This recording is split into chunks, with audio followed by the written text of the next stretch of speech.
aukið gagnsæi stjórnsýslunnar og þá tekur tillöguflytjandi Marta Guðjónsdóttir, borgarfulltrúi, fyrst til máls.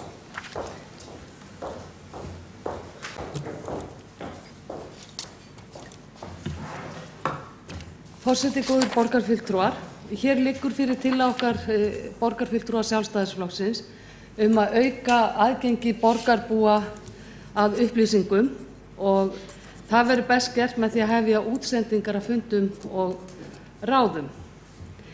Þannig getum við gert stjórnsýsluna opnari og almennt aðgengilegri á allan hátt. Þetta yrði í samræmi við upplýsingastefnu borgarinnar en henni einmitt ætlað að gera aðgang að upplýsingum og þjónustu við borgarbúa greiðari. Það einnig kveðið á að virk samskipti felist í því að miðla upplýsingum í báðar áttir. Við Sjálfstæðismenn höfum flutt tillögur áður að gera stjórnsýsluna opnari og aðgengilegri en þeim tillögum hefur verið vísað í nefndir og þær hafa svolítið daga þar uppi. Júlíus Vífill Ingvarsson flutti tillögu hér 2016 að hefja útsendingar úr ráðum og nefndum Reykjavíkurborgar en eitthvað var unnið með þær tillögur en þær hafa ekki komið til framkvæmda enn. Við viljum því ítreka þessa tillögu og vonumst með því að ítreka hana hér að það verði tekið vel í tillöguna og að við hefjum á næstunni útsendingar til borgarbúa frá okkar fundum þannig að borgarbúar geti fylgst með ákvörðunarferlinu og þeir geti fylgst með umræðum á fundum og hvaða afstöðu borgarfulltrúar hafa í einstökum málum. Vissulega þarf að gæta persónuverndarsjónarmiða í einhverjum málum en í stórum hagsmunamálum sem að varða almenning á stjórnsýslan að vera opin og gagnsæ. Ýmis stór mál hafa komið upp að undanförnu sem að snerta meira og minna alla borgarbúa eins og mengunin í vatninu og óhreinsaða skólpið sem hefur runnið út í sjó. Miklar brotalamir voru í upplýsingagjöf í þessum málum og borgarbúar fengu ekki að vita þau fyrir seint og síðar meir. Þau vinnubrögð voru engan veginn í anda upplýsingastefnu Reykjavíkurborgar og eru skýrt dæmi að almenningur fær oft mjög takmarkaðar upplýsingar það sem að gerast í borgarkerfinu. Útsendingar frá fundum og ráðum mikilvægur liður í að gera stjórnsýsluna aðgengilegri og auka upplýsingaflæðið. Þá geta borgarbúar fylgst betur með hvað hér að gerast, þannig að ákvarðanir fari ekki fram fyrir luktum dyrum. Með þessum hætti yrði Reykjavíkurborg leiðandi í nýjungum í upplýsingamiðlum og ég vona það að borgarfulltrúar taki vel í þessa tillögu okkar hér í dag vegna þess að við lifum jú á tækniöld og við eigum að nýta okkur allar leiðir sem færar eru til þess að koma á framfæri upplýsingum. Mér langar til þess að minnast á eitt lítið dæmi hérna fyrir nokkrum dögum. Þá hafði opnast neyðarlúga í Skerjafirði frá fráveitustöðinni þar, skólphreinsinstöðinni þar og þar rann út óhreinsað skólp í 10 tíma án þess að íbúar vissu af því. Íbúar var farið að gruna að það var eitthvað ekki með felldu því að lyktin bar vitni það en það kom ekki fyrir nokkrum dögum seinna tilkynning frá veitum þetta skólp sem að rann þarna út í sjóinn. Við bentum á það fulltrúar Sjálfstæðisflokksins í Orkuveitu Reykjavíkur á síðasta stjórnarfundi þar að það þyrfti að skerpa á leiðum til að koma upplýsingum til almennings. Þarna hefur einfalt mál að senda SMS til íbúa. Þarna hefur einfalt mál að setja upplýsingar inn á vef íbúasamtakanna. Og þannig hefði íbúarnir fengið strax vitneskju að þarna væri ekki allt með felldu. Við eigum alltaf að tryggja það að borgarbúar séu upplýstir þau mál sem að snerta það.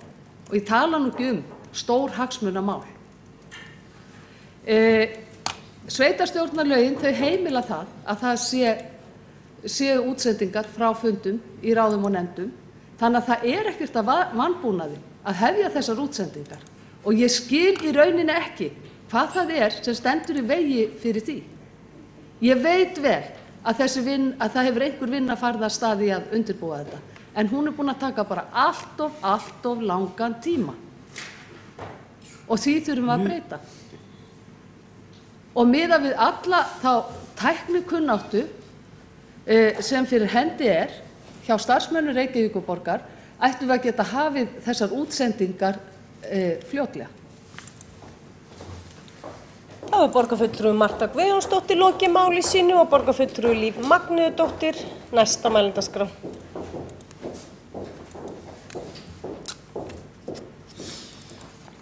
Ágæti forseti og borgarstjórn, hér liggur fyrir tillaga Sjálfstæðisflokksins aftur, vegna þess að þetta ekki fyrsta sinn sem að við afgreiðum sambærilega tillögu Sjálfstæðisflokksins. Og eins og borgarfulltrúi Marta Guðjónsdóttir kom inn á í ræðu sinni að þá var hún fyrst lögð fram af Júlíusi Víbli Ingvarssyni, þáverandi borgarfulltrúa. Og þá var hún samþykkt og það var samþykkt að vísa tillögunni til meðferðar borgarráðs sem að hljóðar svo með leyfi forseta, sú gamla tillaga. Fundi fastanefndar Reykjavíkurborgar eru ávallt haldnir fyrir luktum dyrum og fundamönnum óheimilt að segja frá því sem þar kemur fram eða greina frá ummælum og afstöðu þeirra sem sitja fundina. Í sveitarstjórnarlögum heimilt til þess að halda opna nefndafundi ef ósk kemur fram slíkt og svo fremi sem lög og eðli máls hamla því ekki. Ekki eru sambærilegar heimildir í samþykktum borgarinnar og eru sveitarstjórnarlögin að þessu leyti opnar og lýðræðislegri heldur en samþykktirnar. Lagt til að ákvæðum samþykkta fastanefndar borgarinnar verði breytt þannig að heimilt verði að verða við óskum að reglubundnir fundi ráða og nefnda verði opnir almenningi.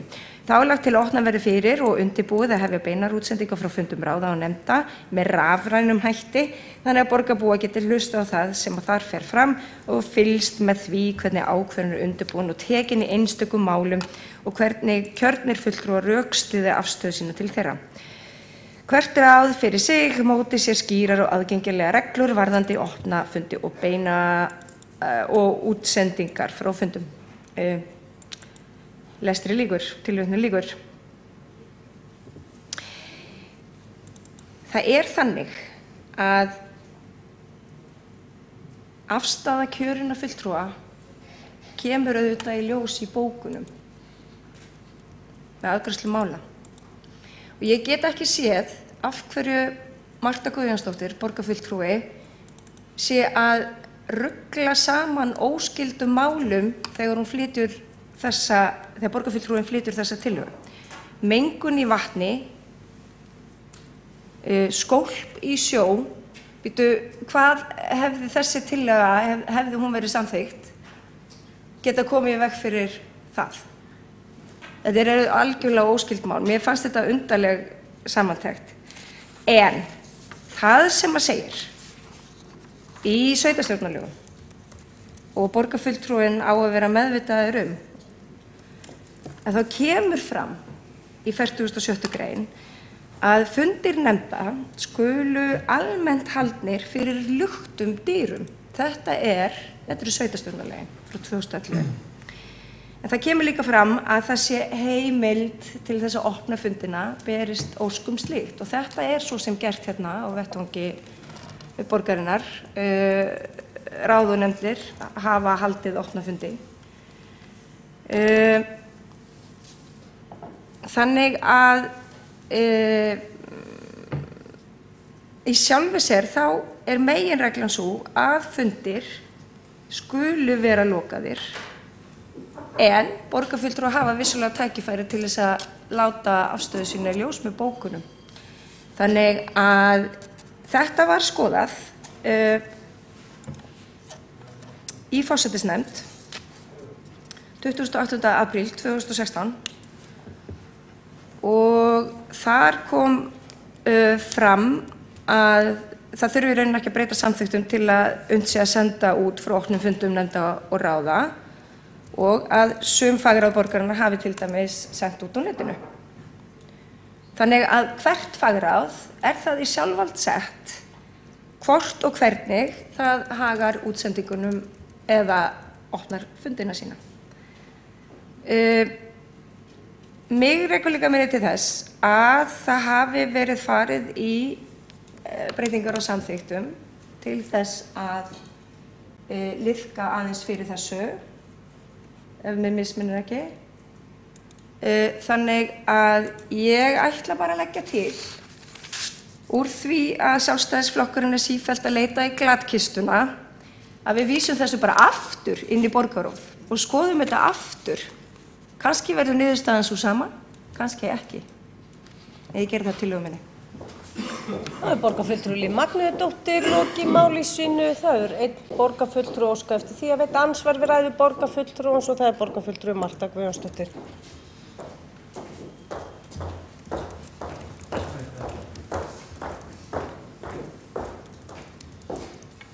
Forseti, góðir borgarfulltrúar.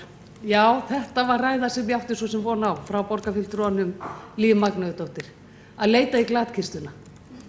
Þau kalla þessar tillögurnar sem við flytjum hér í borgarstjórn og ekki fá brautargengi hér, að kasta þeim í glatkistuna. Þetta er ótrúleg viðhorf gagnvart þeim tillögum sem við erum að flytja hér. Ef það hefði verið vilji fyrir því að hefja útsendingar frá fundum og ráðum, þá værum við þegar byrjuð á því. Þá væri þegar búið að gera ráðstafanir varðandi tæknibúnað og hefja þá vinnu sem að nauðsynleg til þess að breyta fundabúnaði. Hún talar hér að ég tala óskyld mál þegar ég tala mengun í vatni og að skólp renni út í sjó, svo dögum skipti. Ég held að borgarbúar hefðu haft gott af því að hlusta á umræðum þessi mál í stjórn Orkuveitunnar á síðasta fundi þess. Þá hefðu þeir kannski orðið aðeins upplýstar það hversu mikið fór úrskeiðis varðandi þá upplýsingagjöf og hversu mikill vilji til að breyta því. Nokkrum dögum seinna fór skólp að renna út í Skerjafjörðinn og það gerist það sama. Íbúar voru ekki upplýstir. Það borgarfulltrúi Marta Guðjónsdóttir lokið að veita ansvar. Forseti vill minna borgarfulltrúa á að ávarpa hvor aðra með fullu nafni og starfstitli, en þá svarar ansvari borgarfulltrúi Líf Magnúðardóttir. Já, forseti, ágæta borgarstjórn. Já, glattkistan. Mér finnst ágætt að tala glattkistuna vegna þess að hvernig það að leggja í sífellu fram sömu og samhljóðandi tillögur sem hafa fengið afgreiðslu? Það ekki vanvirðing við borgarstjórn og borgarbúa? Þannig að glatkistan, ég held að það sé bara hárrétt ábending hjá mér. Svo vil ég líka taka fram, eins og kom fram í máli mínu, að þá var búið að breyta samþykktunum. Það búið í rauninni að samþykkja þessa tillögu. Ráðin og nefndina geta haldið opna fundi ef þau óska þess. Og nefndum borgarstjórnar skylt að verða við ósk nefndarmanns opinn fund að öllu leyti eða hluta ef hann biður það. Þannig að Marta Guðjónsdóttir borgarfulltrúi gæti núna tekið á það ráð hvert sem hún kemur í öll ráð og nefndir að biðja þá það að fundurinn sé opinn. En það kostar auðvitað pening. Þessi tillaga heldur ekki kostnaðargreind frá Sjálfstæðisflokknum þó hann sé að leggja hana fram í annað sinn. Ég ætlaði ég var með málsmeðferðartillögu að vísa henni í borgarráð, en í sjálfu sér þá bara það kannski bara vísa henni frá. Nei, við rúlum þessu gegnum borgarráð aftur, sama niðurstaða bara aftur. Það borgarfulltrúi Líf Magnúðardóttir lokið við það að svara andsvar. Það veitir ansvar öðru sinni borgarfulltrúi Marta Guðjónsdóttir.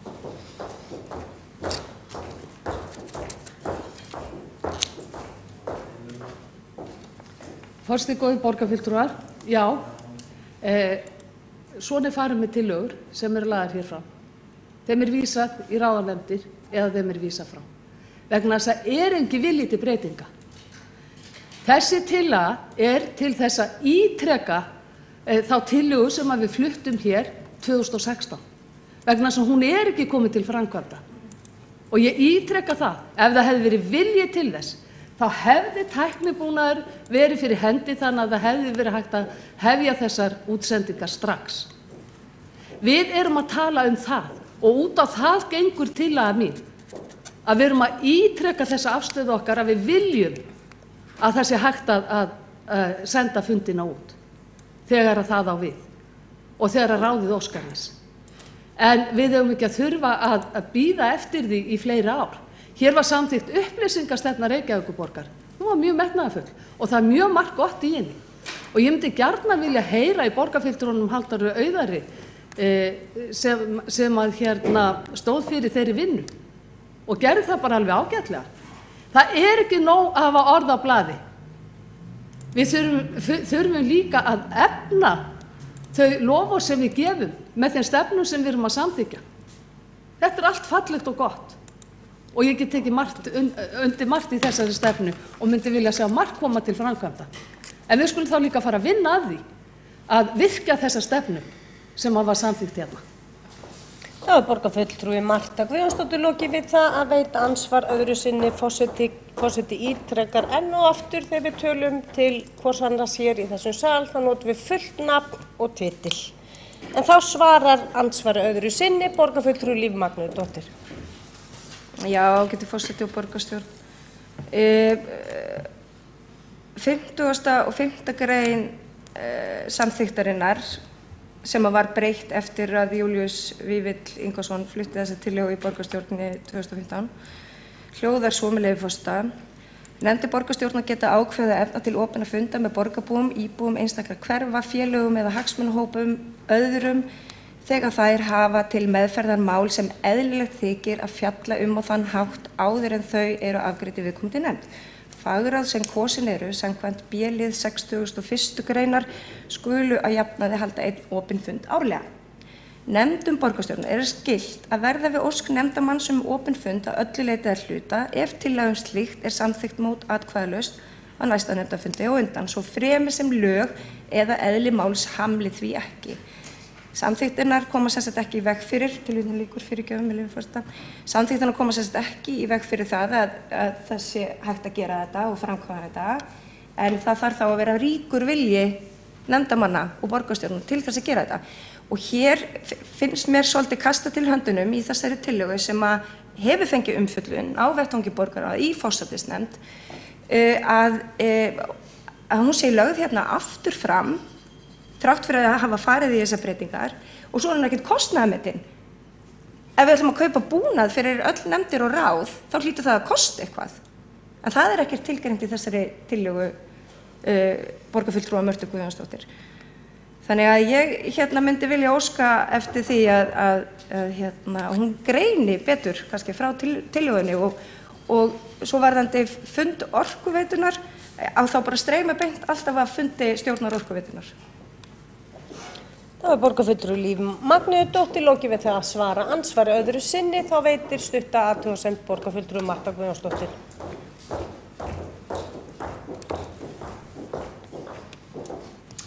Forseti, góðir borgarfulltrúar,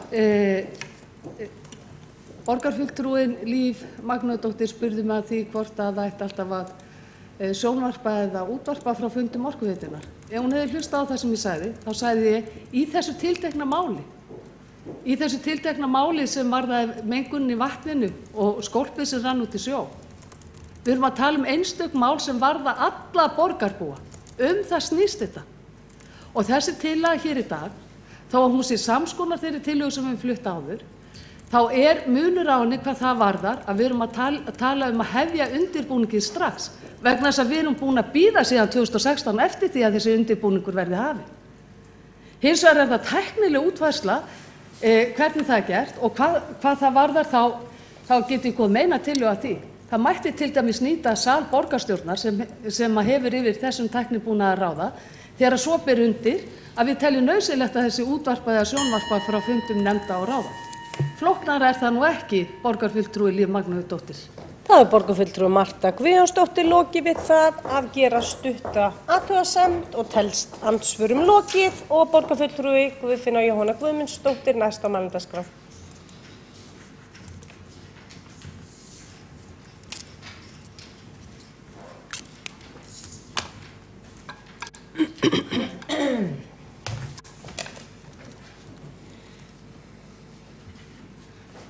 Forseti, borgarfulltrúar.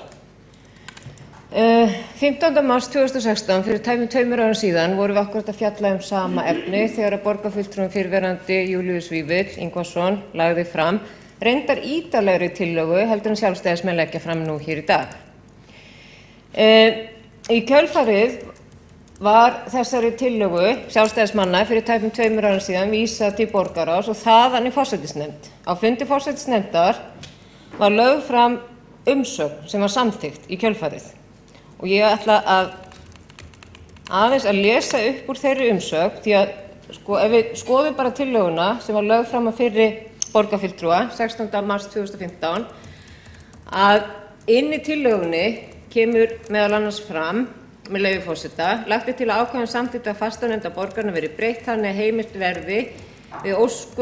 verði að verða við óskum að reglubundin fundnir ráða og nefnda verði opnir almenningi. Það lagt til að opna verði fyrir undirbúið að hefja beinar útsendingar frá fundum ráða og nefnda með rafrænum hætti þannig að borgarbúar geti hlustað á það sem þar fer fram og fylgst með því hvernig ákvörðun er undirbúin og tekin í einstökum málum og hvernig kjörnir fulltrúar rökstyðji afstöðu sína. Hvert ráð fyrir sig móti skýrar og aðgengilega regluvandi opna fund og útsendingar frá fundum tilvitnun lýkur.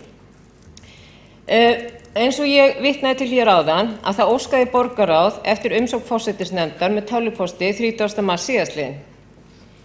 Og í umsögn sem var lögð fram á fundi forsætisnefndar í kjölfarið að þá er vísað til 47. greina sveitarstjórnarlaga þar sem fram kemur að fundir nefndar skuli almennt haldnir fyrir luktum dyrum. Það kemur einnig þar fram að heimilt að opna fundi komi fram ósk slíkt svo fremur sem lög og eðli máls hamli því ekki. Sveitarstjórn eiga að setja reglur það og svo framvegis.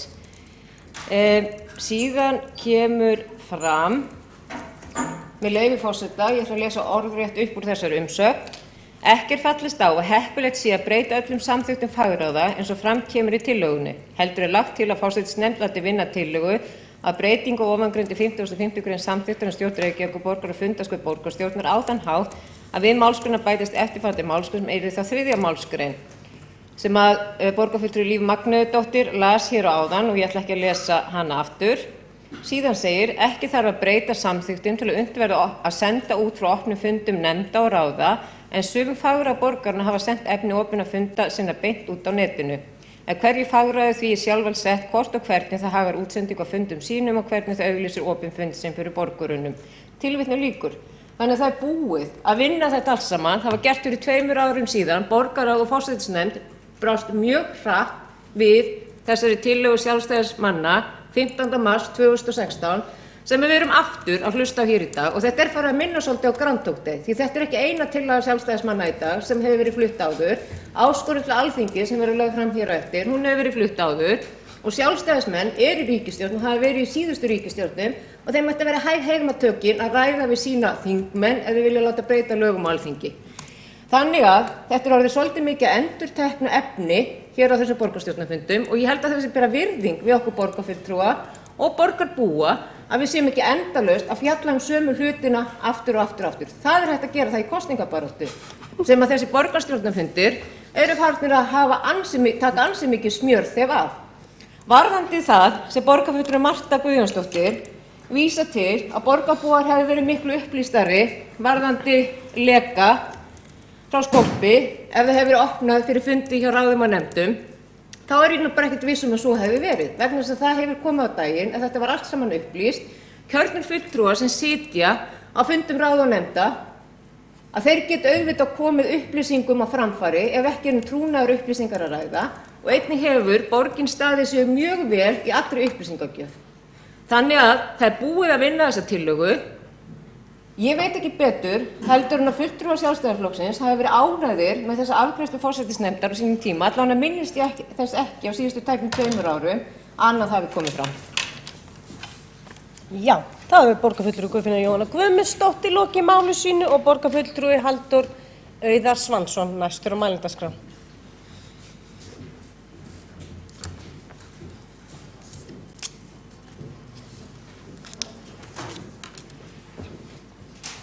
Forseti og borgarstjórn, ég nú aðalega hér af því að þess var óskaði sérstaklega að ég tjáði mig en ég hef þó ekki miklu efnislega við það sem að fram hefur komið að bæta. Borgarfulltrúarnir Líf Magnúsdóttir og Guðfinna Jóhanna Guðmundsdóttir hafa rakið ágætlega hvernig þessi tillaga var afgreidd á sínum tíma sem að var með þeirri lendingu sem að ég veit ekki til annars en að hafi verið í góðri sátt að samþykkt var breytt til þess að gefa heimild til að halda opna fundi og það er klárt mál að hún er til staðar og hver sem er í hvaða ráði sem er getur farið fram á opna fundi hvernig sem er en það hefur nú ekki mikið reynt á þetta. Þannig að eftir virðist eingöngu standa tæknileg atriði hvernig þetta er útfært en það sé ég nú ekki alveg að sé einhver sérstök hindrun eins og tillöguflytjandi sagði þá mætti til dæmis nota borgarstjórnarsalinn og svo hefur við haft aðgang að alls konar leiðum til að senda út fundi og þær hafa verið nýttar en það er sjálfsagt að finnst mér að vísa þessu til borgarráðs til að taka stöðuna og athuga hvort að eitthvað sé til fyrirstöðu að halda opna fundi ráða og nefnda sem að þess óska og svo að sjálfsögðu bara er rétt að nota tilefni til þess að hvetja einstök ráð og fólki sem að í þeim situr til þess að láta á þetta reyna þessar útsendingar á fundum. Þá hefur borgarfulltrúi Halldór Auðar Svansson lokið máli sínu og borgarfulltrúi Marta Guðjónsdóttir næst og síðust á mælendaskrá.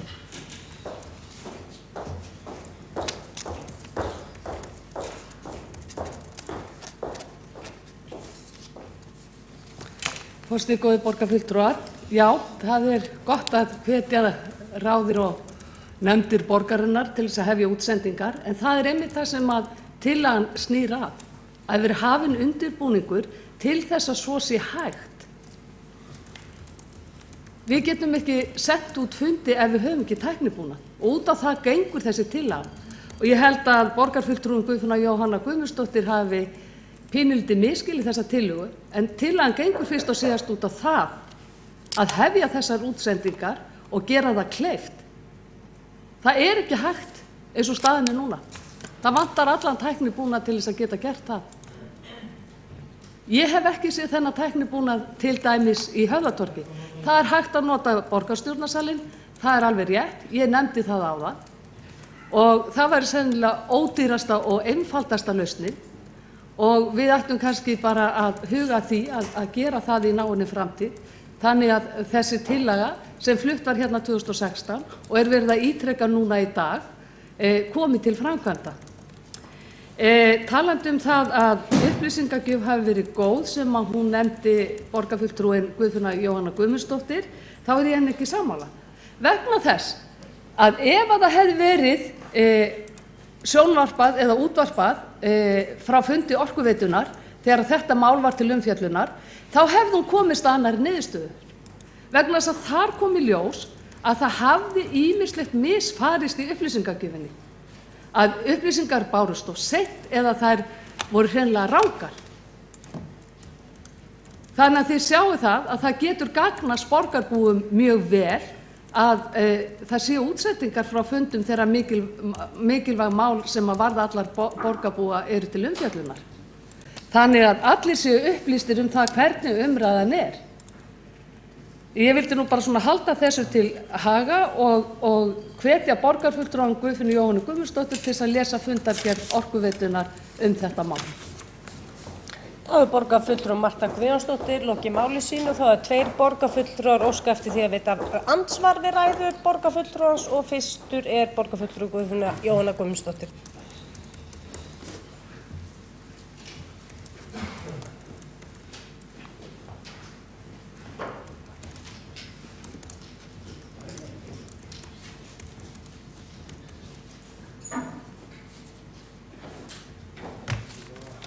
Forseti, borgarfulltrúar, nei, ég misskildi ekki tillögu Sjálfstæðisflokksins hvorki núna í dag né 15. mars 2016 né umsögn forsætisnefndar og hvernig þetta mál var afgreitt frá þeim tíma. Það var rætt það líka á fundi forsætisnefndar á sínum tíma fyrir tæpum 2 árum síðan að það væri hægt að senda út frá þessum sal hér. Það væri einnig hægt að senda út frá Höfðatorgi, til dæmis á netinu, og það ætti nú ekki verið erfitt heldur en að senda eitt tæknimann frá borginni til þess. Þannig ég minnist þess ekki að það hefði verið fjallað það að það yrði einhverjum erfiðleikum bundið ef að slíkt væri. Hins vegar liggur alveg ljóst fyrir að í nefndum og ráðum borgarinnar oft verið að fjalla málefni sem í rauninni ekki hægt að greina beint frá. Og þar af leiðandi þarf auðvitað, og við vitum það öll hér inni, að það þarf að vanda til verka hvenær hægt að senda út beint frá nefndum og ráðum vegna persónuvernda upplýsinga og laga. Þannig að sjálfstæðismenn sem aðrir borgarfulltrúar geta óskað eftir því í fagráðunum ef þeir vilja láta senda út eða opna fundina. Flóknara það nú ekki, reglurnar liggja fyrir. Það borgarfulltrúi Guðfinna Jóhanna Guðmundsdóttir lokið við að veita andsvar, þá svarar andsvari borgarfulltrúi Marta Guðjónsdóttir.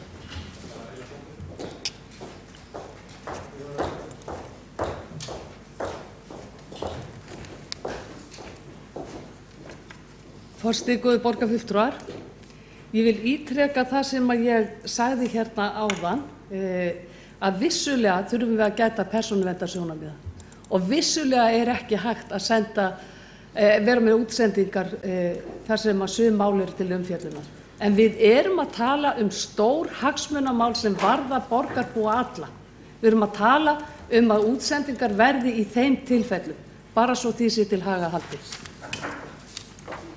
Það borgarfulltrúi Marta Guðjónsdóttir lokið við það að svara andsvari, þá veitir andsvar öðru sinni borgarfulltrúi Guðfinna Jóhanna Guðmundsdóttir. Forseti, borgarfulltrúar, reglurnar þannig í dag að það hægt að senda út. Og til dæmis þegar við haldum fundir hér í Tjarnarsalnum að þá höfum við séð mann sem að senda beint út fundina, þannig að það virðist ekki vera mjög flókið. Hins vegar þarf auðvitað að skoða það vel hvaða fundi við erum að senda út vegna þess að við getum ekki talað öll mál opinberlega. Og ég bara hvet á sjálfstæðismenn, borgarfulltrúar Sjálfstæðisflokksins, að endilega leggja fram tillögur í fagráðunum að senda það út. Og svo alls ekki gleyma því að ég veit ekki betur en Sjálfstæðisflokkurinn sé búinn að vera með 2 fulltrúa í Orkuveitunni núna þessu kjörtímabili og hefði aldeilis getað upplýst, ekki þó að væri nema okkur í minnihlutanum í Framsókn og flugvallavinum sem höfum engan fulltrúa í Orkuveitunni hvað að gerast þar. Það borgarfulltrúi Guðfinna Jóhanna Guðmundsdóttir lokið við það að veita andsvar öðru sinni og þá veitir Sigurður Björn Blöndal andsvar við ræðu borgarfulltrúa Mörtu Guðjónsdóttir.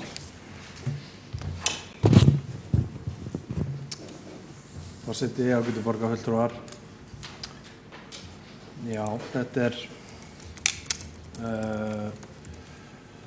dagur múrmeldýrsins sem við upplifum hér og ekki fyrsta skipti, en það ágætt. Það hefur komið hér ágætlega fram að það búið að afgreiða nú þegar tillögu sem að ekki bara samhljóða þessari, heldur gengur lengra en svo sem hér til umfjöllunar.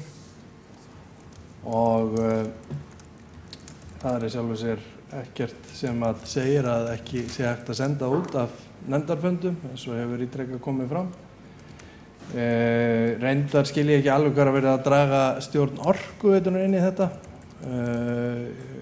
Það ef að borgarfulltrúinn vill fara að eða ef að tillagan snýr það að senda beint út af fundum B-hlutafyrirtækjanna, þá hefði svo sem kannski verið ágætt bara að koma því að í tillögunni. Tillagan náttúrulega, hún heila 3 línur, hún afskaplega lítið skilgreind. Það með það sem hér hefur verið sagt, þá býr miklu meira baki heldur en kemur fram og kannski var ágætis bragur að því hjá borgarfulltrúa Mörtu Guðjónsdóttir og öðrum sem að flytja slíka tillögur að láta bara fylgja greinargerð þannig að við vitum hvað máli snýst. Við höfum hugsað okkur að vísa þessi borgarráð þar sem að tillagan var náttúrulega, hún segir ekki mikið. Umræður hér hafa hins vegar varpað ágætis ljósi á hvað máli snýst, liggur fyrir, það búið að afgreiða tillögu sem gengur lengri en þessi og því í sjálfu sér eðlilegast að vísa þessar tillögu bara frá. Það þarf ekki afgreiða hana, það búið að því og ég legg til að við gerum það og boðum bókun með því. Þá borgarfulltrúi Sigurður Björn Blöndal lokið við það að veita andsvar. Þá svarar andsvari borgarfulltrúi Marta Guðjónsdóttir.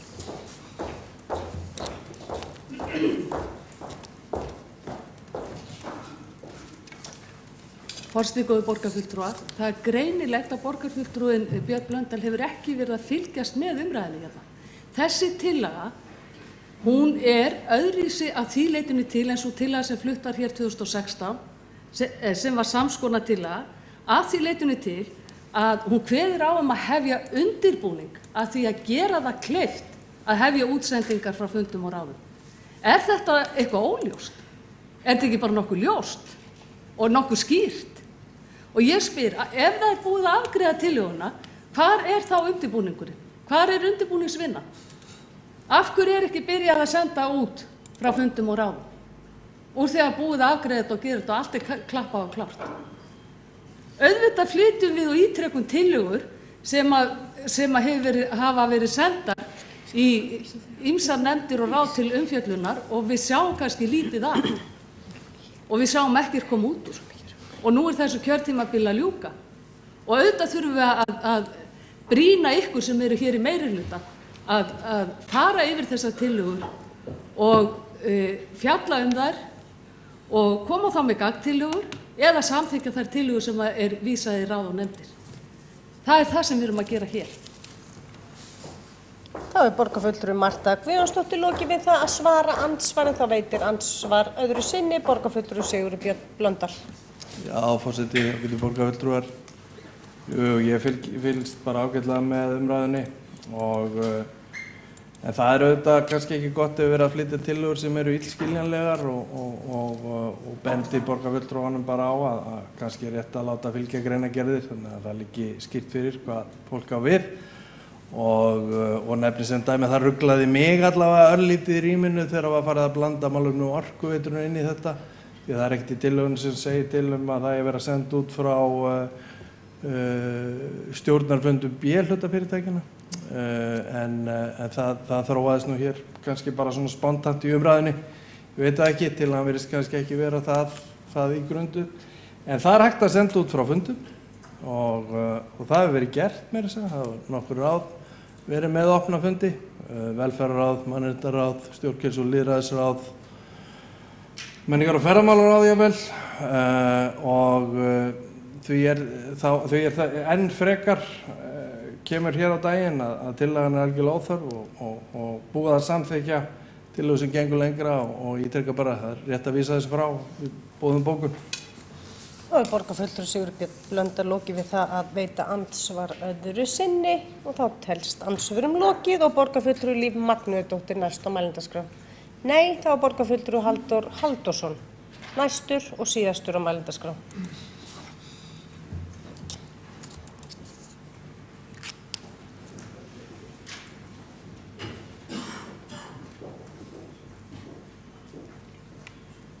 Já, forseti, góðir borgarfulltrúar. Ég ætla ekki að lengja þessa umræðu sjálfu sér. Það er ekkert að því að koma hér með tillögur inn á fundi borgarstjórnar þó að þær hafi verið fluttar áður í einhverju formi. Þessi tillaga er hugsuð sem ítrekun á því sem var unnið úr fyrri tillögu okkar sjálfstæðismanna. Það er vissulega rétt, það fór inn í samþykktir að það væri, ef það væru allir fulltrúar sammála í nefndum og ráðum og þá væri hægt að senda út af þeim fundum. Það hefur hins vegar ekki orðið að neinni svona megin stefnu og það er alveg eðlilegt að eins og borgarfulltrúa Marta Guðjónsdóttir sagði hér að það var alveg eðlilegt að við komum okkur upp einhverju svona föstu kerfi sem er mjög aðgengilegt varðandi slíkar útsendingar. Umræðan hér hefur aðeins snúist það. Mér fannst það ágætur hluti umræðan. Það væri hægt að nota þennan sal, nú standa fyrir dyrum mikla breytingar á þessum sal. veit ég að hefur verið rætt í forsætisnefnd af því að lög kveða á að það verði 23 borgarfulltrúar í vor. Það er reyndar áskorun enn og aftur hér á dagskránni. En einu sinni eru við sjálfstæðismenn að flytja tillögu sem hefur verið flutt áður, sem auðvitað ef Alþingi myndi náttúrulega drífi því að breyta lögunum, að þá þurfum við ekki að gera þessar breytingar hér. En hvort heldur sem þá held ég nú að væri gott að gera hennan sal meiri svona fjölnotasal. Þetta er mikil húsakynni og væri fínt að nota meira til dæmis fyrir nefndur ráð og að því hér er útsendingarbúnaður til staðar. En eins og kom líka hér fram að þá er þetta ekkert mjög flókið mál. Það bara þarf að gera þetta. Og aðeins varandi það sem borgarfulltrúi Marta Guðjónsdóttir sagði og var að vitna í orkuveitufundinn, að þá veit ég ekki, ég hef nú ekki hugsað sjálfur hvort við ættum að fara að senda út frá B-hlutafyrirtækjum. Það kann vel að vera að það eigi við stöku sinnum og ég held líka að það eigi við alla nefndafundi, nefndur ráð, að það kunni að eiga við stöku sinnum. Ég held að verði alltaf fundir sem að engin nefndarfulltrúi vill senda út frá. Það verður alltaf þannig.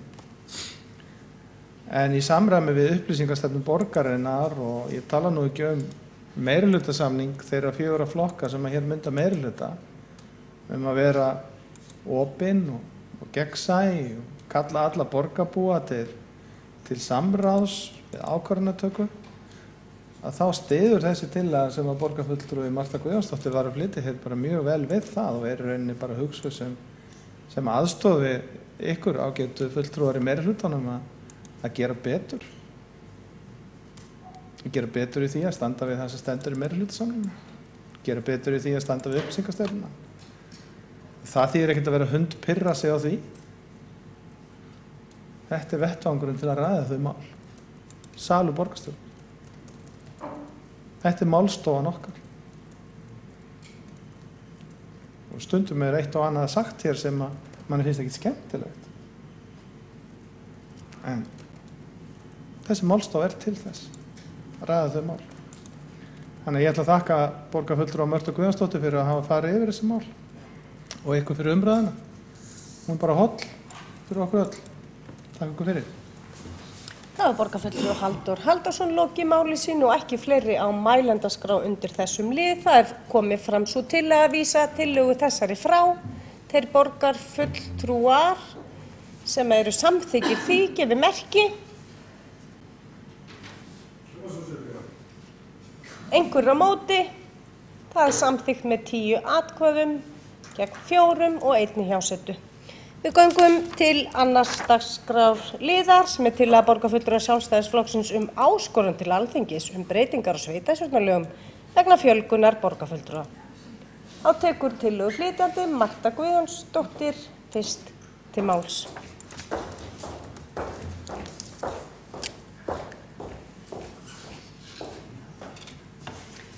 Forseti, góðir borgarfulltrúar.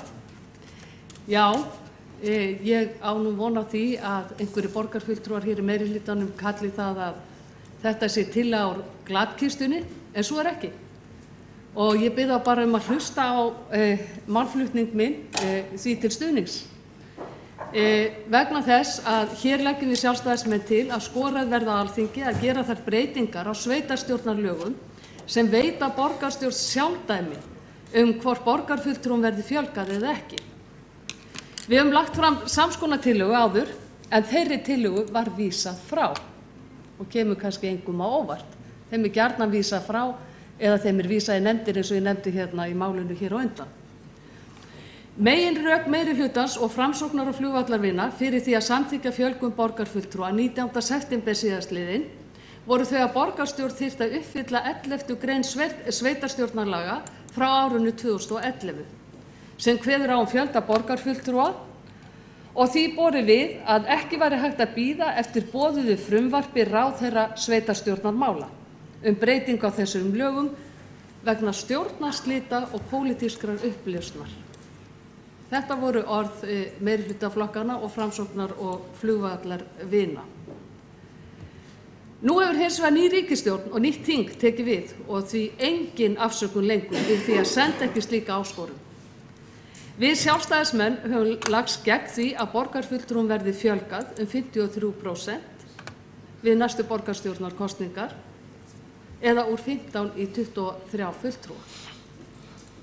Ég vonast eftir því að þeir borgarfulltrúar sem eru hér í salnum og eru ekki frammi hafi hlustað á málflutning minn vegna þess að það ástæða núna til þess að skora á Alþingi.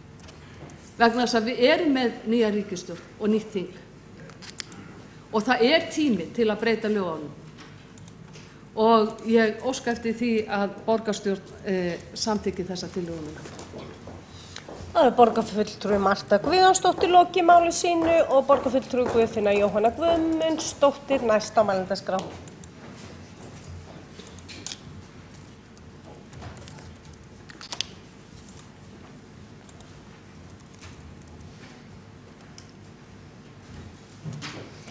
Forseti, borgarfulltrúar, þetta verður frábær dagur.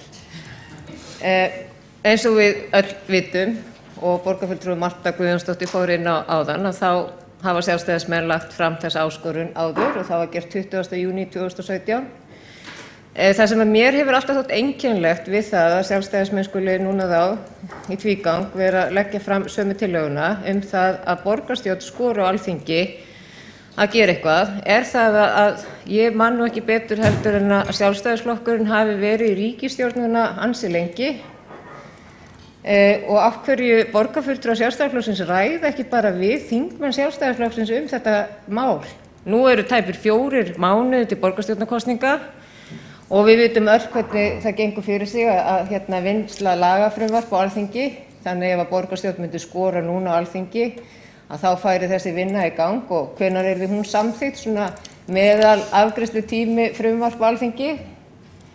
Þannig að þetta auðvitað, það allt of skammt og ég hef sagt það áður og sagði það í umræðuna, minnstakosti umræðunni sem var þegar borgarfulltrúar Sjálfstæðisflokksins lögðu þetta fram síðast, að ég tel að það sé Alþingi sem eiga að ákveða þetta, ekki borgarfulltrúar sjálfur.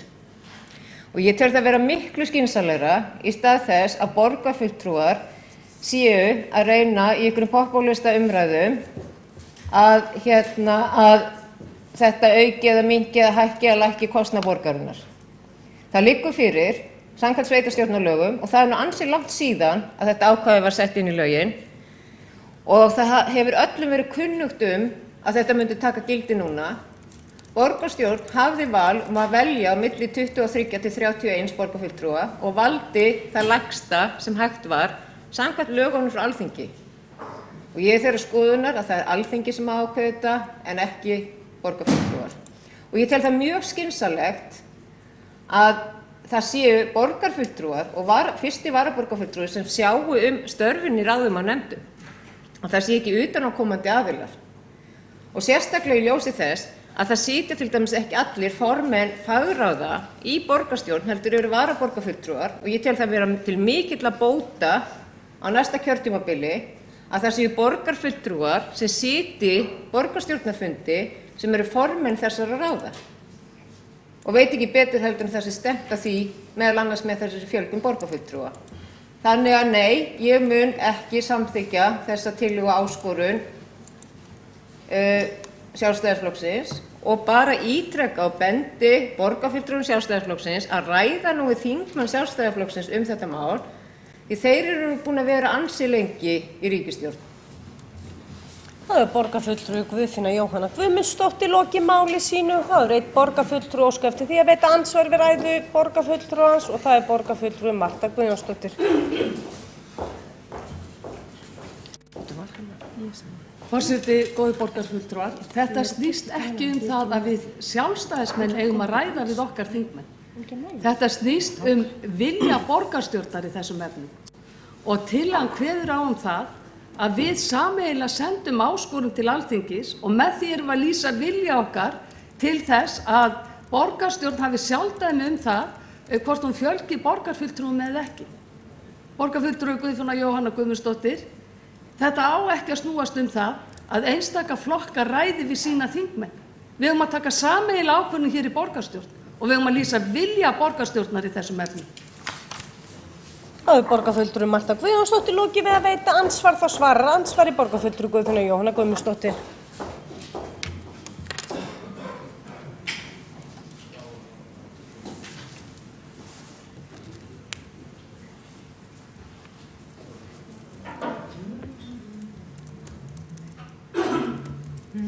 Forseti borgarfulltrúar á fundi borgarstjórnar 20. júní 2017 var samþykkt að taka þessa tillögu á dagskrá. Henni var vísað síðan til forsætisnefndar. Forsætisnefnd er ítrekað búið að fjalla málið og það er komin niðurstaða í þetta mál.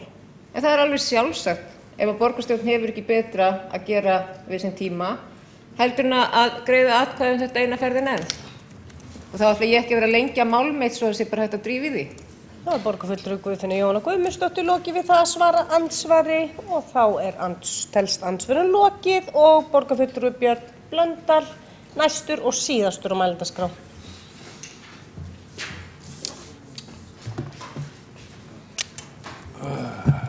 Já, forseti, ágætu borgarfulltrúar. Ég býð ykkur velkomin aftur á dag múrmeldýrsins. Þetta er ágætur dagur, við höfum upplifað hann áður nokkuð sinnum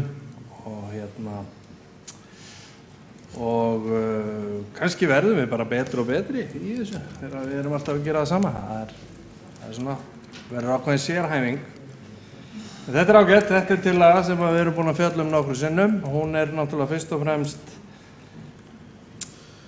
já, þetta er auðvitað mál sem að svona ákveðnir aðilar innan Sjálfstæðisflokksins hafa fyrst og fremst haldið á lofti. Minni þar á grein sem að Sigríður Andersen, dómsmálaráðherra núverandi og borgarfulltrúi Kjartan Magnússon skrifuðu fyrir margt löngu þetta og þar sem kemur fram að þau telja það hið versta mál í raun og veru að greinarhöfundar að borgarfulltrúum sé fjölgað. Hér er rætt það að það sé mikilvægt að borgarstjórn hafi sjálfdæmi það alfarið væntanlega hvað borgarfulltrúar eiga að vera margir og þá er spurning hvort að 15 er einhver svona einhver gullinsnið eða hvort það er kannski á margir. Það ættu kannski bara að vera 5. Ég veit það ekki, það er svo sem ekki lýðræðislegt að þeir séu svo fáir. Það er hins vegar svo að þetta er búið að vera í lögum síðan 2011 að borgarfulltrúar verði á ákveðnu bili. Við höfum jú visst sjálfdæmi það hvað þeir eru margir. Borgarstjórn er búin að samþykkja að miða við lágmarksfjölda sem lögin segja til búið að samþykkja sem sagt eins og margt. Það er búið að lýsa afstöðunni og þetta er því svona, og ég tek nú undir með borgarfulltrúa Guðfinnu Jóhannu Guðmundsdóttur. Ég held að Sjálfstæðisflokkurinn sé búin að vera af þessum árum frá 2011. Hefur Sjálfstæðisflokkurinn verið í stjórn öll árin nema 2. Ekki 2011 og ekki 2012. Og þeim er auðvitað í lófa lagið að það var svo sem búið að boða frumvörp þetta. Einhverjir ráðherrar hafðu gert það en aldrei kom þetta fram og kannski er bara áhuginn fyrir þessu takmarkaður og kannski er bara ágætis fyrirkomulag að hafa þetta þessi 23. Það er allavega niðurstaðan fyrir liggjandi samþykkt borgarstjórnar það sem og lög á Alþingi. Það eru 109 dagar í kosningar og ég held að utan kjörfundaratkvæðagreiðsla hefjist eftir, 7 vikur líklega, eitthvað svoleiðis. Það er kannski ekki einu sinni svo langt, ég var nú með þetta hérna að skrifa hjá mér. Þannig að ég held nú með fullri virðingu fyrir þessari tillögu og þá sé vagnin bara svolítið farinn og ég held að sé kannski, það er kannski einfaldast til að geðjast flutningsmönnum að bara fella tillöguna og væri náttúrulega eðlilegast að vísa henni frá þar sem málið er afgreitt. En það virðist vera voðalega svona, það virðist vera einhvers konar svona friðþæging í því að fella hluti og við getum svo sem alveg gert það annars lagið. En þessi vagn farin og algjör óþarfi að vera að reyna að biðja Alþingi eitthvað sem ég held að því sé bara ekki fært að gera á þessum tíma. Takk fyrir. Það var borgarfulltrúi Sigurður Björn Blöndal lokið máli sínu og borgarfulltrúi Kjartan Magnússon næstur á mælendaskrá.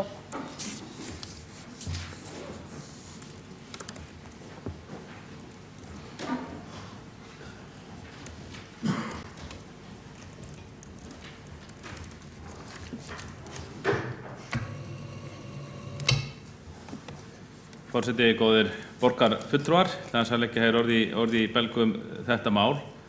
Það ætti ekki að koma neinum á óvart að við sjálfstæðismenn skulum flytja slíka tillögu og jafnvel aftur og aftur. Endurflytjan því að skipta.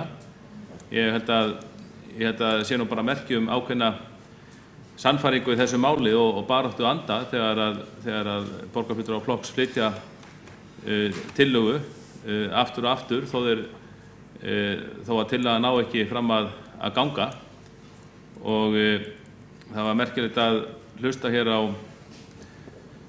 formann borgarráðs fara yfir málið og ég heyrðist hann svona rekja upphaf málsins til þess stúr að ég hefði skrifað grein ásamt Sigríði Andersen sem var þá þingmaður, nú ráðherra og málið átti sér nú engan upphafspunkt þar. Mér minnir að sú grein hafi verið skrifuð 2016 sko ef ég mann rétt og málið miklu eldra eins og var þetta komið inn á, það á sér bara feril alveg í lagasendingu til 2011 og bara svo það sé upplýst þá erum við hérna fulltrúar Sjálfstæðisflokksins, við erum í ágæti sambandi við þingmenn, ekki bara í Sjálfstæðisflokknum heldur ýmsum öðrum flokkum líka og ég fylgdist alveg með því á sínum tíma hvernig þetta mál rakst fram og aftur í þinginu vegna sem var svolítið undratið við endurskoðun sveitarstjórnarlaga að þetta ákvæði skyldi koma inn að fjölga fulltrúum. Mér fannst það mjög athyglisvert vegna þess að það var á þessum tíma þá helguðust umræður í þinginu og Alþingi, þar helguðust mjög af því eða svona, hvað ég að segja, eftir hruns umræðu stjórnlagaráð og hitt og þetta nú átti að skapa nýtt Ísland og mér var alveg fyrirmunað að skilja að í kjölfar allar þeirra umræðu sem varði í hruninu og eftir það að það sem væri brýnast væri að fjölga kjörnum fulltrúum í borgarstjórnum 53% og þetta ræddi við ýmsa þingmenn á sínum tíma úr fleiri flokkum en Sjálfstæðisflokknum og þá fekk ég algjörlega að heyra það að þingmeirihlutans á þeim tíma sem voru Samfylking og Vinstri grænir þeir væru, ég hef ekki að heyra það frá bara þingmönnum þar sem ég talaði við að þeir hefðu nú enga sérstaka sannfæringu fyrir þessu en borgarfulltrúar Samfylkingarinnar og Vinstri grænna legðu mikla áherslu á þetta mál og þessi beiðni væri svolítið frá þeim komin og ef ég var eitthvað ósáttur þá skildi ég bara helst ræða þetta við þennan kollega mína borgarfulltrúana. Þannig það mjög gaman að standa hér í þessum sal og náttúrulega við höfum tekið þessu umræðu áður en þegar maður tók þessa, ég set ekki á þingi sko, en þegar maður tók þessa umræðu við þingmennina sem var nú sem betur við málkunnur góðu fólki í öllum flokkum sem sittur á þingi að þá var mér eiginlega vísað hingað og nú þegar við rauninni leyfum okkur að taka málið upp hér, þetta er nú ekki í fyrsta sinn, þá okkur vísað hérna yfir Vonarstrætið út í þing og sagt að okkur ræðið þetta ekki við þingmenn okkar og það bara skal upplýst, við höfum rætt þetta við marga þingmenn og ýmsum flokkum og við höfum fengið góðan stuðning við málflutning okkar frá þingmönnum Sjálfstæðisflokksins.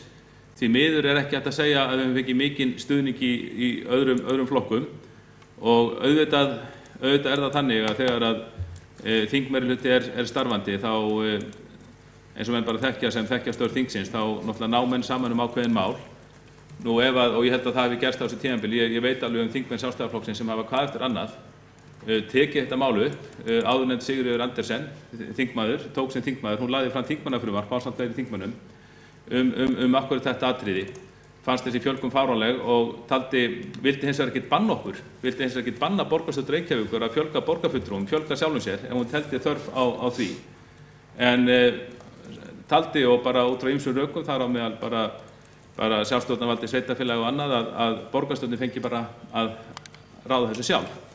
Ég held að borgarfulltrúar Samfylkingarinnar og Vinstri grænnar hafi alveg skynjað á þessum tíma að þetta mál væri ekki til vinsælda fallið til dæmis í kosningum og hafi þess vegna talið betra að þetta kæmi að ofan með einhvers konar boðvaldi frá Alþingi. Það er sett í lög að borgarstjórn væri beinlínis skylduð til þess að fjölga borgarfulltrúum og ég man eftir að fyrri stigum málsins þá þegar Dagur B. Eggertsson borgarstjóri hefur rætt þetta þá hann talaði fyrst eins og þannig að þarna væri reyna að koma bara einhver skilaboð sem hann væri bara mörgum að vera samþykkur en auðvitað er að fara eftir þeim. En ég fekk algjörlega upplýst á sínum tíma að þetta var bara fyrir þrábeiðni borgarfulltrúa og Samfylkingar og Vinstri grænna í borgarstjórn sem Alþingi gerði þetta. Mér á steinin, það hefur ekki verið hann í dag en í fyrri umræðu með þetta mál þá man ég eftir þegar að Dagur B. Eggertsson borgarstjóri tók þátt í henni. Í eitt skipti þá hélt hann hér fram, það var heilnum umræðudaginn einu sinni og borgarstjórinn hélt því þá fram að Sjálfstæðisflokkurinn er samþykkt þetta. Þegar við fluttum tillöguna, það var nú gaman að rifja það ekkert mann upp, þegar Sjálfstæðisflokkurinn flutti tillöguna og þetta í þessu máli, þá kemur borgarstjórinn og heldur því fram bara hvað eftir annað að skilur ekki að við séum með hennar móðureik borgarfulltrúa Sjálfstæðisflokksins vegna þess að þingmenn flokksins hafi samþykkt þetta. Og það stóð nú bara svona í hörðum umræðum þetta og ég var mjög undrandi því að borgarstjórinn hefði ekki uppfyllt rannsóknarskyldu sína betur að kanna svona einfalt mál eins og atkvæðagreiðslu í þinginu áður en hann fór hér fram og aftur með fullyrðingar það að þingmenn Sjálfstæðisflokksins samþykktu þetta. Nú sem betur fer að þetta var löngum umræða þá tókst manni nú að finna þetta í leitarkerfi þingsins og maður gæti sagt þetta held ég á sama fundi að benda á það að Sjálfstæðisflokkurinn, það fór í atkvæðagreiðslu þetta mál og í þinginu á sínum tíma og Sjálfstæðisflokkurinn var á móti því. Þannig að ég held að það vanti alls ekki að þingmenn Sjálfstæðisflokksins hafi staðið sína plikt í þessu máli og við hefum bent þeim og öðrum þingmönnum á þetta málflutning okkur í þessu máli. Hins vegar þá er það bara þannig að það dugir auðvitað ekki til ef að stjórnarþingmennirnir, þegar það eru 2 eða 3 flokkar að vinna saman, þá dugir það ekki til að einungis annar stjórnarflokkurinn vill fá máli gegn ef hinn flokkurinn styður það ekki. Og ég veit að þetta var tekið upp á milli flokkana í ríkisstjórn Sjálfstæðisflokksins og Framsóknarflokksins á sínum tíma og ég man nú ekki nákvæmlega hvernig þetta var en ég man eftir því að það var áhugi fyrir hjá Sjálfstæðismönnum en ekki hinum stjórnarflokknum, Framsóknarflokknum að ná þessu máli í gegn. Kannski skiljanlega því að ef ég man rétt þá studdu flestir Framsóknarmenn studdu þessa breytingu árið 2011 að fjölga borgarfulltrúum. Þannig að þeir voru bara auðvitað samkvæmið sjálfum sér kannski því efni. Samt sem áður þá kom þingmaður Sjálfstæðisflokksins sem gat áður og flutti bara þá þingmannafrumvarp málið en eins og þeir vitast þekkja stjórn þingsins þá er oft mjög erfitt að fá þingmannafrumvarp tekin á dagskrá alveg undir hælinn lagt og það tekst þó þau liggi fram í ár eftir ár. Nú þau eru oft lögð fram og svo er því vísað til nefndar og svo fréttist ekki af þeim meir því miður.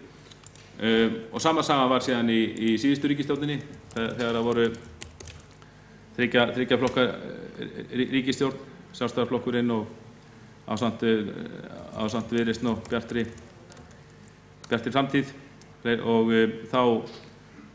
þá reyndar lagði, ef ég man rétt, þá lagði Jón Gunnarsson, sveitarstjórnarráðherra, þá lagði hann fram þetta frumvarp og fékk það samþykkt sem stjórnarfrumvarp en því dagar þeirra ríkisstjórnar urðu ekki margir og það frumvarp náði ekki fram að ganga þrátt fyrir góðan vilja ráðherrans. Þannig að það er ekki hægt að þetta mál er ekki fram að ganga og ég veit ekki hvort það næra fram að ganga í þeirri ríkisstjórn sem nú situr. Það er alveg ljóst að í þeirri ríkisstjórn eru 3 flokkar og 2 flokkar studdu þessa fjölgun borgarfulltrúa. 1 flokkur var á mótinni, Sjálfstæðisflokkurinn. Ég veit ekki hvort að málið sé að fyrir stærðargráðu eða þannig að einhvern veginn Sjálfstæðisflokkur reyna að þvinga það fram. Ég held að segja sér bara sjálft í stjórnarsamstarfi ef 2 flokkar eru á móti svona máli í stjórnarsamstarfi þá verður ekkert af því. En þegar ég hef rætt við málið í þingmenn í mínum flokki, Sjálfstæðisflokknum og fleiri flokkum og þá er þetta fyrsta sem þessi menn segja. Fyrsta lagi þá fekk ég að heyra á sínum tíma að þetta hefði verið sett inn í sveitarstjórnarlögin fyrir þrábeiðni borgarfulltrúa Samfylkingar og Vinstri grænna. En svo segja mjög margir, svo hafa þingmenn sagt við mig, sérstaklega öðrum flokkum, þeir segja, ef þið ætla að fá þessu breytt, ef að þið ekki hlynnt í að fjölga borgarfulltrúum 53%, sem sagt úr 15 í 23, þá verður vilja yfirlýsing að komum það frá borgarstjórninni sjálfri. Ríkisstjórnin hefur, og bara þingmenn væntanlega, þeir hafa tilhneigingu til þess að þeir myndu sennilega taka vel í því að breyta þessum lögum ef að það kæmi fram skýr viljayfirlýsing frá borgarstjórninni sjálfri. Þetta hefur haft í huga, þess vegna tók ég þetta mál upp á síðasta og næstíðasta kjörtímabili. Ég tók þetta upp á næstíðasta kjörtímabili fyrst, flutti það tillögu hérna í borgarstjórn, tillögu svipað þeirra og Marta Guðjónsdóttir borgarfulltrúi og flytur í dag, líka á síðasta kjörtímabili, og ég held að það væri hægt að bara, ef maður lítur á feril þessara tillagna okkar þessu máli, það væri bara athyglisvert innlegg í bara kennslubók í stjórnsýslurétti og eða stjórnmálafræði, bara sem dæmi tillögu sem meirihluti hér, af því náttúrulega meirihlutin hefur þráhyggju, þá þráhyggju að samþykkja helst enga tillögur frá Sjálfstæðisflokknum. Meirihlutin þolir ekki að fella hana, en hann vísaði henni út og suður. Vísaði henni heldur til borgarráðs, vísaði til forsætisnefndar, vísaði henni hingað og þangað kerfi, þar sem hún var í einhvers konar meðferð árum saman, og svo þegar við rákum eftir málum hluti nýja tillögu, þá var samþykkt einhver umsögn í mannrétt sem var ekki mikið hægt að lesa út úr. Svo held ég árið síðar þá kom önnur umsögn frá forsætisnefnd, loksins eitthvað ákveðin, þar sem forsætisnefndurinn mælti gegn því að slík tillaga yrði studd, og ég var rauninni þakklátur forsætisnefnd fyrir þá tillögu, fyrir þá umsögn, vegna þess að þá loksins, ég man ekki alveg hvernig það var samþykkt, en kannski svona 1 eða 2 ár síðan, en ég var þakklátur fyrir þá umsögn, því að þá loksins komst, sko, eftir að meirihlutin hafi farið í kringum málið eins og heitan graut í mörg ár, loksins kom einhver viljayfirlýsing fram, einhvers konar, þó hún var ekki við skýr, en hún var sem sagt svo að forsætisnefnd fulltrúar meirihlutans þar, þeir legðust gegn tillögu okkar sjálfstæðismönnum að borginni sjálfstæmi þessu leyti. Og það sama sagan, sko, málflutningun hér í dag hjá formanni borgarráðs, og svo til að fulltrúa Framsóknarflokksins eða líka, að það er verið að, í staðinn fyrir að ræða máli efnislega, þá er mikið púður lagt hérna í tækniatriðin, sagt að það sé ekki okkar framkoma ádalinn sem felst í að flytja hérna tillögu aftur og aftur. En það er bara ekkert að því, að flytja tillögur eftir í borgarstjórnin, það ná ekki fram að ganga. Ég myndi bara segja að þetta sé bara dugnaður í því að halda málinu vakandi og sjálfsagt mál. Ég er nú sennilega orðinn og langorður þessi tækniatriði sem er kannski, akkúrat hefur kannski verið ætlun meirihlutans. Ég held að tækni eða bardagaaðferð meirihlutans þessu máli sé svo að tala sem minnst efnisatriðin, heldur flækja málið í einhvernum endalausum tækniatriðum og láta okkur svara fyrir það. Þannig að ég hef svona upplýst þessi tækniatriði eins og frá mínum sjónarhóli séð, en ég hvet borgarfulltrúa og meirihlutans og þá sérstaklega borgarstjóra sem er nú þögull eins og gröfin í þessu máli eins og öllum óþægilegum málum sem koma upp fyrir meirihlutan. Ég hvet hann til að tjá sig um þetta mál og fleiri borgarfulltrúa og meirihlutans, og ef þið vilja samþykkja tæknivillu á okkur sjálfstæðismenn fyrir að flytja þetta mál aftur og aftur, þá mega það, bara verðið þeim að því, við bara tökum glaðir við því að hafa haldið málinu vakandi. En ég bið á vinsamlegast þessa félaga mína að hætta nú þessu tali tækniatriði málsins og ræða það efnislega. Þá hefur borgarfulltrúi Kjartan Magnússon lokið sínu og þá hefur einn borgarfulltrúi óskað eftir því að veita andsvar við ræðu borgarfulltrúans og það er borgarfulltrúi Sigurbjörn Blöndal. Forseti, ágætu borgarfulltrúar, ég er nú ekki oft sammála málflutningi borgarfulltrúa Kjartans Magnússonar, en ég var það núna þegar hann sagðist vera of langorður og ég tek undir það. Mér fannst hann full langorður þetta mál. Þetta verður að vera rætt oft. Aðeins bara varðandi þau brigslum að við viljum ekki samþykkja tillögur Sjálfstæðisflokksins meirihluti. Það sé einhver stefna, það er alveg rangt. Við höfum samþykkt allar tillögur sem að borgarfulltrúar Sjálfstæðisflokksins hafa lagt fram sem við teljum að séu borginni og borgarbúum til heilla. Svo einfalt er það. varandi þetta mál að þá held ég að þurfa ekkert að í sjálfu sér velkjast í vafa hvaðan áhuginn á því virðist vera fyrst og fremst hjá eða sem sagt borgarfulltrúi Sjálfstæðisflokksins. Borgarfulltrúi Kjartan Magnússon lýsir því hér yfir í pontu að hann viti að það sé ekki meirihluti fyrir því að breyta þessu á Alþingi. Þá er það allavega komið fram og við erum með, eins og ég sagði áðan, 109 daga til kosninga, búið að samþykkja að fulltrúarnir verði 23, 7 vikur þangað til að utankjörfundaratkvæðagreiðsla hefst. Ég held að máli gæti ekki verið mikið skýrar en það er og ég hef sagt hér, það er einfaldast að fella þetta mál. Þetta er of seint í rassingripi, það er búið að fjalla þetta og dagur múrmeldisins heldur áfram. Hér er fjallað mál sem er þegar búið að taka afstöðu til. Það er borgarfulltrúi Sigurður Björn Blöndal. Lokið við það veita ansvar, þá svarar ansvari borgarfulltrúi Kjartan Magnússon.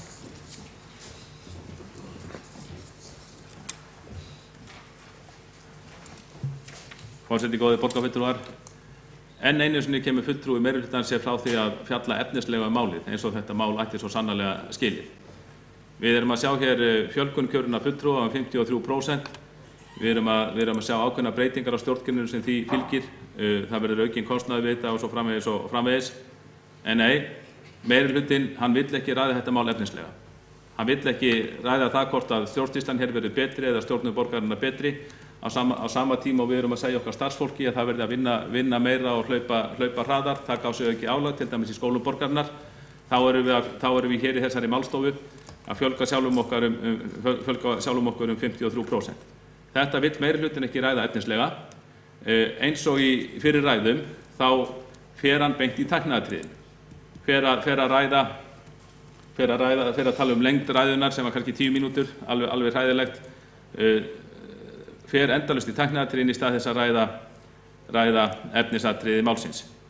Og svo eru þetta ránglega sagt hjá hinna formanni borgarráðs. Hann lagði mér orðið munn það að ég vissi að ekki væri meirihluti fyrir málinu á Alþingi. Núna situr nýtt Alþingi. Ég hef ekki kannað hug þess sérstaklega í öllum þingflokkum. Hef svona lauslega heyrt í nokkrum þingmönnum bara á og til málið. Ég heyrði í nokkrum þingmönnum eða mörgum þingmönnum á síðasta þingmálið og þeir sögðu allir sem einn, sem voru öðrum flokkin Sjálfstæðisflokknum. Númer 1, 2 og 3 er að borgarstjórn gefi skýra viljayfirlýsingu það sem hún vill. Þetta lagaákvæði var sett inn á sínum tímum fjölgun borgarfulltrúa fyrir þrábeiðni borgarfulltrúa Samfylkingarinnar og Vinstri grænna. Ef þið viljið breyta þessu, ef að borgarstjórn vill breyta þessu, þá verðið þið að gefa skýra viljayfirlýsingu það að þið fáið sjálfdæmi þetta aftur. Ef borgarstjórn gæfi slíka viljayfirlýsingu þá er ég viss að þingmenn verða allir að vilja gerðir til þess að breyta lögunum á ný. Þá er borgarfulltrúi Kjartan Magnússon. Lokið við það að svara andsvari, þá veitir andsvar öðru sinni borgarfulltrúi Sigurður Björn Blöndal. Forseti, ágætu borgarfulltrúar. Já, ég biðst afsökunar ef ég hef misskilið málflutning borgarfulltrúans. Hann hefur það bara ekki verið nægilega skýr til að ég næði þessu. En það er auðvitað búið að taka afstöðu í málinu, það er búið að samþykkja að fara eftir því lágmarki sem að lögin segja til borgarfulltrúar verði 23. Varðandi svona einhverjar, ég veit ekki hvað gögna borgarfulltrúin hefur í málinu varðandi það að það hafi verið einhver þrábeiðni borgarfulltrúa Samfylkingar og Vinstri grænna sem að eru til þess að þessi lög voru með þeim hætti sem eru. Ég hef ekkert höndunum það, hvorki sögusagnir né staðreyndir og gerir ráð fyrir að borgarfulltrúinn geti þá lagt fram einhver gögn, máli sínu til stuðnings, því að hann hefur nú gagnrýnt harðlega hér ef að er komið í ræðustól og málflutningur byggður á sögusögnum. Einhvern veginn hljómar þetta svolítið eins og borgarfulltrúinn sé akkurat að gera það, byggja málflutning sinn á sögusögnum eða tilbúningi og það er auðvitað ekki gott í sjálfu sér.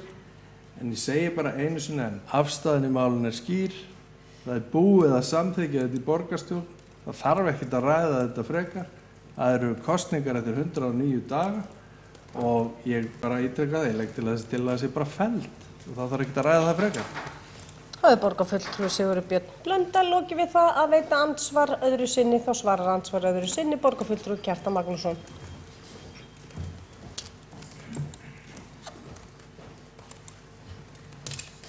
Forseti, góðir borgarfulltrúar. Já, enn er fjallað tæknilegu hliðar málsins og reynt að gera lítið úr málflutningi okkar sjálfstæðismanna með einhverjum athugasemdum það að við séum að vitna í eitthvað sögusagnir og eitthvað slíkt. Sko, gögn eru næg í þessu máli. Það sem ég var að vitna í, það var af hverju þetta ákvæði hefði farið inn í lögin á sínum tíma og mér sagði svo hugur að það væri ólíklegt að þingmenn hefðu tekið upp hjá sjálfum sér að fara að reyna að fjölga borgarfulltrúum í Reykjavík 53% vegna þess að þetta ákvæði náði bara til eins sveitarfélags að það var Reykjavík og þá bara spurði ég menn, það er enga sögursagnir, það er bara ég spurði menn og ég talaði við á bara þetta frá fyrstu hendi og ekki einu tilvíkun heldur fleirum. En það eru bara mín orð fyrir því og ég stend alveg við það því að ég hef enga ástæðu til að rengja það fólk sem sagði mér þetta á sínum tíma. Nú enn og aftur þá vil ég hvetja fulltrúa meirihlutans til að koma hér í pontu og þetta er mikil breyting á borgarstjórninni og í staðinn fyrir að reyna að flækja málið, fara með málið ykkur á tækniflækju og koma hér með tæknivillur og hitt og þetta, þá held ég að þetta mál eigi það skilið og borgarbúar sem munu bera kostnaðinn af þessu þeir eigi það skilið að meirihlutinn og þá sérstaklega borgarstjórinn, þögn hans nú æpandi í þessu máli, komi hér upp og lýsi viðhorfi sínu til þessarar fjölgunar. Hvort að menn telja þetta sé skref fram á við og hvort að þessi eðlilegt að á sama tíma og við höfnum beiðnum frá ýmsum starfsstöðvum borgarinnar það að fjölga starfsmönnum að þegar sé ekki til peningur. Þá er til peningur til þess að fjölga hér í borgarstjórnum 53%. Þá borgarfulltrúi Kjartan Magnússon lokið við að svara andsvari öðru sinni og telst andsvörum lokið. Þá hafa ekki fleiri hvatt sér hljóðs undir þessum dagskrárlið og telst umræðu lokið. Við berum upp tillögu þessa. Þeir sem að samþykkja hana gefi merki. Einhver á móti. Hún er felld með 10 atkvæðum gegn 4 og gegn 5. Við göngum til 3. dagskrárliðar sem er tillaga borgarfulltrúa Sjálfstæðisflokksins samgöngubætur á Miklubraut og þá tekur borgarfulltrúi Kjartan Magnússon fyrstur til máls.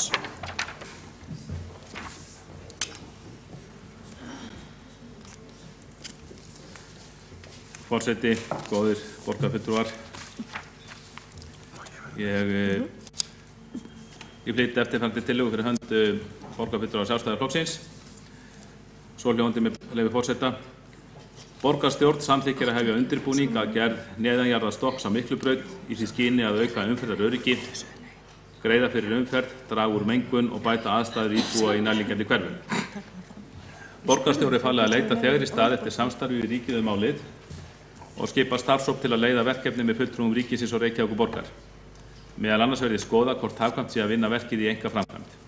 Umhverfis- og skipulagssviði er falið að meta skipulagslegan þátt verkefnisins og leggja til nauðsynlegar breytingar á aðalskipulagi svo það geti orðið að veruleika. Já, góðir borgarfulltrúar, þetta mál er ekki alveg nýtt af nálinni. Þegar ég skrifaði tillöguna þá reyndi ég að afla mér upplýsingar það hvað mál í rauninni væri gamalt og ég fann nú engin óyggjandi gögn það þannig að ég varð að spyrja mér eldri og reyndari menn þetta. Ég vona að ég verði ekki út af því sakaður að vera að bera hér sögusagnir inn á borð borgarstjórnar eins og maður búast við eftir síðustu umræðu en ég held að megi segja sem svo að þessi umræða sé að minnsta kosti 30 ára gömul. Sennilega eitthvað eldri, jafnvel upp undir 40 ára gömul. Fyrst var þetta bara hugmynd, en seinna fékk hún byr undir báða vangi og hún er síðan sett inn í aðalskipulag 1996 og er þar inni þar inni sem sagt frá 1996 til 2016 og talið var að þessi stokkur gæti alveg staðið einn og sér en eftir því sem það farið nær nútímanum, eftir að menn skoðu þetta betur, þá töldu menn að slíkur stokkur hann væri hluti af mati á breytingum á gatnamótum Miklubrautar og Kringlumýrarbrautar. Með öðrum orðum, hann í tengslu við vestari hluta Miklubrautar og þá vinnu sem fór á þeim tíma fram varðandi hann. Þetta mál var til mikillar skoðunar í samvinnu Reykjavíkurborgar og Vegagerðarinnar til 2008. Þá vegna bankarhrunsins og efnahagserfiðleika í kjölfar þess, þá var öllum slíkum framkvæmdum slegið á fresti í bili. Það var á þessum tíma þegar málið var í skoðun, þá var skipaður samráðshópur með íbúum og sem fór mjög vandlega yfir málið og helstu niðurstöður hópsins voru þær að lengja stokkinn frá því sem þá hafði verið talað leggja áherslu á að stokkurinn næði frá Snorrabraut austur fyrir gatnamótin við Kringlumýrarbraut og þá kom fram fljótlega eða sama bili kom fram ábendingar það að það verið æskilegt að stokkurinn næði enn lengra, hann næði austur fyrir Háletisbraut og jafnvel austur fyrir Grensásveg og það var mjög mikið skoðað hvernig ætti að standa að gatnamótum Miklubrautar Kringlumýrarbrautar og menn töldu það góðan kost því menn töldu að það væri rétt að fá slík gatnamót, gera þau mislæg að menn töldu að það er mikill ávinningur í því fólgin að samhliða mislægan gatnamótum eins og stað þá kæmi hann stokkur sem gæti þá haft í för með sér mikil gæði fyrir íbúana, tengt nærliggjandi hverfi saman og síðast en ekki síst að með því móti þá var líka hægt að gera gatnamót Miklubrautar og Lönguhlíðar mislæg sem fram að því sumir höfðu ekki talið möguleika fram að því eða töldu að það er mjög erfitt og alls ekki æskilegt út frá lífsgæðum íbúa nálægt þeim gatnamótum en allt annað málu auðvitað ef að hægt var að koma þessum gatnamótum fyrir neðanjarðar inn í sjálfum stokknum og þá á yfirborði væri raunni þá bara lítil gata eða húsagata sem myndi fyrst og fremst þjóna íbúunum. Þessum breytingum var allir frestað og síðan þegar það kemur að aðalskipulagi Reykjavíkur 2010 til 2030 þá var dregið fram að neikvæð áhrif bílaumferðar á loftgæði og hljóðvist væri mest við Miklubraut, að setja hluta umferðar í stokk gæti dregið úr staðbundnum áhrifum og slíkur stokkur hann myndi auðvitað auka þjónustustig og greiða fyrir umferðinni en hann myndi skipta miklu máli í því samhengi að draga úr neikvæðum umhverfisáhrifum umferðar og skapa þægilegri og öruggari tengingar milli hverfishlutana beggja vegna Miklubrautar sem er nota bene það mál sem að öllum íbúafundum kemur fyrst upp hjá íbúunum þegar þeir ræða hvað þeir vilja sjá batna í hverfinu sínu. Og samráð í rýnuhópum og íbúafundum bendir til að í Hlíðum vilji 85% íbúa úrbætur sem taka á umferð, öryggi, hljóð og loftmengun. Í Háleiti bústöðum vilja 70% íbúa sambærilegar aðgerðir. Íbúar eru því mjög ákvæðir fyrir því að setja umferð á Miklubraut í stokk og ef umferðin fer í stokk þá eru sömu íbúar ákvæðir fyrir því að byggja á svæðinu og gera Miklubraut að borgargötu. Og það er að segja það með því að byggja á svæðinu þá eru þetta hægt að fjármagna hluta af stofnkostnaði. Þannig að þetta mál hefur verið lengi í gerjun hér í borgarstjórninni og ég man bara í gegnum tíðina, maður hefur ekki tölu á þeim fundum þar sem þetta mál hefur verið rætt. Ég hef enga yfirsýn yfir öll þau gögn sem hafa verið lögð fram út af þessum hugsanlega Miklubrautarstokki en það man ég þó vel að eftir því sem þetta hefur ofta verið rætt á fundum og eftir því sem fleiri gögn hafa verið lögð fram með málið þá hefur mér og held ég öllum öðrum borgarfulltrúum eða flestum öðrum borgarfulltrúum litist betur á hugmyndina. Flestum borgarfulltrúum segi ég. Því miður hefur ekki verið hægt að segja það borgarfulltrúa vinstri flokkana, borgarfulltrúa þeirra flokka sem skipa núverandi meirihluta. Þeir hafa dregið úr vægi stokksins eins og hann sýndur í skipulaginu. Eins og ég gat áðan þá var hann hér sýndur 2 áratuga skeið í sjálfu aðalskipulagi borgarinnar. Hann var semst inni í eldra skipulagi þessi stokkur, en í síðustu aðalskipulagsbreytingu þá var hann tekinn út sem sérstök merking og nefndur í texta í aðalskipulaginu.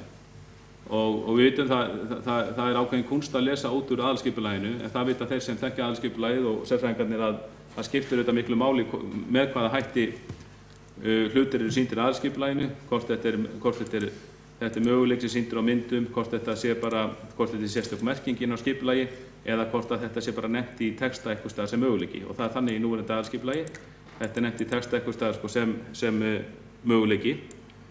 Þannig að það var mjög dregið úr vægi þessar hugmyndar og síðan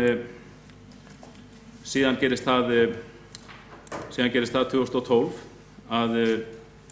að þáverandi borgarstjórnarmeirihluti undir stjórn Samfylkingar og Besta flokksins eða núna Bjartar framtíðar, hann gerir samning við ríkið og hann dregur vagnin, hann á frumkvæði af því að Reykjavíkurborg eða réttara sagt samtök sveitarfélaga á höfuðborgarsvæðinu gera samning við ríkið að taka út allar eða hætta við eða fresta í 10 ár eða svo öllum stórframkvæmdum í vegagerð í Reykjavík.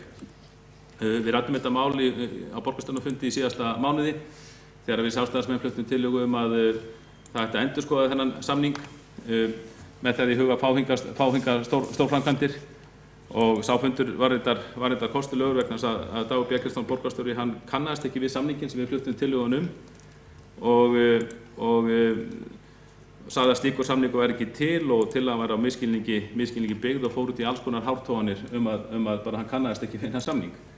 En hann ætti nú að kannast við samninginn þegar hann beitti sér persónulega fyrir honum á sínum tíma.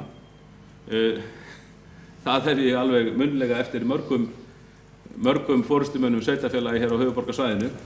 Þó ég hefði ekki skjalfest, þá hef ég það munnlega eftir og ég vona að ég verið ekki sekkaður sögursagni við að halda því fram, því það er svo sannarlega satt. En þá var semst málið það að það var gerður samningur, þetta gekk út á að gera samningu við vinstristjórnina, Jóhannu og Steingríms á sínum tíma, að fresta hér ýmsum framkvæmdum. Þar á meðal Miklabrautarstokknum. Það er nú bara til minnisblað sem yfir þessar framkvæmdir sem fylgdi með samningnum, hvaða framkvæmdum ætti að fresta. Það mislæg gatnamót á Vesturlandsvegi við Hallsveg, Korpúlfsstaðabraut og Skarhólabraut, mislæg gatnamót á Suðurlandsvegi við Breiðholtsbraut og Norðlingaholt, mislæg gatnamót á Hafnarfjarðarvegi við Kringlumýrarbraut, breikkun á Reykjanesbraut sunnan Breiðholtsbrautar, stokkalausn á Miklubraut, göng undir Öskjuhlíð, ofanbyggðavegur, Vífilsstaðavegur ofan Reykjanesbrautar, breikkun Stekkjarbakka milli Reykjanesbrautar og Höfðabakka, Hallsvegur milli Víkurvegar og Vesturlandsvegar, Sundabraut og Sæbraut upp á Kjalarnes. Nú er ég ekkert að halda því fram, alls ekki, enginn má skilja mig svo að með þessu samningi árið 2012 það hafi allar þessar framkvæmdir, margar þeirra mjög góðar. Ég er ekkert að halda því fram að þær hafi allar verið í farvatninu og hefðu orðið að veruleika á þessum 6 árum sem eru liðin síðan. En að minnstakosti hefðu einhverjar þessar framkvæmda orðið að veruleika eða væri minnstakosti komnar lengra áfram með þær eru núna. En vegna þess að meirihlutinn hér á síðasta kjörtímabili, hann rauninni bara sló þetta af, þar á meðal stokkalausnina, bara drap þessa stokkalaust, ef svo má segja, eða fresta henni að minnstakosti mörg ár. Og við Sjálfstæðismenn gerðum athugasemdir við það, við fluttum tillögu hér árið 2015 að setja stokkinn á dagskrá á ný. Og ég man eftir því að það var ekkert sérstaklega veltekið í það hugmynd á þeim tíma. Henni var þá sem sagt lögðum við Sjálfstæðismenn til, þetta er árið 2015 fyrir rúmum 2 árum. Við lögðum frá tillögum að hefja undirbúninga samgöngubótum í Miklubraut með gerð stokks til að bæta umferðarflæði, draga úr mengun og bæta aðstæður íbúum í nágrenninu. Nú, ég man að það var ekki veltekið í þessa tillögu, það voru frekar dræmar viðtökur hjá núverandi borgarstjóra, þetta var nú á kjörtímabilinu, og tillögunni var vísað til borgarráðs. Það hefur mjög lítið gerst í þessu máli, það hefur lítið verið unnið að því. Þetta er eitt af þessum málum sem við sjálfstæðismenn höfum flutt og meirihlutanum vísað til borgarráðs og lengi vel og hefur unnið lítið gerst í. En síðan gerist það núna, bara þegar að það kemur betur og betur fram að íbúarnir í þessum hverfum, þeir vilja klárlega stokkinn, Miklubrautastokkin, þá vaknar meirihlutinn af löngum dvala og setur málið á dagskrá og lætur þá í það skína að þetta sé tillaga frá borgarstjóra eða sjálfum meirihlutanum. Og þeir sem þekkja málið vita að það er ekki þannig. Og eina af þeim spurningum sem vaknar strax þegar meirihluti setur þetta á dagskrá, þetta var sett mjög myndarlega á dagskrá á meirihlutanum á íbúafundi í Hlíðunum í síðustu viku eftir að kom ljós kemur frá þessum rýnihópavinnu að þetta er sem íbúar í hverfinu kalla mest eftir. Þá veltir maður fyrir sér, af hverju var verið að fara út í framkvæmdir á Miklubrauti við Klambrátún fyrir 100 milljóna króna ef það var verið að undirbúa slíkan stokk, slíka lausn. Maður skilur það ekki. Ég held að kostnaðaráætlunin fyrir þessa framkvæmdir sem standa núna við Klambrátún, ég held að kostnaðaráætlunin sé 350 milljónir króna. En mér er sagt að þetta sé farið eitthvað fram úr og það maður alveg búast til þetta farið upp í halvan milljarð eða slíkt. Og ef það gengur eftir þá veltir maður fyrir sig bara hversu í ósköpunum er verið að setja 500 milljónir í framkvæmdir á Miklubraut sem munu kannski ónýtast þegar og ef stokkurinn fer af stað sem við auðvitað vonum að verði sem fyrst. En svona er þetta nú og maður getur þó sagt líka sko að batnandi englum er best að lifa. Nú, það sem kynnt var í síðustu viku á borgarstjóra, ég verð að segja að gögnin, þó ég fagna gögnum og það voru flotta myndir þarna sem þetta var svona gert svona glærusjó, að mér fannst upplýsingarnar vera frekar rýrar í róðinu. Ég hef fylgst með þessu máli lengi og ég var búinn að sjá þetta, ég var búinn að lesa þetta allt áður. Í mínum huga er ekki vafi það að stokkalausn á Miklubraut, ef hún væri vel útfærð, þá getur hún verið mjög góð framkvæmd. Og loksins þegar maður sér þetta mál sett á dagskrá borgarráðs og það er að leggja eitthvað fram það, þá hélt ég að ég myndi fá almennilega skýrslu. En nei, það kemur ekki skýrsla, það kemur eitthvað sem heitir frummat á þróunarmöguleikum. Og borgarfulltrúar góðir, sko, bara ég velti fyrir mig hvaða grín þetta væri. Þessi hugmynd hefur verið, ég meina, þetta er eldgömmul hugmynd. Hún hefur verið bara til töluverðar skoðunar í meira en 20 ár. Hún fer inn í aðalskipulagi 96, eins og menn hafi ekki löngu verið búin að vinna frummat. Og þá í fleirtölu, þó þessi erfitt að nota það orðið fleirtölu. Eins og menn hafi ekki búin að vinna frummat, margoft. Og ekki bara frummat, þetta er bara hinnar og þessar skýrslur málið. En það er alveg augljóst að meirihlutinn síðasta kjörtímabili og sami meirihluti þessu kjörtímabili líka. Þetta er ekki málhörgjörn í neinu forgangi, en það er að koma kosningar. Meirihlutinn áttar sig á því að íbúar vilja þetta. Hann vaknar að dvala, leggur fram eitthvað sem heitir frummat þegar að greinilega hrófvíksinlega gert, þegar það er alveg ljóst að það er til margar, það eru til mikil gögn málið í skjalasafni borgarinnar og mjög auðvelt tala ekki að því það eru rúm 2 ár síðan þessari tillögu Sjálfstæðisflokksins var vísað til borgarráðs. Það hefði auðvitað verið mjög auðvelt á svona þeim tíma eða helming þess tíma að vinna vandaða skýrslu málið sem svona var að skila okkur eitthvað áfram að þetta frummat getur gert. Ég ætla þó að gera lítið úr þessu frummati, það kannski ber vitni það að það sé eitthvað stefnubreyting að verða hjá meirihlutanum í málinu. Ég er sammála flestu því sem kemur fram í þessu frummati. Það eru bara forsendur þar hérna verið 1750 metra langur stokkur með 2+2 vegi, Borgargata á yfirborði með 1+1 vegi fyrir bílaumferð, 1+1 vegur fyrir almenningssamgöngur, hjólastígar og gangstittar. Og það eru sýndir möguleikarnir sem náttúrulega maður var löngu búinn að sjá áður. En það er fjallað þessa möguleika á jákvæðan hátt í þessu frummati og ég þakka fyrir það. En þetta er eitthvað nýja fréttir. það svo langt síðan að allir þessir, flestir þessir kostir við þessa stokkalausn lágu fyrir og þess vegna hefði maður gert sér vonir að ef hugur fylgdi máli hjá meirihlutanum að koma þessu máli áfram, þá eitthvað meira búið að gerast á þessum rúmu 2 árum sem liðin eru síðan Sjálfstæðisflokkurinn flutti tillöguna heldur en hér liggur fyrir. En alltaf einu, ég vona að þetta sé ekki bara eitthvað kosningamál hjá meirihlutanum þó það beri þess öll merki.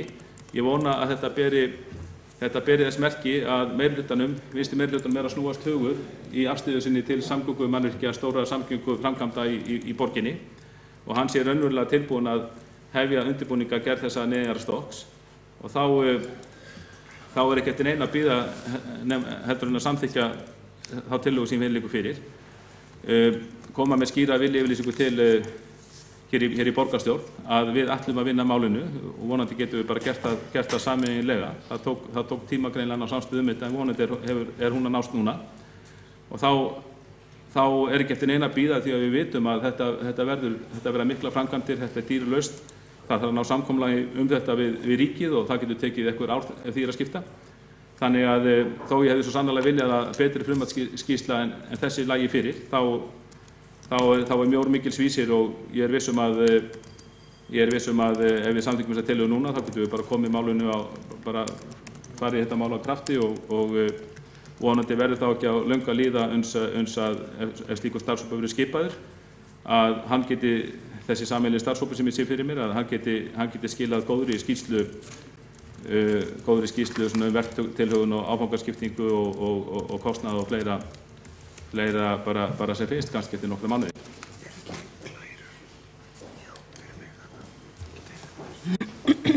Það borgarfulltrúi Kjartan Magnússon lokið sínu máli og borgarstjóri næstur á mælendaskrá.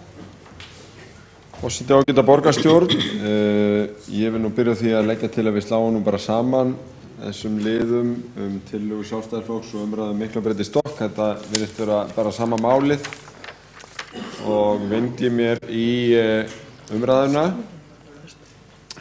Það rétt sem að borgarfulltrúi sagði að á fundi umhverfis- og skipulagsráðs í síðustu viku og borgarráði voru kynntar niðurstöður á frummati og þróunarmöguleikum í tengslum við Miklabraut í Stokk og síðan á íbúafundi sama kvöld. Þessu var afskaplega vel tekið og það rétt sem hér kom fram að Miklabraut í Stokk var á aðalskipulagi 1996 til 2016 og hluti af mat á breytingum á gatnamótum Kringlumýrarbrautar og Miklubrautar og var til skoðunar í samvinnu Reykjavíkurborgar og Vegagerðar til 2008 þegar varð hlé á skoðun á þessari stórframkvæmd eins og öðrum út af hruninu.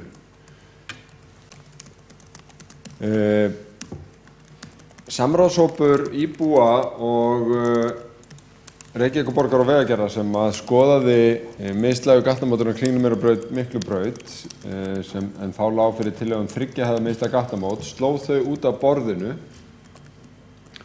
með sameiginlegri niðurstöðu en lagði þess í stað áherslu á Stokk frá Snorrabraut austur fyrir gatnamót við Kringlumýrarbraut.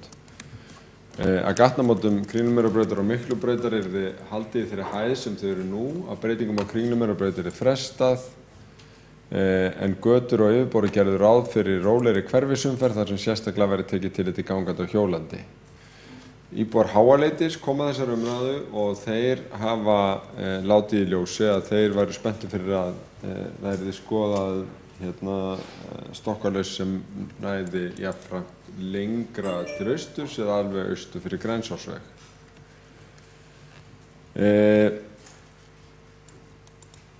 Stokkalausnin í núverandi aðalskipulagi, það er gert grein fyrir henni þar í kaflanum samgöngumál og útfærslan á aðalskipulaginu hefur verið þróuð inn í hverfiskipulag í miklu samráði við íbúa en hverfiskipulagi Hlíðum og Háaleit og bústöðum hefur verið í undirbúningi og í þeim gögnum kemur fram að 85% íbúa kalla úrbætur sem taka á umferð, öryggi, hljóð og loftmengun Þetta aðeins lægra í háleita bústöðum en íbúar eru mjög jákvæðir fyrir því að setja umferð á Miklubraut í stokk og það kemur jafnframt fram að íbúar eru jákvæðir fyrir því að byggja á svæðinu sem myndast og gera Miklubraut að borgargötu og greiða þannig fyrir hluta stokksins. Það var settur niður sérstakur rýnihópur til þess að skoða báðar þessar útfærslur raun og veru hæga borgargötu án stokks eða þessa stokkalausn og einhverju byggust við því að íbúar myndu skiptast í tvennt eða í einhverja hópa í afstöðu sinni til hvoru tveggja en það var einfaldlega yfirgnæfandi meiri hluti eða nánast einróma afstaða íbúa sem voru valdir sem með slembi úrtæki að stokkalausnin væri málið. Það auðvitað mjög margt að gerast í uppbyggingu á þessu svæði og í Grendviða, alveg frá Skeifunni í austri og til Landspítalasvæðisins í vestri og svo Hlíðarenda og Kringlunar. Þetta eru stór uppbyggingarsvæði, þó bara þau stærstu séu nefnd. Fyrir ári síðan þá samþykktum við í borgarráði að kanna hvort það væri fýsilegt að setja meginstraum umferðar á Miklubraut í stokk og það var samþykkt einróma. En að því að var spurt aðgerðirnar hjá Klambratúni þá voru þær líka samþykktar einróma eins og deiliskipulagið sem að útfæra þær. Þær hafa tafist mörg ár en það hefur lengi verið talað þær. En allar þessar aðgerðir hafa meira eða minna verið samþykktar einróma og frummati líka. Það var hluti af því að meta hvort það væri fýsilegt að setja meginstraum umferðar í stokk út frá fjárhagslegum, umferðarlegum og umhverfislegum forsendum. Það var tekið fram að þetta yrði unnið í tengslum við vinnu hverfisskipulags og meðal annars fengnar tillögur hverfisskipulagsráðgjafa þróunarmöguleika miðað við stokkalausn. Svo var talað að gera umferðarspár og kostnaðaráætlun. Þessi vinna hefur núna átt sér stað og verið kynnt eins og fram hefur komið. Hér hefur því verið haldið fram að skjalasafn borgarinnar sé fullt af svona skýrslum sem ég kannast ekki við í fljótu bragði en ef að borgarfulltrúinn veit einhverja tilteknar sem hann vill senda mér að þá ég alltaf til í að skoða gögn, jafnvel þó gamall sé og hef líka sendt skjalasafninu fyrirspurn málið ef það er eitthvað þar sem að getur nýst í þessu vegna þess að þetta frummat. Það býsna vel og langt unnið, ég algjörlega sammála því, þetta mjög samfærandi lausn en það ýmislegt sem að getur komið til álita þegar svona verkefni eru þróuð áfram. Það búið að kynna þetta frummat fyrir vegagerðinni og þetta verður unnið áfram með henni að sjálfsögðu. Það var raunar gert fyrir kynningarnir í umhverfisskipulagsráði og borgarráði en það talið eðlilegt. Aðeins til þess að við áttum okkur á umferðarmagninu þarna að á virkum degi á síðasta ári voru þetta 43.000 ökutæki á sólarhring en 7.000 manns með strætisvögnum og hlutfall strætisvagna 30% af umferð hérna á háannatíma. Þetta auðvitað í takt við stefnu okkar að gera fólki kleift að velja öflugar almenningssamgöngur og ganga eða hjóla og það sem athyglisvert og kemur alltaf til skoðunar hversu markviss svona aðgerð veltur mjög mikið á því hvert fólk að fara. Því ef þú ert bara að fara í næstu beygju og þá tekur þið ekki fyrir því að fara ofan í stokk, sérstaklega og kemst ekki upp aftur. Þannig að ef við hefðum setið uppi með alveg jafn mikla umferð á yfirborðið þrátt fyrir stokkina þá hefði þetta ekkert verið áhugavert og þess vegna þarf að keyra þetta í hinu ágæta umferðarmódeli höfuðborgarsvæðisins. Og það hefur núna verið gert og líka miða við allt sem þarna að fara í uppbyggingu og það hægt að spá fyrir það hvernig fólk hreyfir sig og ferðast. En núverandi hverfi með í kringum 17.000 íbúa, það auðvelt að sjá fyrir sér að þeim muni fjölga allavega yfir 6.000 bara á næstu árum og það sem auðvitað mikið lífsgæðamál þarna að í raun sameina hlíðarnar aftur.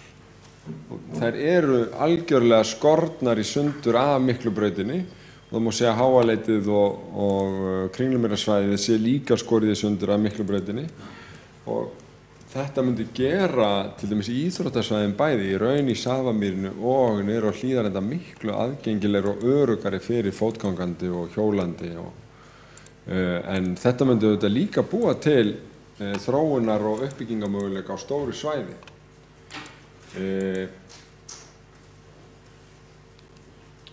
Hér mynd fyrir þar sem að borgarstjórn getur glöggvað sig á hvaða svæði þetta eru. Þarna ástæða til að draga fram að það hluti af upplegginu að ganga ekki á Klambratún og heldur ekki á íþróttasvæðin, hvorki á Hlíðarenda né í Safamýri í útfærslunni.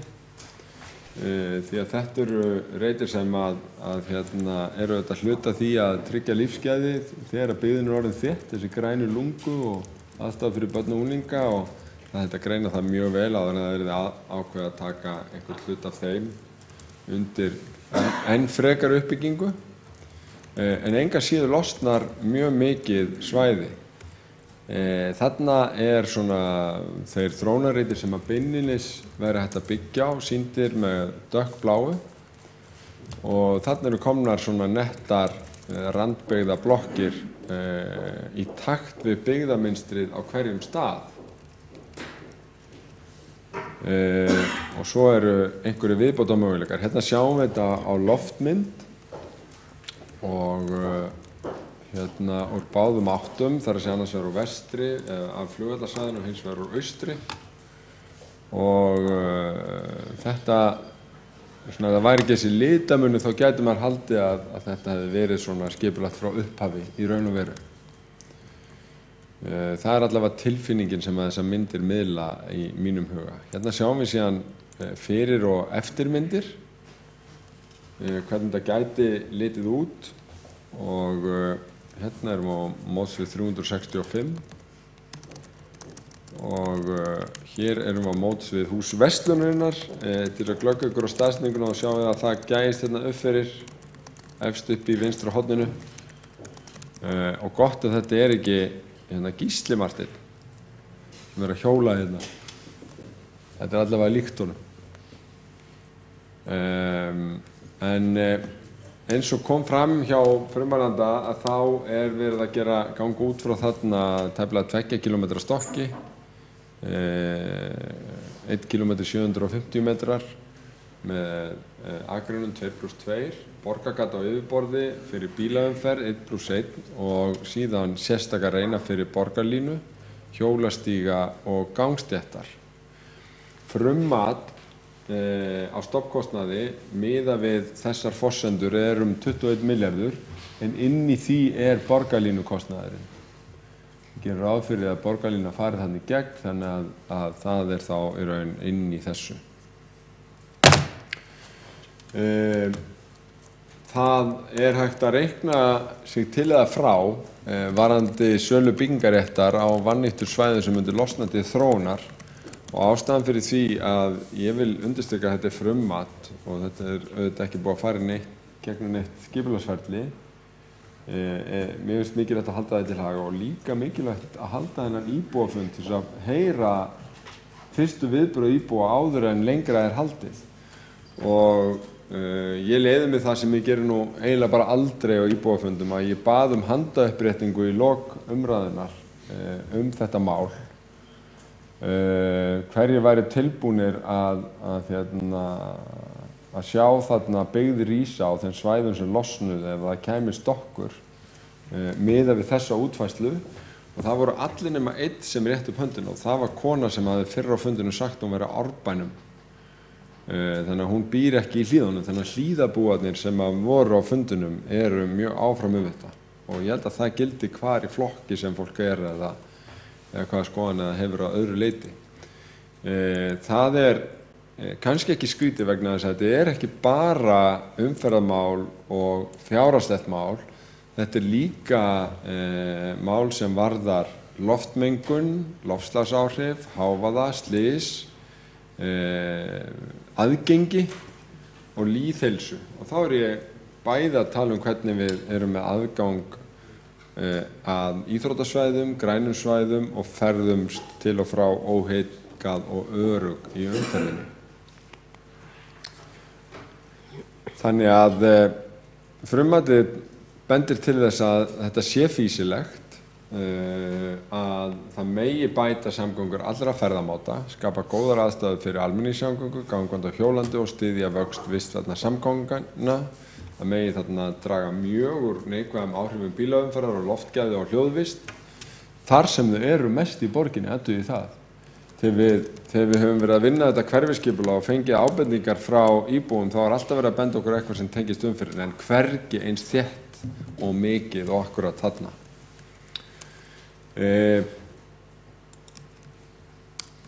Þetta hins vegar umfangsmikið verkefni, við þurfum að greina þetta áfram og við þurfum að vinna þetta rétt og vel, en ég sammála því að fer að koma því að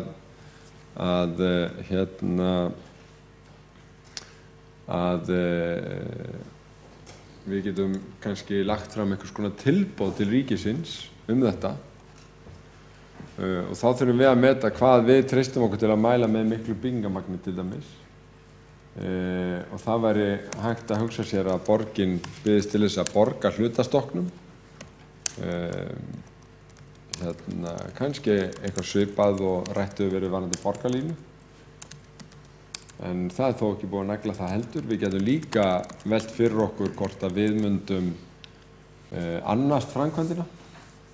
Og ríkið myndi borga okkur eingreiðslu eða jafnar greiðslur á 25-30 árum og borgin myndi einfaldlega fara í það að fjármagna þetta. Við vitum úr umræðunum fjárhagsstöðu borgarinnar að borgin stendur mjög sterkt og í góðum færum til að gera þetta. Getur algjörlega axla þetta, fengi tekjur á móti og þannig flýtt þessari lífsgæða framkvæmd. Þeir sem hafa skoðað stöðubæði borgarinn á B-hluta átt að sjá því að við höfum gott afl í þetta, gætum þess vegna búið til sérstakt fyrirtækið utanum þetta í B-hlutunum og sett eigið fé úr sjóðum okkar inn í það og notað afli sem við þannig myndum búið til þess að fara í þetta mál. Félagið myndi síðan fá á einhverjum tíma tekjur af þessu og auðvitað greiðslurnar frá ríkinu á lengri tíma og myndi gera sig upp á 25-30 árum. Þetta væri líklega eitthvað svona aflmesta einingin sem geti gert þetta, þannig ég velti upp einum kosti og sjálfsagt að fá viðbrögð það frá borgarfulltrúum hvernig þeir sjá þetta fyrir sér. Allavega það var meirihlutinn mjög opinn fyrir að stíga skref til þess að flýta fyrir þessu, en ég vil að koma alveg skýrt fram í þeirri vinnu sem við höfum verið síðastliðin 2 ár með vegagerðinni, að þá hefur Stokkarlaus fyrir Miklubraut verið inn í umræðan allan tíma sem ein þeirra stofnvega framkvæmda sem að við höfum sett efst á listan. En þetta var kynningin. Ég ætlaði síðan að enda á því að fá að sýna ykkur myndband ef að það hérna með. Þar sem að þessu lýst. Ég veit nú ekki hversu gott hljóðið á þessu. En við reynum. Að lokum ætlaði að leggja til að tillagan sem hér var lögð fram undir hinum liðnum verið vísað til borgarráðs. Aðeins að kíkja orðalagið og svona og bara ræða svolítið betur hvernig við ætlum að hafa okkur í þessum samskiptum við ríkið og hverju við getum hugsanlega spilað út í því.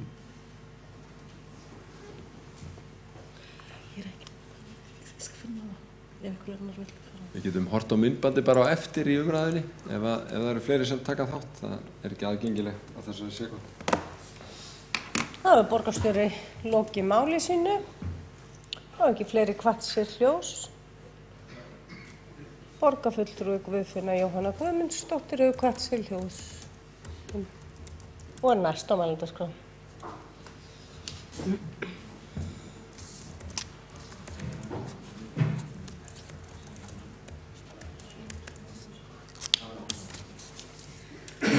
Forseti, borgarfulltrúar, mér líst mjög vel á þessar hugmyndir að setja Miklubrautina í stokk og það er gleðilegt að það virðast allir flokkar vera því fylgjandi, þannig að það þarf ekki að vera ágreiningur þetta mál, hver kom fyrst með þetta og hver kom síðastu með þetta og hver kom með þessa til og hver kom með hina. Þannig að það virðist vera sem allir flokkar geti haft þetta sameiginlega kosningamál í vor fyrir borgarstjórnarkosningarnar. Og þá ágreiningsmálunum, þá hefur við fækkað minnst að 1. Þannig að þetta bara gleðilegt og það þarf auðvitað að vinna þetta betur og í samráði við ríkið, en ég fagna að þessi umræða sé komin á stað og líst vel á þetta. Það borgarfulltrúi Guðfinna Jóhanna Guðmundsdóttir lokið máli sínu og borgarfulltrúi Kjartan Magnússon næstur og síðastur á mælendaskrá.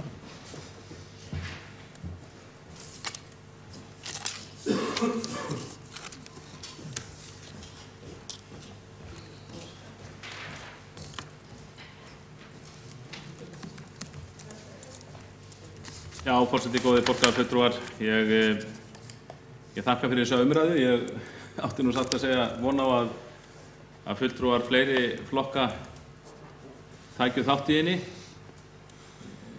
Sko, hér slíkt stórmál að ræða út frá bara heila öllum mælikvörðum, út frá málaflokkum, út frá bara í skipulagsmálum, umferðarmálum,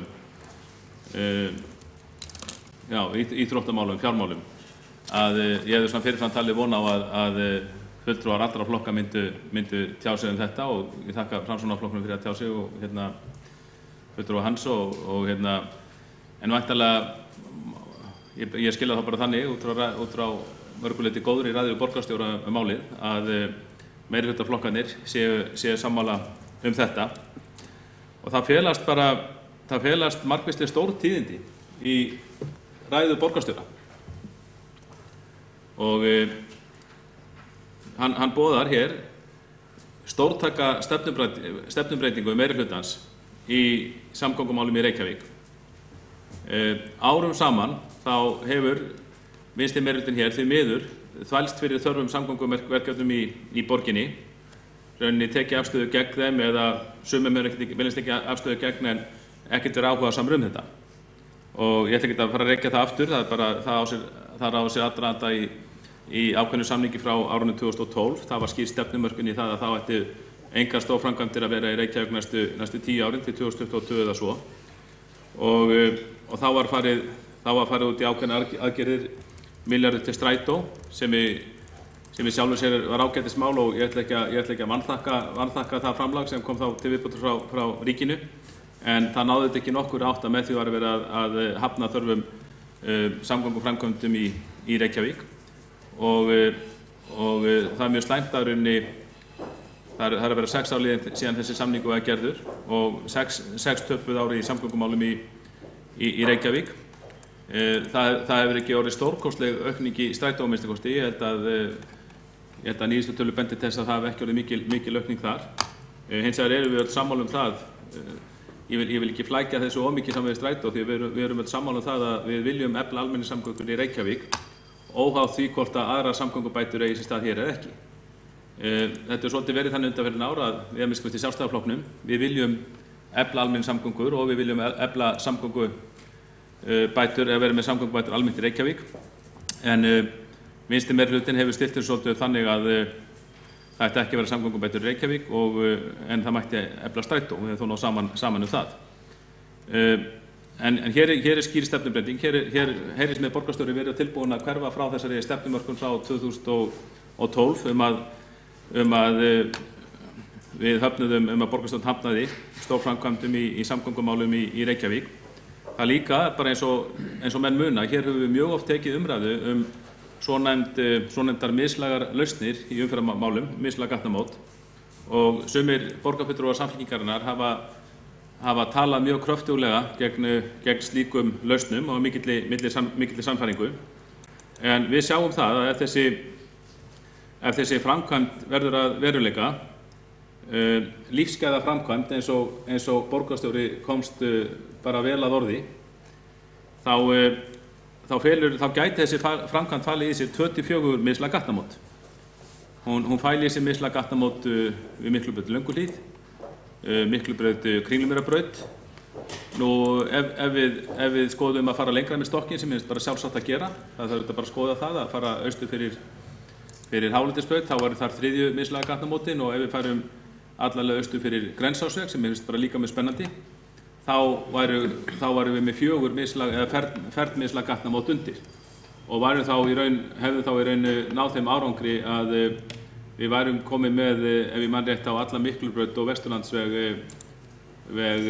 í flæði, svo má segja, án ljósastýrðra gatnamóta, nema þá sér fyrir gangandi vegfarendur, og þetta myndi greiða fyrir umferð, þetta myndi draga úr mengun, þetta myndi síðast en ekki síst auka umferðaröryggi, þetta myndi stórbæta raunni aðflutning að Landspítalanum.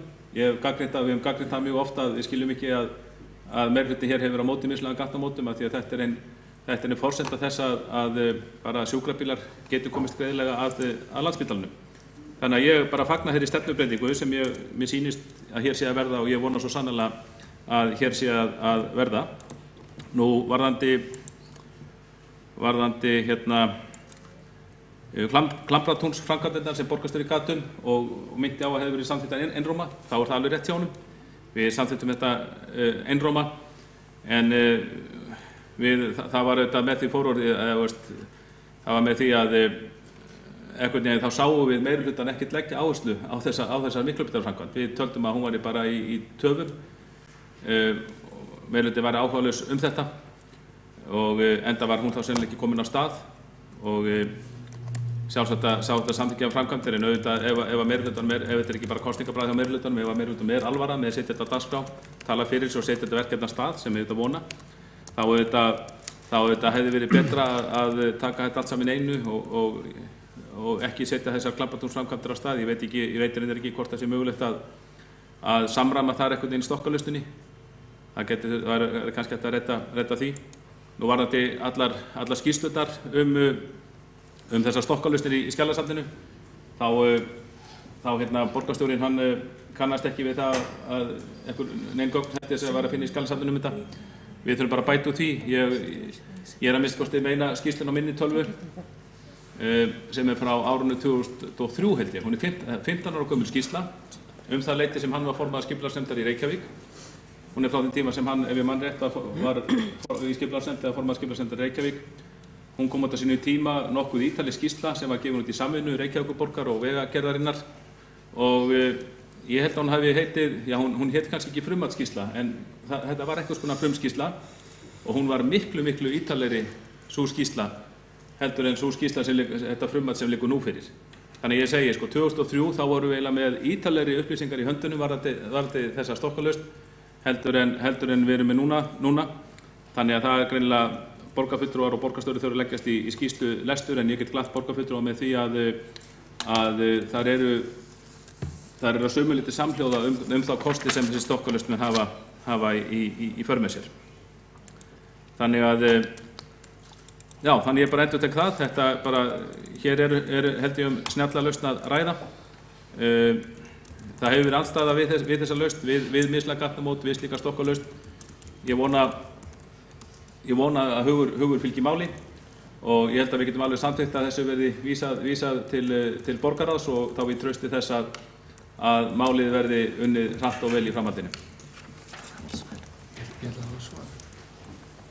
Þá hefur borgarfulltrúi Kjartan Magnússon lokið máli sínu og 2 óska eftir því að veita ansvar við ræðu borgarfulltrúans og borgarstjóri fyrstur. Forseti, ágæta borgarstjórn.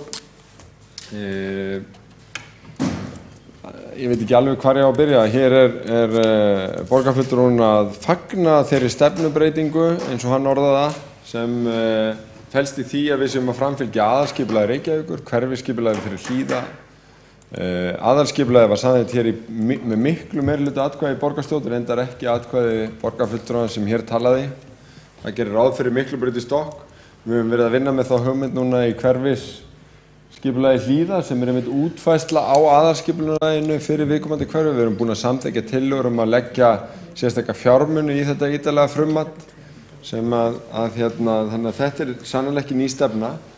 Það er greinilega að rifja hér upp aftur, og að það er líka rangfært sem borgarfulltrúinn hélt fram, að samningurinn á sínum tíma hafi verið við Reykjavíkurborg, hafi við samtök sveitarfélaga á höfuðborgarsvæðinu og sérstaklega tekið fram að sveitarfélögin áskildu sér rétt til að taka upp einstaka framkvæmdir og að stóra endurskoðunarákvæðið í samningnum 1. apríl 2018. Við erum búin að vinna í 2 ár með vegagerðinni að því að greina flöskuhálsa og forgangsraða verkefnum sem lúta að stofnframkvæmdum auk borgarlínu til þess að standast þau tímamörk. Þannig að ég held að vandinn sem borgarfulltrúinn meira í að hans tilraunir til þess að afflytja stefnu meirihlutans í samgöngumálum ríma ekki við alla þá vinnu sem við erum að vinna í þeim og hann verður bara að eiga það við sig. Það hefur borgarstjóri lokið við það veita ansvar, þá svarar ansvari borgarfulltrúi Kjartan Magnússon.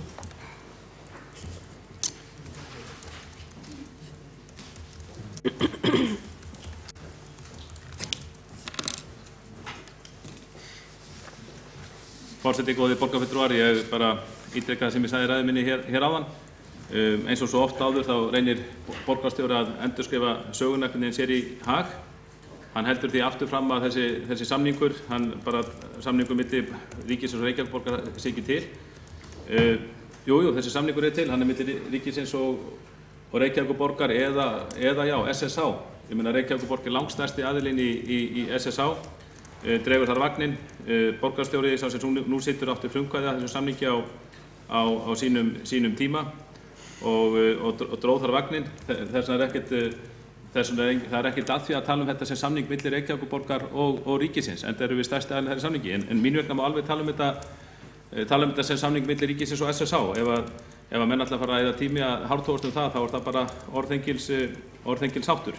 En það eins og það staðreynd sem menn komast ekki undir að í tengslu við þennan samning, þá var framkvæmdum frestað og þar á meðal þessi Stokkalausn á Miklubraut, hún var bara sett á ís.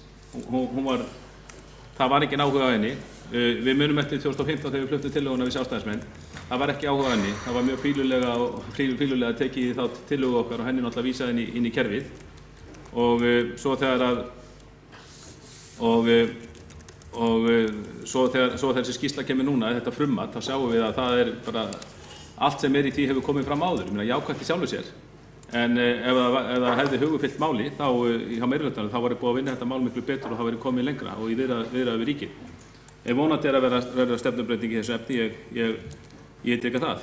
Og síðast en ekki síst, meirihlutin hefur bara margir borgarfulltrúar og meirihlutans hafa verið ötulir í að tala gegn mislægum gatnamótum. Það bara eins og upphaf og endi alls í borgarskipulagi. Ef þessi lausn verður að veruleika sem ég vona, þá verða tvenn til ferð mislæg gatnamótin í því og það auðvitað stefnubreyting í sjálfu sér. Það var borgarfulltrúi Kjartan Magnússon lokið við það að svara andsvari, þá veitir borgarstjóri ansvar öðru sinni. Forseti, ágæta borgarstjórn, það þýðir greinilega ekkert að þrátta við borgarfulltrúan. Hann segir að vísu samningur við samtök sveitarfélaga á höfuðborgarsvæðinu en ég kýs að segja þannig frá að hann sé við Reykjavíkurborg.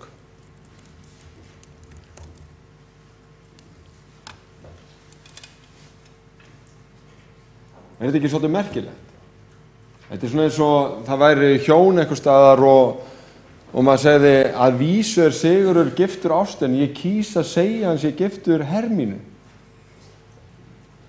sem að vísu önnur kona. En þær eru skildar. Þessi samningur var undirritaður af öllum sveitarstjórnum á höfuðborgarsvæðinu og aukningin í strætó hefur verið 30% á tímabilinu. 30%. Fyrsta aukning í sögu strætó síðan 1970 eitthvað. 30%.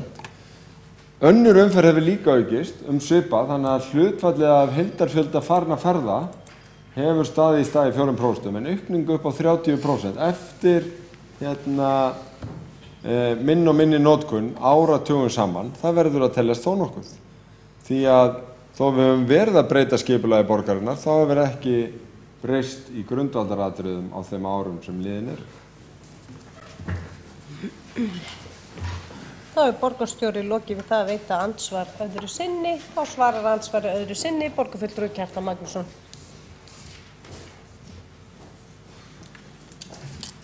Já, forseti, góðir borgarfulltrúar. En einu sinni þá fer borgarstjórinn í staðinn fyrir að ræða efnisatriðin að fer hann að tala þetta tæknilega.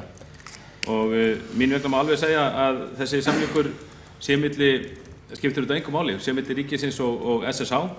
Ég veit alveg að öll hinn sveitarfélögin samþykktu þetta. Þau voru, ég held að flestir bæjarstjórana í nágrannssveitarfélöginu tók í höndina á mér, bara þökkuðu fyrir hennar samning vegna þess að þarna var Reykjavík að afþakka samgönguframkvæmdir, þannig að þeir áttu auðveldara með að sækja sínar samgönguframkvæmdir til vegagerðarnar.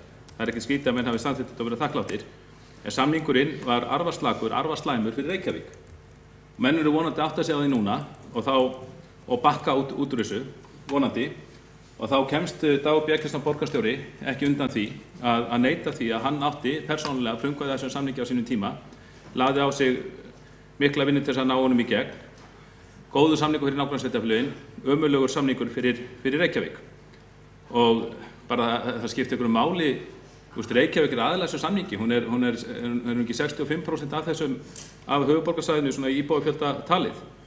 Og taka ykkur dæmi úr hjónabandi eða fjölkvæðni vegna þess, ég skil það nú ekki alveg, en segjum að við tökum bara annað dæmi, kannski nærtækara. Segjum bara að ég kem inn upp og segði, Reykjavík rekur umfangsmikla almenningsvagna starfsemi með rekstri Strætó BS. Ég myndi bara halda þessu fram og ég ætla að halda þessu fram. Borgarstjóri kemur upp og segir, nei, þetta er algjörlega rangt hjá þessu borgarfulltrúa. Það er ekki Reykjavík sem rekur strætisvagna. Það er Strætó BS, byggðasamlega sem rekur strætisvagna. Hvort ekki er rétt. Auðvitað stendur Reykjavík á umfangsmiklum rekstri strætisvagna í gegnum þetta ágæta byggðasamlega.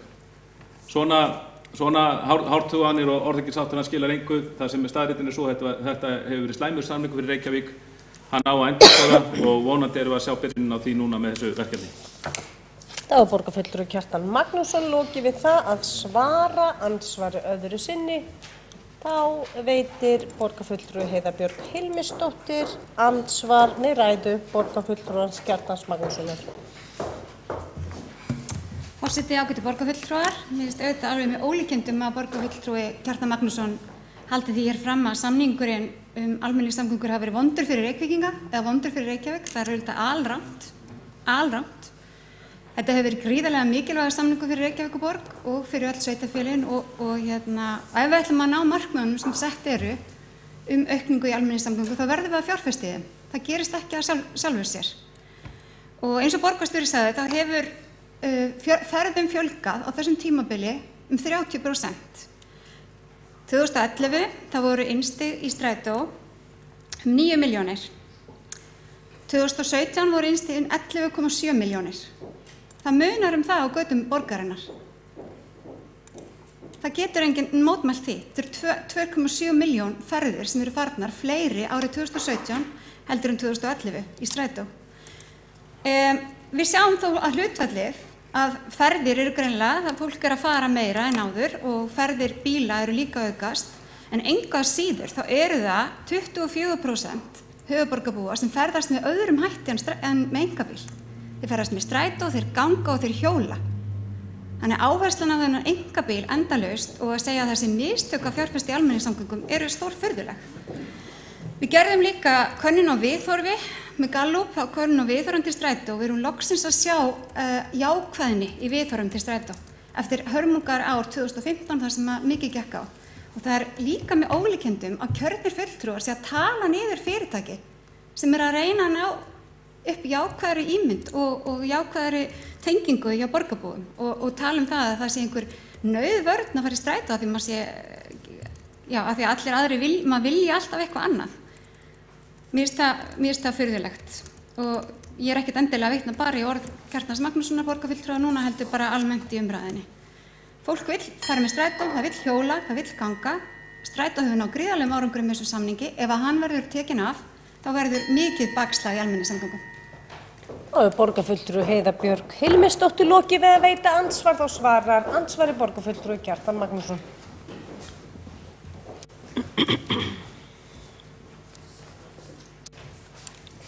Já, forseti, góðir borgarfulltrúar. Í fyrsta lagi vil ég bara þakka Heiðu Björg Hilmisdóttur fyrir mörguleyti góð störf í þágu almenningssamgangna í Reykjavík. Ég veit alveg að hún hefur lagt mikla vinnu og sálina eiginlega í þetta. Þess vegna skil ég ekki alveg þetta andsvarinu hérna áðan, sko. Andsvarinu þannig í borgarstjórn að maður að svara því sem síðast í ræðum sagði. Og það voru taldir upp hluti sem ég kannast ekkert við að sagt. Það var talað að það hefur verið gerð eitthvað stórtæk mistök í almenningssamgöngum. Það væri verið að tala niður fyrirtækið og almenningssamgöngum var eitthvað svona nauðvort og svo framvegis. Þetta hef ég aldrei sagt. Ég var sjálfur einu sinni stjórnarmaður í Strætó og hef aldrei haft uppi slík orð, þannig að það í þessum andsvari greinilega verið að vitna í ræðu ykkur annara sem ég veit ekki hverjir eru. Ég hef mér aldrei sagt það og auðvitað fagnar maður þeim árangri sem hefur náðst í almenningssamgöngum í borginni að farþegum hefur fjölgað. Ég meina þeim hefur fjölgað sem nota aðra kosti en einkabílinn og það bara gott mál. Ég veit ekki betur en allir flokkar styðji það, ekki síst Sjálfstæðisflokkurinn. Þannig að það eru við sammála og þess vegna finnst mér leiðilegt einhvern veginn að hér komi andsvari. Þá skulle vera sagðir hlutir eða hálfpartinn hertir upp á mig hluti sem ég hef aldrei sagt. Þá borgarfulltrúi Kjartan Magnússon lokið við það að svara andsvari. Þá veitir andsvar öðru sinni borgarfulltrúi Heiða Björg Hilmisdóttir. Forseti, borgarfulltrúar. Borgarfulltrúi Kjartan Magnússon sagði áðan að samningurinn almenningssamgöngur hefði verið vondur fyrir Reykjavík. Ég var að svara því, hann var góður fyrir Reykjavík. Hann sagði áðan í ræðu sinni að það hefði ekki orðið aukning á ferðum með Strætó. Ég var að svara því, það var mikil aukning, það var 30% aukning. Fjölgaði úr 9 milljón minnstiga 2011 í 12,7 2017. Þar að auki má líka nefna það að samkvæmt könnunum Strætó þá nota 52% höfuðborgarbúa Strætó að einhverju marki, þó að einungis 4% gera það daglega. Og við gerðum könnun meðal ferðamanna sem kom í ljós að 15,6% notuðu Strætó síðasta sumar. 15,6% af ferðamönnum sem kom hingað. Þannig að ég myndi segja að aukningin hefur verið mikil, samningurinn er góður, hann er góður fyrir Reykjavík og hann er góður fyrir höfuðborgarsvæðið. Það borgarfulltrúi Heiða Björg Hilmisdóttir lokið við að veita andsvar öðru sinni. Það svarar andsvar öðru sinni borgarfulltrúi Kjartan Magnússon. Forseti, góðir borgarfulltrúar, enn verið að bera að mér einhver ummæli sem ég sagði ekki. Ég tók það sérstaklega áðan þegar ég fjallaði þennan samning og ég sagði svo vissulega að þessi samningur væri vondur fyrir Reykjavík. En ég tók það nokkur sinnum fram vegna þess að mér sagði svo hugur í upphafsræðu minni, mér sagði svo hugur að það yrði reynt að snúa út úr málflutningi mínum og snúaði upp á mig að ég var á móti Strætó. Ég eiginlega vissi alveg fyrirfram að það kæmi. Þess vegna tók ég það þrisvar sinnum fram að ég var ekki að vanþakka þann hluta samningsins sem varðaði aukin framlög til Strætó. Það höfum við Sjálfstæðismenn margoft tekið fram.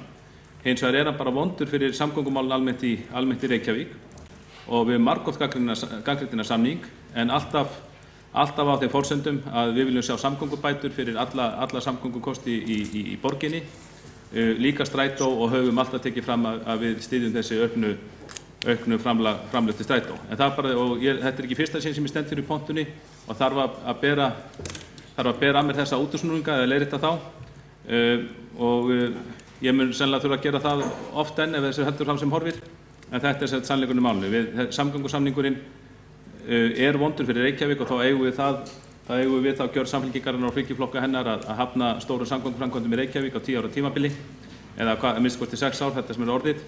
En við höfum alltaf tekið fram að við erum hlynntir þeim hluta samningsins og rauninni það hafi verið bætt í strætisvagnasamgöngur. Það borgarfulltrúi Kjartan Magnússon lokið við það að svara andsvari öðru sinni og telst andsvörum lokið. Það eru ekki fleiri á mælendaskrá undir þessum dagskrá. Við tökum 5 mínútna fundarhlé til að fara aðeins yfir ákveðin tæknimál.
þennan fund og förum yfir í vídeósýningu.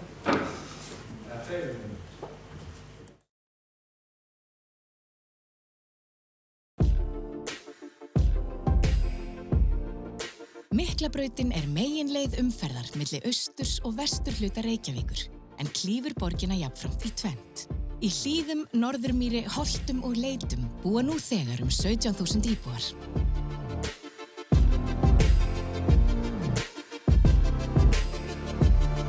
En eftir Miklubraut raðast mörg áhugaverðustu uppbyggingarsvæði borgarinnar.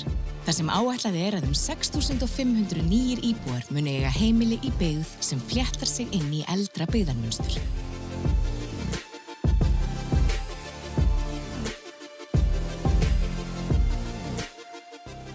Með því að setja Miklubraut í stokk milli Kringlumýrarbrautar og Snorrabrautar fær umferðin nýja leið í gegnum borgina.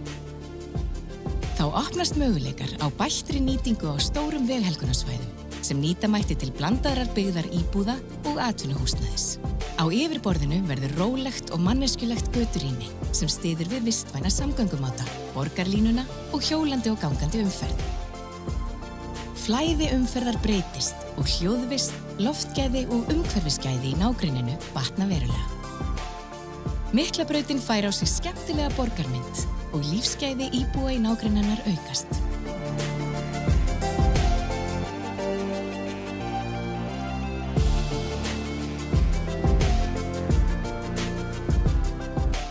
Snorrabraut teygir sig yfir stokkinn út að Hlíðarenda og tengir íbúa betur við Öskjuhlíð, Nauthólsvík, Háskólasvæði og Landspítala. Miklabraut í stokk mun hafa jákvæð áhrif á allan borgarbrag og tengja hverfi borgarinnar saman á heildstæðan hátt.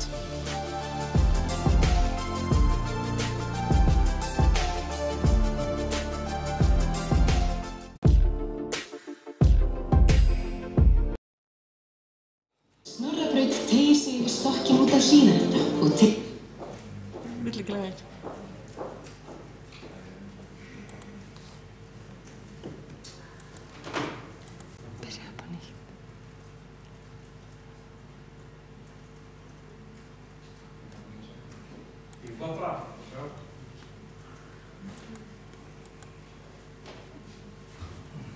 Stokkinn út af Hlíðarenda og Jæja, þetta gengur víst ekki alveg upp, en við reyndum þó. Þá bið ég borgarfulltrúa að stíga inn í borgarstjórnarsal.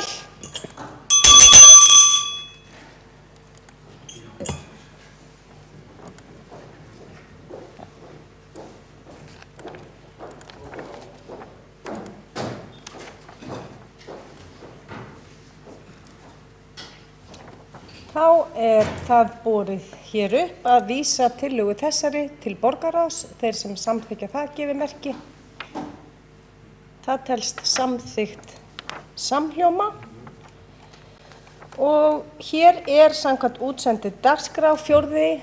dagskrárliður sem umræða Miklubraut í stokk. Samanber 27. liðfundargerð borgarráðs frá 1. febrúar hafa borgarfulltrúar þörf fyrir að koma hingað upp og taka umræðu þennan lið.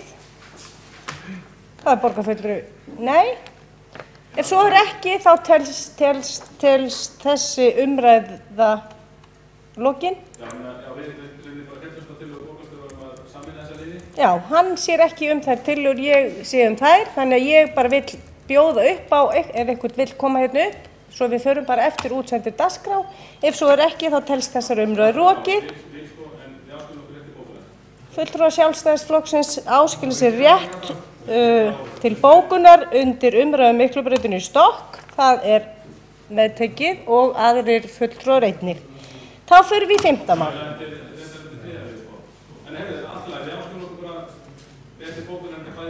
Undir 3. og 4. Það er bara flott mál. Þá göngum við til 5. dagskrárliðar sem umræða MeToo-sögur kvenna af erlendum uppruna og þá tekur Sabine Leskop fyrst til máls.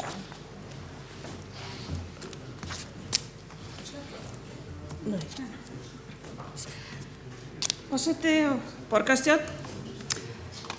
Konur af erlendum uppruna hefur enn einn hópur stigið fram í MeToo-hreyfingunni og þótti tilefni að setja þetta á dagskrá hér í borgarstjórn.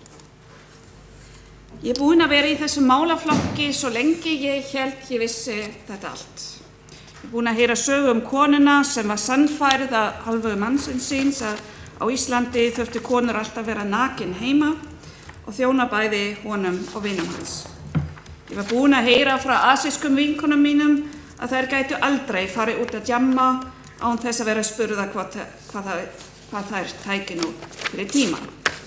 Ég vissi og veit margar konur sem afsölu sér forræðið yfir börnin sín.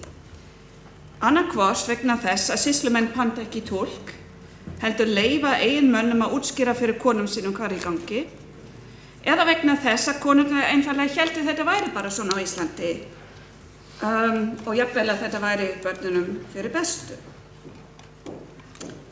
En þetta var rangt hjá mér, ég er langt frá því að vita þetta allt og að meðan sögurnar rúðust inn í lokum Facebook-hópnum okkar þurfti ég ofta að taka mig hvíld.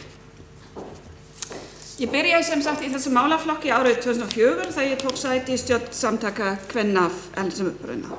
Á þeim tíma voru staðalmyndir erlenda kvenna alls ríkjandi þar sem erlendar konur voru í augum samfélagsins með stimpil fórnarlambsins frá byrjun. Pantaðar á netinu af lágmenntuðum eiginmanni sinni og ofbeldismanni. Við börðum á þessum tíma fyrir konur utan EES-svæðisins sem voru neyddar að fara aftur til ofbeldismanns því það var ekki möguleiki að fá dvalarleyfi óháð hjónabandinu og óháð sem sagt þessari tegund dvalarleyfis fyrir en eftir 3 ár. Og baráttan bar árangur, þessu löggjöfu var breytt og bæði Útlendingastofnun og velferðarkerfið unnu það með okkur. Því alltaf völdum við svo leið að þetta væri ekki við útlendingar að móti ykkar Íslendingum, heldur við öll fyrir betra samfélag.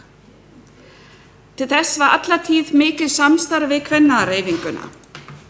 En máli var oft, og ég vona að sjá einmitt breytinga á því núna, að það skorti stundum skilning á því hvernig konur af erlendum uppruna upplifa margþætta mismunun og þess vegna taldi ég það líka rétt að við tökum þessu máli hér fyrir þótt við höfum rætt það svipa og áskoranir áður. Því okkar feðraveldi nefnilega ekki bara karlmenn. Það getur verið heilt samfélag, það tungumál, það menningaheimur, það ákveðin saumaklubbsmenning hér á landinu og hræðsla við ókunna og svo margt annað. Það ekki til eitt svar af hverju yfirleitt meira en helmingur dvalarkvenna í kvennaathvarfinu eru konur af erlendum uppruna. Þeim vantar tengslanet, fjölskyldu sem væri tilbúin að skjóta skjólshús yfir þær. Leigumarkaðurinn innflytjendur vægast sagt mjög fjandsamlegt og stundum koma konurnar frá menningarheimum þar sem viðhorf til ofbeldis gagnvart konum einfaldlega á allt öðrum stað.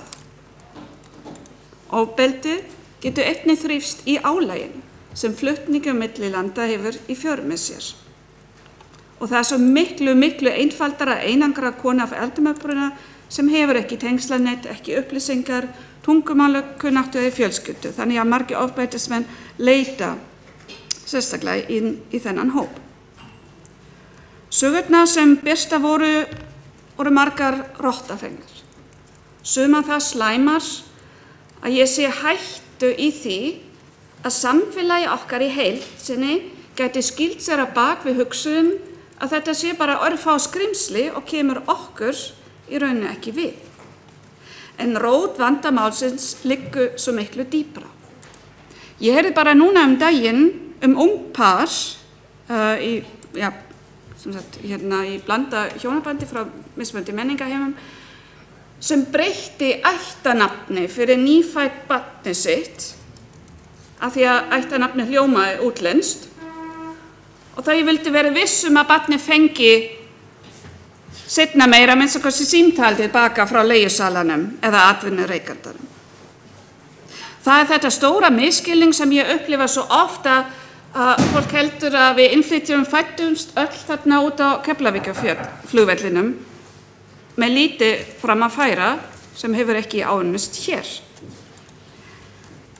Reykjavíkurborg hefur tekið forystu í þessu málaflokki varðandi ofbeldis, kynbundin ofbeldi áður. Við höfum Bjarkarlið, við höfum ofbeldisráð, við höfum líka fjölmenningaráð og fjölmenningaþingi. Sviðsstjóri velferðarsviðs nú þegar búin að hitta fulltrúa MeToo-hópsins, kvenna af erlendum uppruna, og ég held að það sé engin vafi hér hjá okkar kjörnum fulltrúum að Reykjavík þarf að stuðla að auka fagþekkingar á meðal starfsfólks, sérstaklega velferðarsviðna en líka alls þar þjónustu við innflytjendur, líka hælisleitendur og flóttafólk. Ég hef til dæmis oft upplifað að starfsfólk einfaldlega óöruggt í þjónustu við innflytjendur. Veit kennara eða félagsráðgjafa sem hafa gefið eftir þegar foreldrar vildi frekar að barni túlki fyrir foreldra á fundum. Jú, það þarf að þýða verkferla vegna áreiti og ofbeldis af vinnustöðum á erlend tungumál og það þarf líka eins og fram hefur komið í máli sviðsstjóra velferðarsviðs að styrkja erlenda foreldra. En það tel ég það mjög mikilvægt að velja leiðina sem við höfum valið til dæmis á skóla- og frístundasviðinu með því að ráða svokallaða brúasmiði sem vinna að því að byggja brú milli foreldra, heimilis, skólans, kennara og styðja erlenda foreldra. En það þarf að gera þetta rétt. Ég flutti hingað með 2 lítil börn og það var margt sem ég þurfti að læra í samband við réttindi og skyldur í kerfinu en einnig viðhorf samfélagsins. En ef einhver félagsráðgjafi hafi nú sendt mér boð að kenna mér hvernig ég á að ala upp börnin mín, þá stæði ég nú örugglega ekki hér í dag.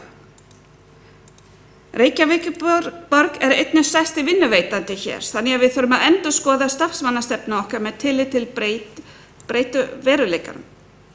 En nýja innflytjendastefnu sem hefur verið hér til umræðu leggur til margvíslega aðgerðir þar. Því aldrei munum við lyfta upp þennan hóp sem sagði okkur sína sögu þarna, ef við lítum ekki á innflytjendur sem eðlilegan hluta af þessu samfélagi sem mannauð og ekki vandamál. Þegar áskorun frá hópnum í skugga valdsins birtist, var það tæplega helmingur kvennanna sem skrifaði undir með nafni. Í hópi MeToo kvenna af erlendum uppruna voru það einungis 97 af 660 sem þorðu að koma fram undir nafni. Það segir okkur að íslenska samfélagi á eftir að vinna sig inn traust þessara kvenna og það ekki síst verk að vinna fyrir okkur hér. Það var borgarfulltrúi Sabine Leskop lokið máli sínu og borgarfulltrúi Heiða Björg Hilmisdóttir næst á mælendaskrá.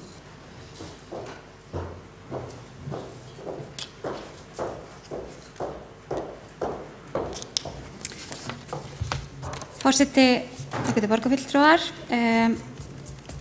Það mjög gott að setja þetta mál á dagskrá og fá að hrósa þeim erlendu konum sem að deildu með okkur frásögnum sínum og stóðu fyrir þeim samtalsvettvangi sem búin var til, bara hér líka. Ég hef gert það persónulega en ekki öllum kannski.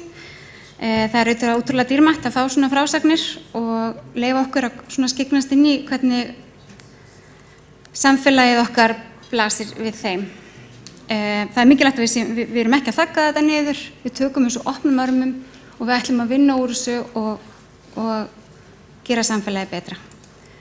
Ég ætla að leyfa mér að fullyrða að núna Reykjavík í forystu í ofbeldisvarnamálum. Við erum í miklu samstarfi við velferðarráðuneytið, dómsmálaráðuneytið, lögregluna og fleiri aðila. Við fundum í gær í ofbeldisvarnanefnd þar sem við fórum yfir bæði ofbeldi í íþróttum og ofbeldi meðal erlendra íbúa og fengum nokkuð marga góða gesti. Þar kom fram eins og borgarfulltrúi Sabine Leskop sagði áðan að kerfið að mörgu leyti að virka en við þurfum að kynna það betur. En það var þó tilfinning bæði lögreglu og neyðarmóttöku að erlendar konur eru að leita þangað í meira mæli sem gott. Við því mætti bregðast með að stuðla því að það væri meiri fjölbreytni í hóp lögreglumanna eða fjölbreytni í hóp hjúkrunarfræðinga eða þeirra sem taka á móti fólki líka. Í kvennaathvarfinu eru hérna 50% yfirleitt af erlendum uppruna sem frekar mikið og við sáum í tölum frá þeim að þær erlendu konur sem koma í kvennaathvarfið eru yfirleitt oftar með áverka, sýnilega áverka eða virðast hafa búið lengur við ofbeldi heldur en íslensku konurnar. Það getur vel verið að það sé einhver menningarmunur, eitthvað slíkt, en þær eru líka menntari en íslensku konurnar. Þær íslensku konur sem kom í kvennaathvarfið eru flestar með frekar litla menntun, en erlendu konurnar sem kom í kvennaathvarfið, það virðist ekki skipta þar máli, sem líka áhugavert. Það eins og það að vera með erlendan uppruna slái út þar sem að styrkir kannski aðrar konur. Og hún talaði líka það að stærri hluti af Íslendingunum sem að bæði brotaþolum og gerendum noti áfengi og vímuefni, þannig að það virðist einhvern veginn ekki vera endilega orsök eða hluti af vandanum í eins miklu mæli. Þannig að þetta kannski meira bara samfélagslegt vandamál. Þetta kannski meira bara byggt á fordómum og því að við komum ekki fram við alla eins og jafninga. Í heimilisofbeldisverkefninu okkar í Reykjavíkurborg þá vitum við að það eru 12–14% íbúa í Reykjavík af erlendum uppruna, en við höfum tölur það hvert okkar félagságjafar fara í vitjanir í kjölfar heimilisofbeldis og þar eru brotaþolar í 24% tilfella með erlent ríkisfang. Og það auðvitað viðkvæmar upplýsingar og við megum ekki kannski alhafa, en það munar samt, það munar miklu þarna á og það sýnir okkur að þarna hópur sem við þurfum að horfa á sérstaklega. Ég svo sem þóttist vita eins og fleiri hvernig þessar sögur yrðu, en ég samt hlífði mér við að lesa þær fyrir en ég þurfti að gera það af því að ég var að fara í útvarpsviðtal að tala þær og þær voru jafnvel verri en maður hafði óttast.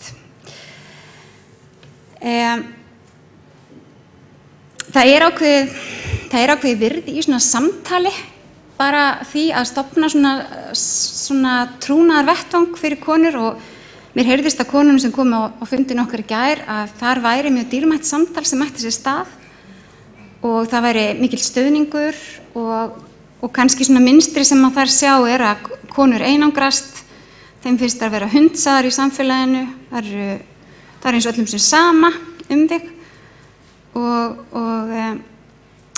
það kannski eitthvað sem við þurfum að taka til okkar öll. Tökum við síður eftir fólki sem með annan uppruna heldur en íslenskan. Ef að það upplifun sumra að við gerum það, þá það kannski allavega eitthvað sem við ættum að velta fyrir okkur.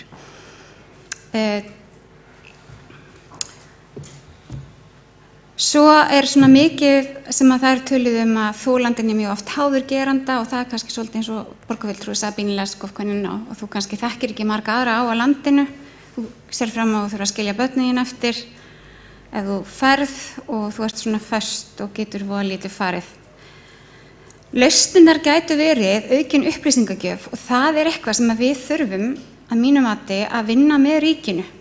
Það var hér upplýsingagjöf í Ráðhúsinu frá mannréttindaskrifstofu með reglulegum hætti, en það upplýsingar sem að fólk á erlendum upprunum var fyrst og fremst að leita eftir vörðuðu í rauninni þjónustu sem að ríkið að veita en ekki sveitarfélagið.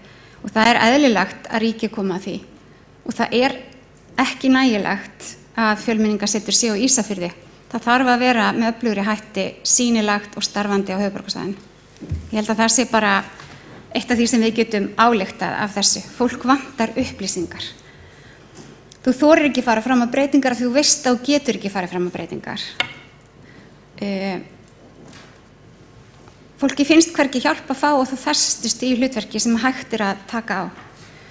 Og eins að tala oft ekki túlkar og það eitthvað sem við höfum verið að tala hér í Reykjavík og verið reyndar að ræðum áður í sambandi við mansal og fleira, að það þarf að bjóðast þannig að fólk sé öruggt og skilji örugglega allt, því að þarna auðvitað verið að tala gríðarlega erfið mál.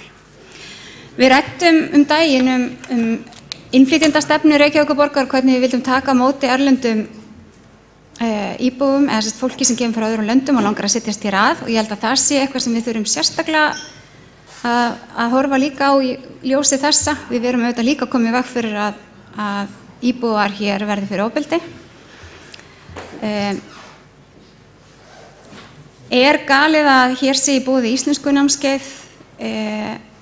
Hægt að stuðla að því með einhverjum hætti að í íþróttafélögunum séu kannski íþróttaþjálfarar af erlendum uppruna? Hægt að stuðla að því að við einhvern veginn sýnum meira að við séum alls konar? Veit það ekki. Þetta eru ein af þeim leiðum sem við gætum farið. Við erum auðvitað að vinna, ofbeldisvarnanefnd og forsætisnefnd, við erum að vinna viðbragðsáætlanir fyrir borgina og það hefur svo sem sífellt bæst við þar aðgerðir og við munum vonandi kynna það á næsta fundi. En mér fannst líka ágætt að bíða eftir fundi sem verður núna fimmtudaginn meðal kvenna af erlendum uppruna, þar sem þær ætla að setjast niður og velta fyrir sér sjálfar í rauninni hvaða upplýsingar það sem þær vilja fá og hvaða sem þær vilja að breytist. Af því að við getum auðvitað staðið og giskað, en það verður kannski eins og með unga fólki þegar við kannski giskum á þau vilja rappara til að kjósa en svo vilja þau bara eitthvað allt annað. Þannig að ég held að það sé líka mikilvægt og við hleypum, við spurjum fólki sem við erum að fjalla hvað það sem að þig vantar og hvernig gætu við hjálpa til þess að við getum komið í veg fyrir ofbeldi. Það auðvitað hræðilegt að verða fyrir ofbeldi.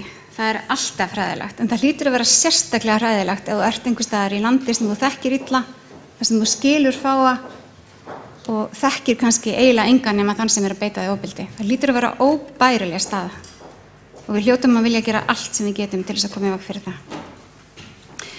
Þar að auki höfum við líka haft áhrif á börn og það eitthvað sem að margir í öðrum menningarheimum kannski hafa ekki farið jafn langt í að ræða og við höfum gert hér, að það að vera barn sem býr á heimili þar sem að heimilisofbeldi á sér stað bara eins og að alast upp í stríðshrjáðu landi. Það hefur gríðarleg áhrif á bara þroska heila og tauga hjá þeim börnum og það mikið til mikils að vinna að bjarga þeim úr þeim aðstæðum eða hjálpa þeim úr þeim aðstæðum. Umræðan hjá okkur hefur opnast svolítið þetta og við erum verið að ræða það, en mér skildist til dæmis í gær að það væri til dæmis víða annars staðar í Evrópu minna rætt þetta og kannski minna rætt opinskátt áhrif ofbeldis og það jafnvel í einhverjum löndum tali bara fylgiviskur þess að vera í fjölskyldu að þetta geti átt sér stað. En það þó þeim löndum að fækka. Feðraveldið auðvitað ástæða fyrir þessu, en feðraveldið ekki bara kallar, ekki heldur okkar feðraveldi, okkar kvenna sem fæddar og aldar upp á Íslandi. Þetta auðvitað bara samfélagið okkar og það valdakerfi sem við einhvern veginn höfum búið til.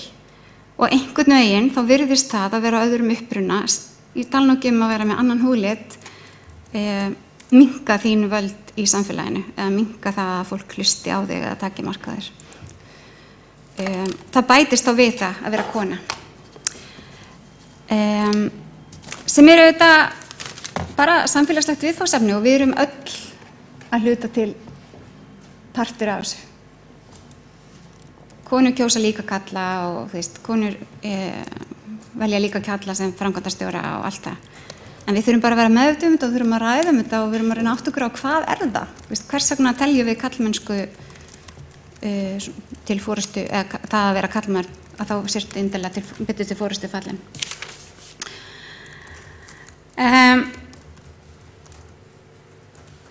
Við þurfum að auka upplýsingar, við þurfum að opna samtalið, við eigum að þakka öllum sem að stíga fram og greina okkur frá sínum veruleika. Við höfum að læra því og við þurfum að leita allra leiða núna til þess að fara í það í samstarfi við ríkið, að auka upplýsingagjöf og stuðning við fólk sem að flytjast hingað til lands. Við í Reykjavíkurborg vorum búin að setja í stefnu okkur fyrir næstu 5 ár sérstakar áherslu á þetta, bæði hvað varðar innflytjendur í hverfum, brúar smíð á milli fólks, efla íþróttaþátttöku erlendra barna og styrkja foreldra barna af erlendum uppruna. En við þurfum greinilega að bæta við og við erum tilbúin til þess. Þá hefur borgarfulltrúi Heiða Björg Hilmisdóttir lokið máli sínu og borgarfulltrúi Líf Magnúsdóttir næst á mælendaskrá.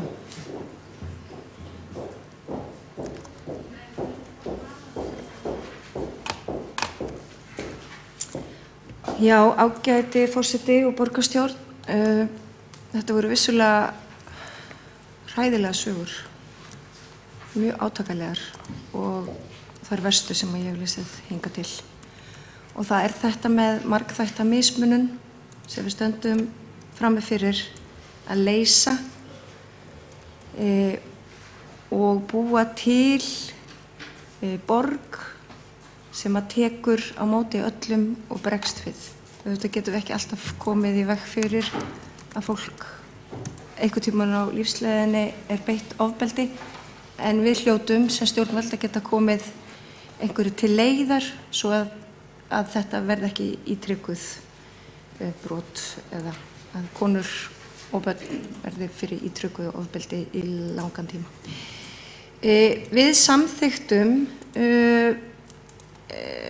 hér í borgarstjórn, þetta er ekki flokkspólitískt mál, MeToo, og fundur þar sem allir stjórnmálaflokkar boðuðu sýnir það. Ég held að það hafi verið einsdæmi í sögunni að allir flokkar gátu sameinast þetta tiltekna mál. Þetta er pólitískt mál, en þetta er ekki flokkspólitískt mál. Og ég held að núna stendur yfir vinna varðandi tillögur að aðgerðum til þess sem borgin getur ráðist í, sem er mikilvægt að við flýtum. Og mér langaði bara rétt að koma inn það, ég hef svo sem ekki við mörg að bæta það sem að Sabine Leskopf, borgarfulltrú, fór yfir og Heiða Björg Hilmisdóttir, borgarfulltrú, fór yfir. En það er mikilvægt að við fáum þessar tillögur og aðgerðar áætlun hérna inn í borgarstjórn á næsta fundi og brettum upp ermarnar og sýnum að okkur er alvara, að við líðum ekki ofbeldi gagnvart neinum og borgin bregðist við því. Og við höfum gert það á eins og með Bjarkarhlíð og opinskátt ofbeldi og fleira, og við getum gert svo mikið meira. Þannig að ég vildi bara láta ykkur vita að þessi vinna er í gangi og vonandi fáum við tillöguna hérna til samþykktar á næsta fundi. Það er borgarfulltrúi Líf Magnúsdóttir lokið máli sínu og borgarfulltrúi Sveinbjörg Birna Sveinbjörnsdóttir næst á mælendaskrá.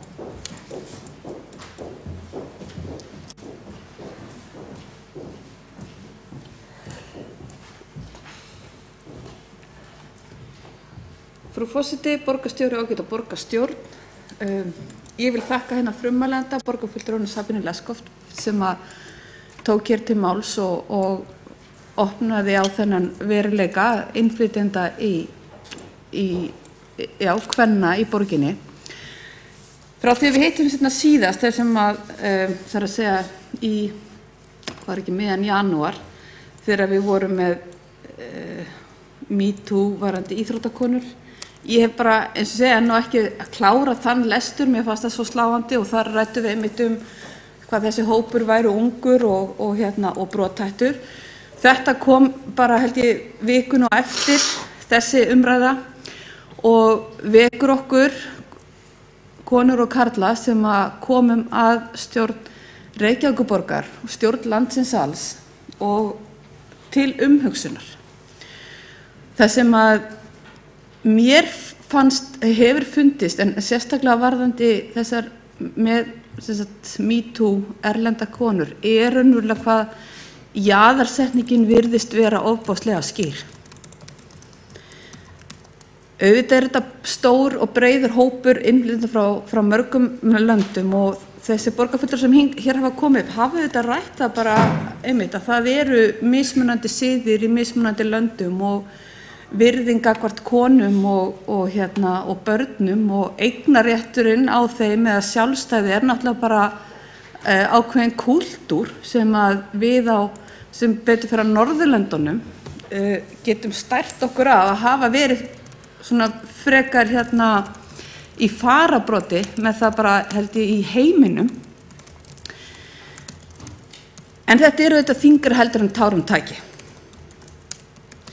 Og það þarf auðvitað hugarfarsbreytingu gagnvart ofbeldi á konum hjá öllum. En stjórnvöld getur auðvitað gert ákveð og borgarfulltrúi Líf Magnúsdóttir fór yfir það. En það breytir ekki þeirri staðreynd sem að þetta fólk og þessi býr raunverulega við. Og það sem að sló mig nú mest við lesturinn á yfirferð á þessari MeToo-byltingu var einmitt þessi gríðarlega mikla einangrun og lítið stuðningsnet og það er ekkert að ástæðulausu til dæmis að Útlendingastofnun er að gera ríkar kröfur réttmæti þeirra upplýsinga sem þeir eru að fá eins og þegar þeir eru að ganga í hjónaband á Íslandi. Eða það sé verið að gera ríka kröfur varðandi fjölskyldusameiningar. Vegna þess að í sumum löndum að þá er svona uppruni skjala og annað slíkt ekki svo rosalega mikils virði. Það er raunverulega bara hægt að kaupa þau. Og það var einmitt talað það áðan að konur sem hafa þurft að gefa eftir, skilja eftir börnin sín í öðrum löndum, verið jafnvel giftar í öðrum löndum og sjá fram á möguleika á að flytjast til norræns velferðarsamfélags og tilbúin að skilja allt eftir heima. Það er eitthvað sem að við eigum örugglega mjög erfitt með að skilja sem að sitjum í þessum sal og líklegast allir þeir sem á okkur hlýða. Þannig að það verður auðvitað að halda vel utan þá sem þær konur og þá sem að koma inn til landsins með menntun og fræðslu og upplýsingum í því hvernig okkar samfélag er byggt upp. Og mér rekur nú minni til þess einmitt á borgarráðsfundi þegar við fengum eitt sem að vera að brjóta eitthvað trúna með það en þetta er náttúrulega verið svo sem í umræðinu hefur talað við lögreglustjóra sem að hversu mikil umræða fer fram hvernig samfélagið okkar er byggt upp. Nógu erfitt er fyrir Íslendingana sjálfa, eins og ég farið yfir áður hér, að skilja hvernig kerfið er byggt upp. Hvernig eru skilnaðir, hvernig eru hjónavígslur, hvernig eru forræði á börnum, réttur til lífeyris, helmingaskiptaregla, hjúskapareignir, séreignir, það að það skipti ekki máli varðandi skiptingu á eign eða skilur hvort að einhver hafi verið ótrúr eða óhlýðin í hjónabandinu, bara sem dæmi. Þetta skiptir allt saman máli vegna þess að í svo mörgum löndum þar sem að fólk kemur frá sem kemur að búa hér þessar reglur með allt öðrum hætti. Til dæmis bara einfalt að vera ótrúr öðru hjóna að það veldur því að það er ekki helmingaskiptaregla. Eða standa sig ekki sem maki og hvað felst í því að standa sig sem maki. Við erum bara að fara yfir, auðvitað er þetta rosalega viðkvæmt, þetta eru mismunandi menningarhópar og menningarsvæði, laga umgjörð og laga skilgreiningar sem við búum við. Og við verðum samt sem áður líka alveg var við þennan misskilning hjá mörgum Íslendingum. Þannig að betur má duga skal og ég fagna því að það verði flýtt vinnu til þess að koma einhvern veginn til móts við það að ráðast á þennan vanda, alveg svo við sammælistum það þegar við ræddum með MeToo þessara íþróttakvenna að það þyrfti að bregðast við mjög fljótt og með ábyrgum hætti og ég vona að sú vinna sé einmitt líka í gangi. En þetta er, eins og borgarfulltrúi Líf Magnúsdóttir kom fram, þá er þetta hún vil meina þetta sé pólitískt mál. Einhverju leyti þetta pólitískt mál af því að pólitíkin kemur inn á allt samfélag okkar. Þetta samfélagslegt mál. En það svo sem alveg líka hægt að segja það að þetta sé kosningamál fyrir ákveðna hópa frambjóðenda. Takk fyrir. Það borgarfulltrúi Sveinbjörg Birna Sveinbjörnsdóttir loki máli sínu, borgarfulltrúi Marta Guðjónsdóttir næst á mælendaskrá.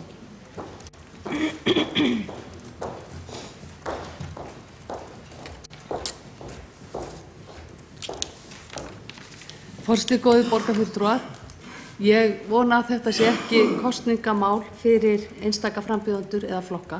Málið miklu alvarlegri en svo. Við eigum aldrei að líða ofbeldi sama á hvaða toga það hvort heldur sem það kynferðislegt ofbeldi eða einelti eða líkamlegt ofbeldi af einhverjum toga. Við hérna í borginni, við höfum ýmsar leiðir til þess að koma til móts við þessar konur sem hafa sagt þessar sorglegu og sláandi sögur, í rauninu óhugnarlegu sögur af sjálfum sér. Við höfum ýmsar stofnanir sem gætu stutt við bakið á þessum konum. Við höfum heilt velferðarsvið hér. Við höfum þjónustumiðstöðvar hér sem gætu farið í ýmis verkefni til þess að styðja þessar konur, til þess að upplýsa þessar konur. Og við þurfum að virkja viðbragðsáætlanir mun betur en gert hefur verið. Það alveg ljóst af þessum sögum sem hér hafa verið sagðar. Það dálítið sláandi að erlendar konur sem að leita til kvennaathvarfsins að þær sé yfir 50% sem að þanga leita. Það segir sína sögu.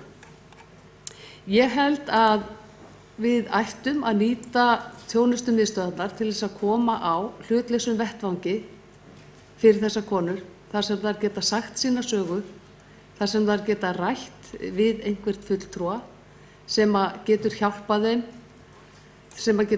þeim að skilja betur samfélagið, sem að getur hjálpað þeim að vita hvernig þær að bera sig að varðandi kærur, hvernig þær geta farið í eitthvað uppbyggingarstarf með sjálfar sig. Ég held að það sé alveg ljóst að konur sem verða fyrir svona uppeldi, þær þurfa á mikilli hjálp að halda. Og ég held að við getum orðið að liði með ýmsu móti. Það hefur komið fram að þessar konur, þær kunna lítið á íslenskt samfélag. Og þar spilar stórt hlutverk inn í að íslensku kunnátta þeirra kannski ekki nægjanlega góð. Og ég legg til að hluti af íslensku kennslunni til kvenna af erlendu bergi brotnu verði efld til muna og að inn í hana verði fléttuð einhvers konar samfélagsleg fræðsla. Þannig að þær skilji betur íslenskt samfélag og þær aðlagist betur íslensku samfélagi. Varðandi öll þessi mál sem hafa komið upp í þessu átaki MeToo, bæði hvað varðar íþróttakonur og stjórnmálakonur og fleiri konur, þá held ég að sé nauðsynlegt að við lítum svolítið í eigin barm hér í borgarstjórn, hér í borginni, við sem veitandi þjónustu og við sem vinnuveitendur. Hér verður augljóslega að koma á öflugum vettvangi, hlutlausum vettvangi sem konur geta leita til. Auðvitað það óþægilegt fyrir konur að þurfa að leita til næsta yfirmanns og ræða sín mál og kvarta undan kynferðislegu ofbeldi. Það lykilatriði að þessi hlutlaus aðili sem að fara yfir þau mál með þessum konum. Vel ætti að vera, ætti að gera eins og sum fyrirtæki og stofnanir hafa nú þegar gert, að þá ætti að fara fram átak hér í borginni til þess að ræða við þessar konur og þeir sem boði sérstaklega til viðræðna sín mál og þar sem þær geta úttala sig þau og fengið stuðning. Það er borgarfulltrúi Marta Guðjónsdóttir lokið máli sínu og Óskar, Sabine Leskop hefur óskað eftir því að veita ansvar við ræðu borgarfulltrúans. Bara mjög stutt því að hér hefur verið rætt fólk nýti sér þennan málaflokk í pólitískum tilgangi. Ef það er beint að mér, þá frábið mér slíka eins og ég bendi á, þá hef ég staðið í þessari baráttu sem 2004 og þá var ég ekki í flokksval. Þannig að það mál einmitt ætti eiginlega vera til þess að fólk fer ekki í slíka umræðu. Varandi aftur, svolítið eins og ég bendi á varandi að veita þessum konum fræðslu til að alast betra samfélaginu, þá sé ég nú ekkert í þessum sögum sem hafa komið fram þarna í MeToo umræðinni að það er eitthvað að þessum konum sem hafa ekki aðlagast samfélaginu nú vel.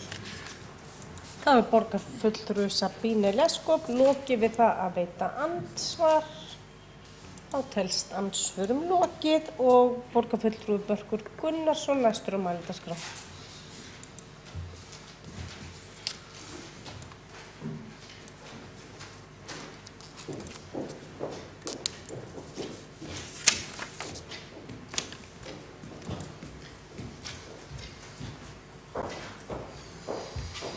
Selveri. Ég held að mig ekki gleymast í þessar umræðu að það er alltaf traðkað á minni máttar. Ég held að flest ykkar hafi verið einhverja mánuði í útlöndum, verið án tengslanets og ekki verið með neitt svona bakland. Ég bjó í 10 ár í útlöndum og þetta eru aðstæðurnar þar sem er traðkað á manni. Predatorarnir finna það að maður er veikur, maður er ekki með neitt styrkleika, engin tengsl. Þannig að það kom mér ekki óvart þegar þessar upplýsingar komu konur af erlendu uppruna, maður bara eiginlega beið eftir því. Auðvitað kemur það fram. Það er þetta sem að vonda fólki og predatorarnir sækja í. Það er fólk sem er með lítið tengslanet og ekki í góðri aðstöðu.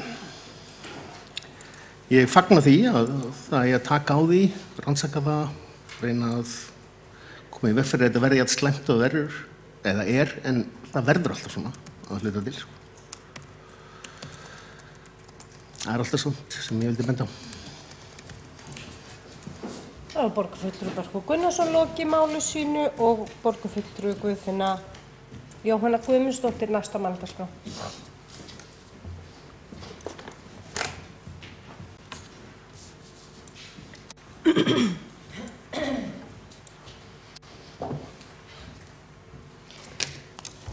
Forseti, borgarfulltrúar, sögur kvenna erlendum uppruna voru hreint út sagt skelfilegar og algjör þjóðarskömm eins og margar af þessum sögum sem að við hefum séð undanfarna vikur og daga, en sýnu verstar hjá þessum konum og íþróttakonunum.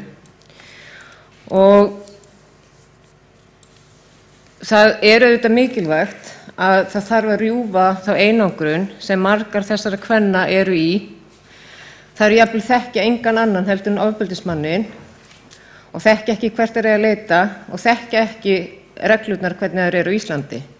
Og jafnvel hótað að ef þær gera eitthvað þá verða þær reknar á landi, börnin tekin af þeim og svo framvegis.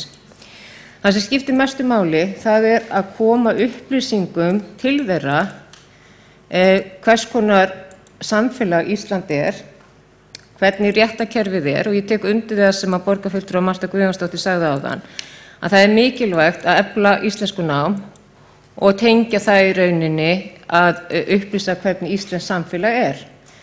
En sveitarfélögin, ríkið og atvinnurekendur þurfa allir að taka höndum saman og finna lausnina hvernig við getum í rauninni komið í veg fyrir að slíkt gerist. Að þetta geta verið einstaklingar sem að fyrstu árin jafnvel þekkja engan eins og ég sagði áðan nema ofbeldismanninn og traustið er ekkert, óttinn er til staðar og það spurning að þær hafi eitthvað til þess að leita til strax í upphafi þegar það komið til landsins og hvernig við getum sett slíkt á.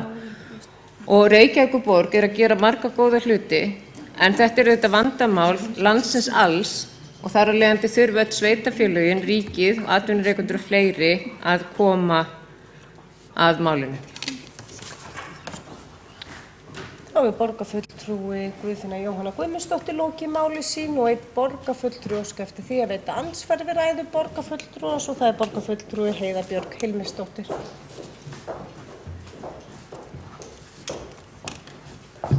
Forseti, kæru borgarfulltrúar, mér langaði bara rétt að koma upp einhvern veginn til þess að ítreka það að verða fyrir ofbeldi, sá sem verður fyrir ofbeldi og aldrei söka því sjálfur. Og það ekkert endilega þeir sem eru minni máttar sem verður fyrir ofbeldi, það getur verið hámennta fólk í flottum stöðum og það tengist því í rauninni ekki, en það eru svona þessar ákveðnu þættir sem geta auki líkurnar á því að verða fyrir ofbeldi. Upplýsingarna sem fólk vantar fyrst og fremst hvernig íslenskt kerfi virkar og hvernig þú getur komið þér út úr sambandi. En til þess að koma í veg fyrir ofbeldi, þá þurfum við að auka jöfnuð og bæta samfélagið þannig að allir séu hér, eigi hér rödd og allir séu hér jafnir.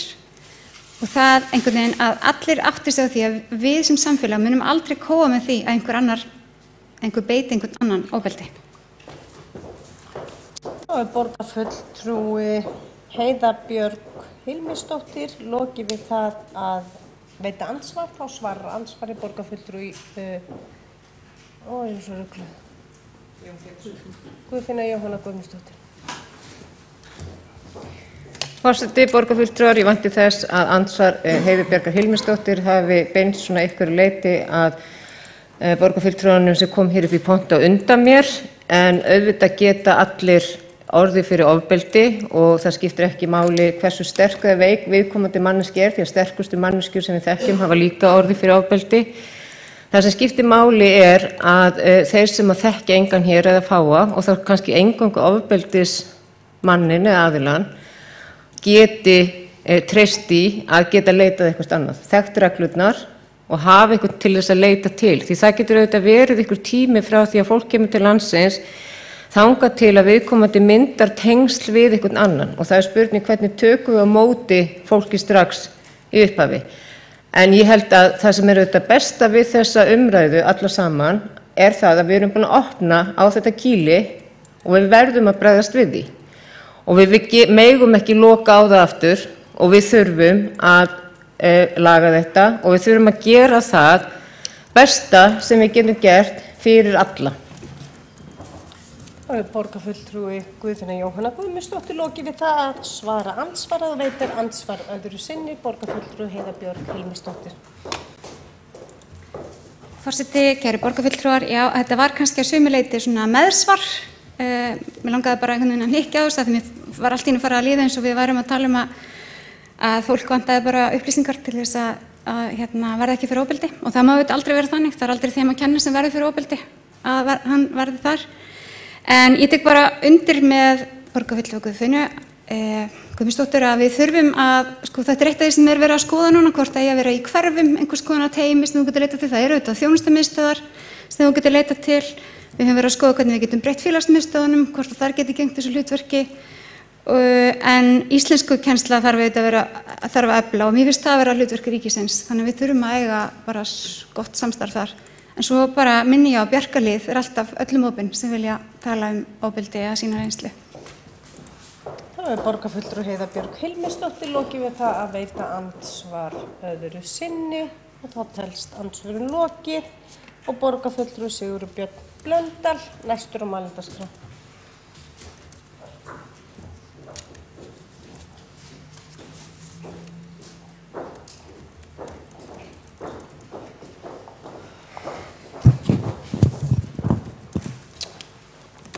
Já, forseti, ágætu borgarfulltrúar.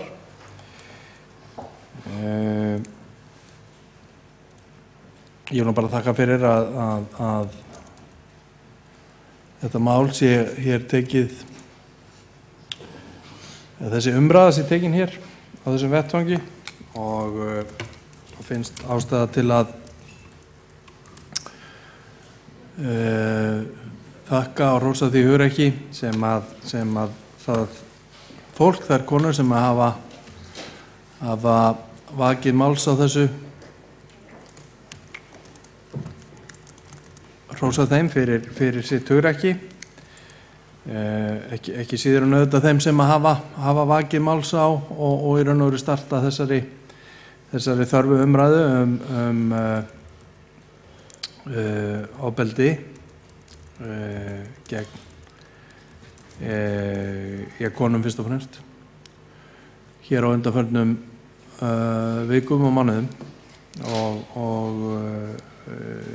og mig langar að nefna hérna í þessu sambandi að framlag kollega okkar Nikolí Mósti sem hefur verið öllum talsmaður innflytjenda hér á landi og þetta verið áberandi í þessari umræðu sem og Sabine Lepskov borgarfulltrúi hér og eiga þær auðvitað þakkir skildar fyrir að svona stíga þetta skref og það er auðvitað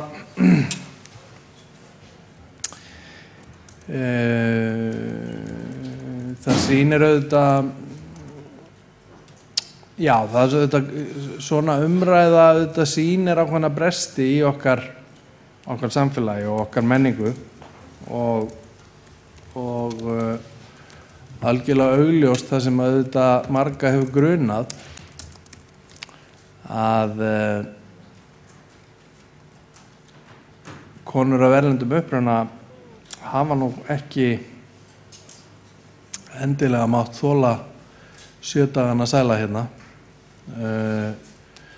hér á landi og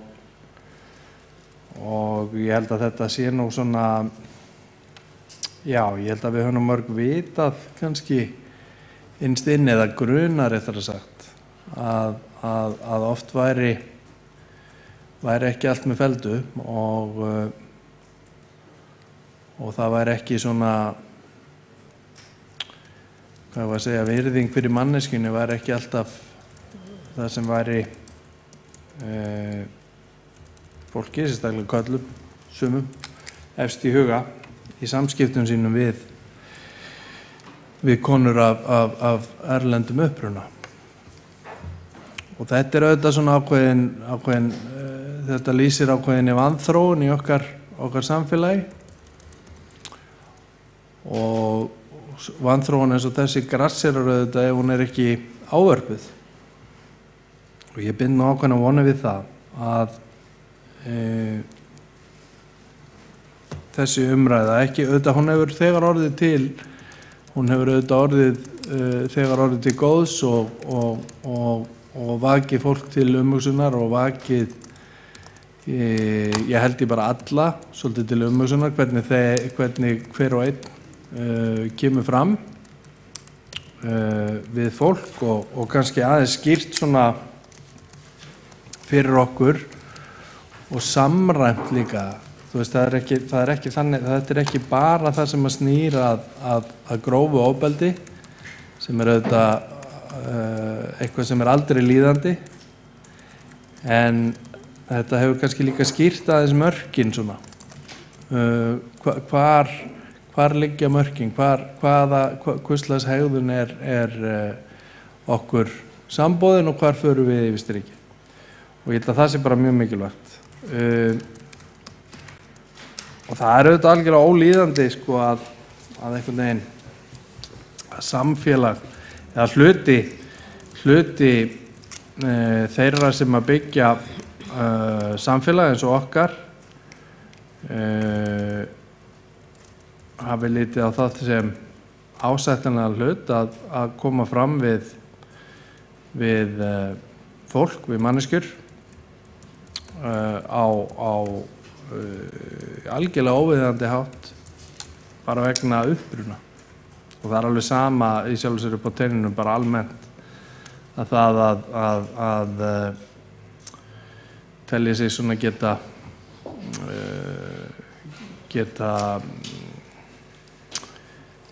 komið fram við konur sérstaklega á einhvern svona,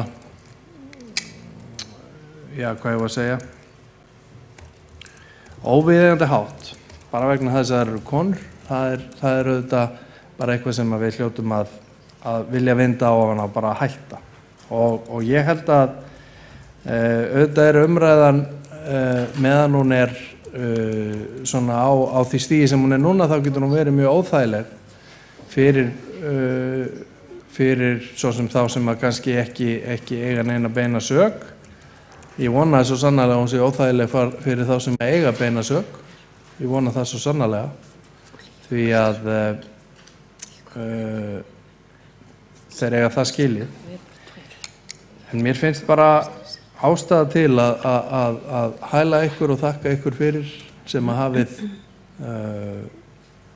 startað þessar umræðu, haldið henn á lofti og sýnt að hefur ekki að bera ykkar sögur á borð til þess að kenna okkur öllum að við þurfum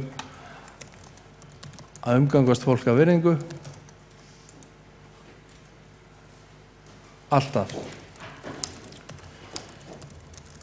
Annað hafði ég nú ekki að segja. Takk fyrir kærlega. Það er borgarfulltrúi Sigurður Björn Blöndal lokið máli sínu og borgarfulltrúi Líf Magnúðardóttir næst á mælendaskrá.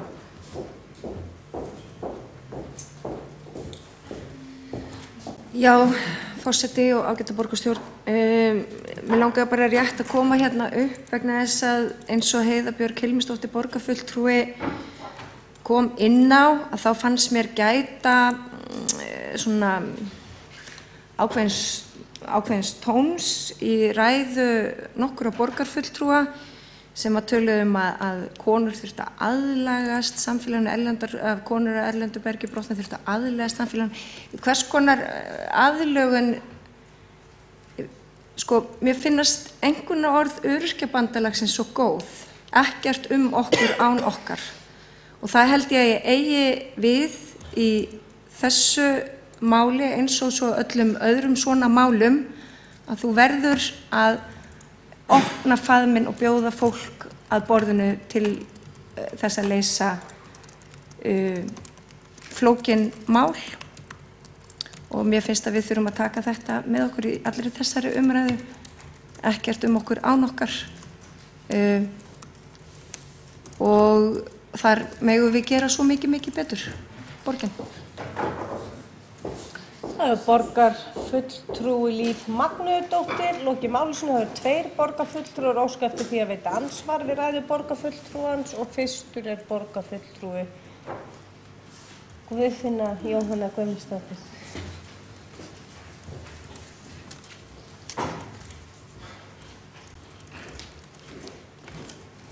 Forseti, borgarfulltrúar, ég verð nú að andmæla því sem að borgarfulltrúi Líf Magnúðardóttir sagði hér að það hefði gætt í orðum ykkur að konur erlendum uppruna þyrfti að aðlagast. Ég veit ekki til þess að nokkur hafi sagt það allan fór fram hjá mér. Í ræðu minni reyndi ég að benda á að það væri mikilvægt að þær myndu í rauninni fá upplýsingar hvernig íslenskt samfélag væri. Það er að segja að ranghugmyndir til dæmis sem einhverjar þeirra gætu haft það að þær yrðu sendar úr landi og svo framvegis, það væri ekki hægt, börnin yrðu tekin af þeim og svo framvegis, að þær þyrftu að fá réttar upplýsingar. Þar var ég ekki að segja að þyrftu að aðlagast, heldur að fá upplýsingar, því að stundum eru kannski viðkomandi konur sem þekki eingöngu brotamanni. Að hlutverk okkar sem þjóðfélags sé í rauninni það að við komum þeim upplýsingum til skila að þær geti leitað sér aðstoðar. Þetta er ekki hegðun, þetta er ofbeldi sem að við samþykkjum ekki. Þarna er ég bara að nefna einn hóp því auðvitað eins og hefur komið fram hér að þá geta allir orðið fyrir ofbeldi, alveg sama að hvaða stétt eða stöðu viðkomandi er, en það þurfa allir að vera meðvitaður það að það er hægt að leita sér aðstoðar. Og því betur fer að þá er ekki lengur skömm að vera fórnarlamb ofbeldis eins og svo margir upplifðu hér á árum áður og síðustu árin, kannski 3-4 árin, hefur hvert stigið verið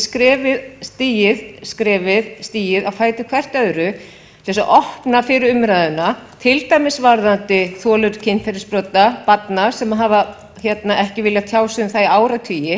Við erum alltaf að komast lengra og lengra. Og þar af leiðandi mikilvægt að þeir sem að verða fyrir ofbeldi viti það að þetta ekki þeim að kenna og viðkomandi getur leitað sér aðstoðar og fengið hjálp. Það ekki ofbeldismanninu það ekki hann sem við ætlum að vernda. Við ætlum að vernda þá sem verða fyrir ofbeldinu og koma þeim til aðstoðar.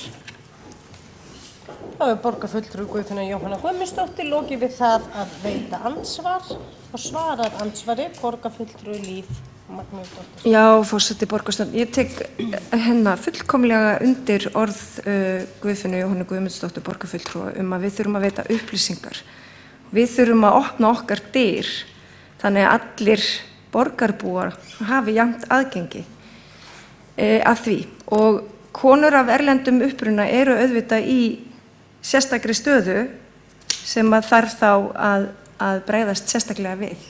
En aðlagast íslensku samfélag, ég lít meira á þetta sem frekar inclusion heldur en eitthvað annað. Það það sem að skipti máli. Það það sem við eigum að leggja áherslu á.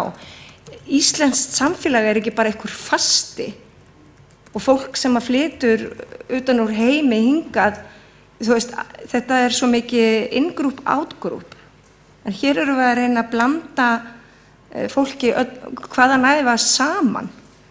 En ekki það að það sé einhver fasti sem heitir íslenskt samfélag og hér þurfi konur erlendum uppruna aðlagast íslensku samfélagi.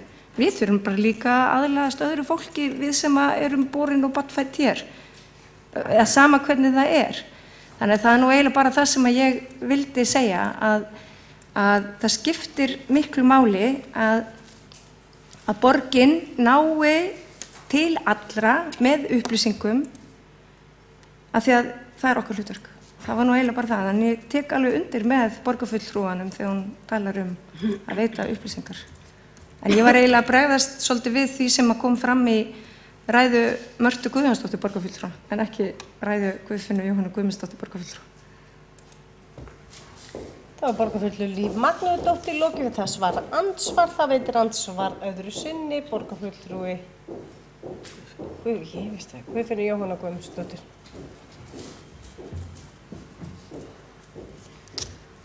Forseti borgarfulltrúar, það ágætt að borgarfulltrúi Líf Magnúsdóttir upplýsi hver það var sem að sagði þetta sem var að bregðast við, því það var eins og var að bregðast við ræðu frá mér því ég kannast ekki við hafa sagt þetta.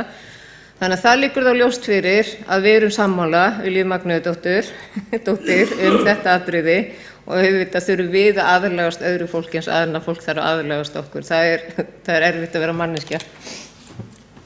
Það var borgarfulltrúi Guðfinna Jóhanna Guðmundsdóttir lokið að veita andsvar öðru sinni. Þá veitir borgarfulltrúi Marta Guðjónsdóttir andsvar við ræðu borgarfulltrúa Lífar Magnúsdóttir. Forseti, góðir borgarfulltrúar, já, ég get svo sannarlega tekið undir það sem að hún nefndi hér borgarfulltrúin Líf Magnúsdóttir sem var einhverjar orð Öryrkjabandalagsins, ekkert okkur án okkar. En það þess vegna sem aðlögunin svo mikilvæg. Vegna þess að við þurfum að hjálpa þessum erlendu konum til þess að brjótast út úr einangrun. Og auðvitað þarf aðlögunin að vera gagnkvæm. Ég held að ég hafi alveg kveðið skýrt á það hérna áðan út á hvað aðlögunin ætti að ganga. Hún ætti að ganga út á það að við hjálpum þessum konum að skilja og komast inn í íslenskt samfélag. Vegna þess að við vitum það að einangrunin stærsta hindrunin fyrir þessar konur til þess að brjótast út af heimilum sínum og til þess að geta tilkynnt ofbeldi, hvort sem það líkamlegt eða kynferðislegt. Það var borgarfulltrúi Marta Guðjónsdóttir lokið við að veita andsvar. Þá telst andsvörum lokið og borgarfulltrúi Kristín Soffía Jónsdóttir næsta mælendaskrá. Og síðusta mælendaskrá. Og síðust. Já. Forseti, ágætu borgarfulltrúar. Það hálf sorglegt að koma upp í dag eftir að hafa lesið þessar frásagnir. Það gott en það var hreinlega vont að lesa þetta.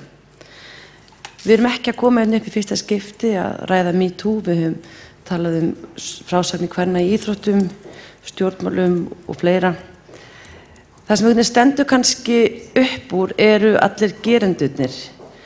Við erum samfélag þar sem gerendur þrífast og nærast í skugganum, í skugga þagnarinnar og í öllum samfélagsstigum. Konurnar, frásagnirnar eru svona lifandi þjáðstaðfesting þess. Vopnið gegn þeim held ég, eingöngu umræðan og sá samfélagsspegill sem hún er. Við verðum kannski að horfast í augu við það að við erum að einhverju leyti samfélag sem kúltiverar líka gerendur og hér eru þeir. Ég tek undir með þeim sem hafa komið upp á undan mér. Það þarf fyrst og fremst að valdefla konur af erlendu uppruna og bara innflytjendur yfir höfuð. Gera það með öllum tiltækum ráðum af því að eina leiðin að rjúfa þögnina og fjarlæga þannig skjólið sem gerendurnir þrífast í. Takk. Og borgarfulltrúi Kristín Sofía Jónsdóttir loki máli sínu og borgarfulltrúi Sabine Leskop næst og síðust á mælendaskrá. Já, ég vildi bara þakka stöðlega fyrir öll innlegg og áhuga á þessum málaflokki og ég tel að við virðumst nú öll vera svona sæmilega sammála að þetta mjög mikilvægt málefni og gott að ræða það hér. Mér langar samt aftur að ítreka og borgarfulltrúin Kristín Sofía Jónsdóttir kom svona aðeins inn á einhvern orð mín sem eru meira kannski valdefling en ekki vorkunn. Getum við sleppt að nota orðið að hjálpa þessum konum, það sem allt það sem hefur verið rætt hér sem í samband við aðlögun og hvað þessi konur þurfa að læra betur og upplýsa. Við þurfum að hugsa hvaða þjónustu við erum að bjóða sem þarf að vera betra. Og það töluvert verk að vinna. Ég var að nefna starfsmannastefna okkar, hvað sjá börn af erlendum uppruna innflytjendur núna í hvers konar störfum. Ég hef nefnt túlkaþjónustan.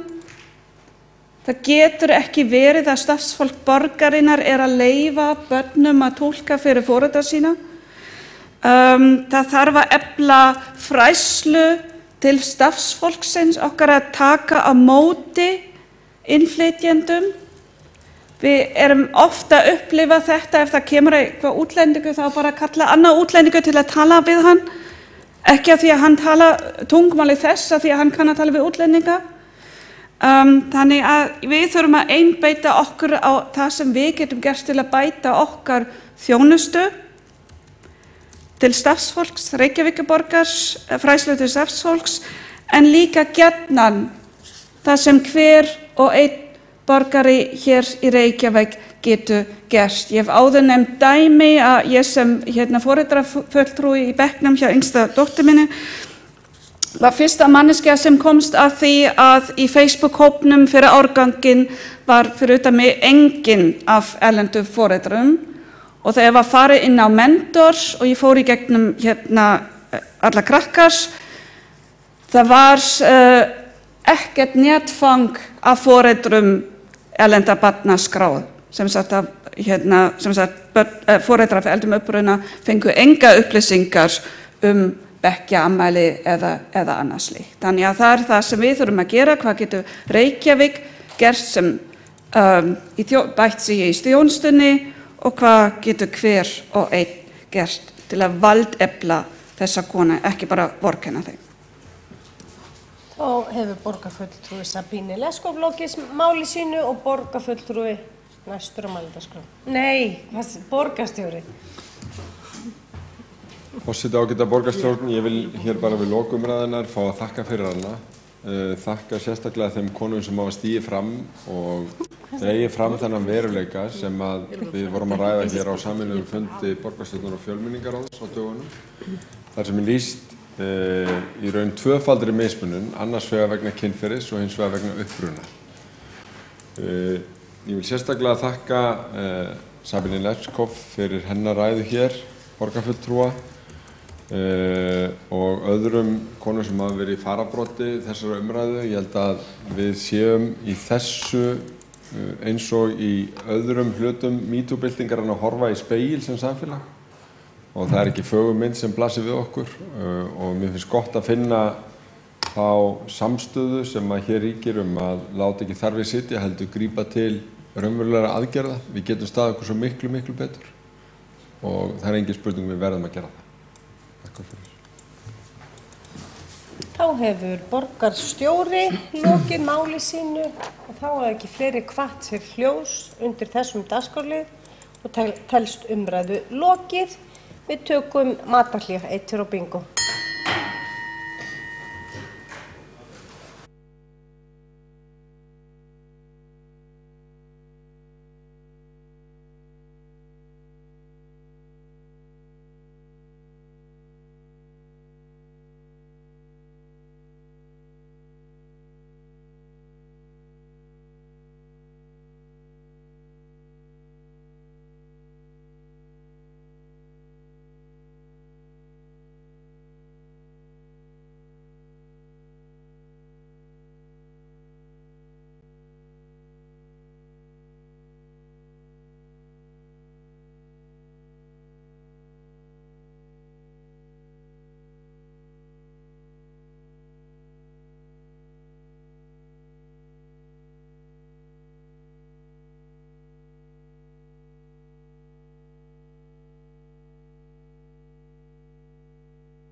Við höldum áfram með fundinn og förum í 6. mál á dagskrá sem umræða vatnsverndarsvæði vatnsbóla innan höfuðborgarsvæðisins og þá tekur fyrst til máls borgarfulltrúi Líf Magnúsdóttir.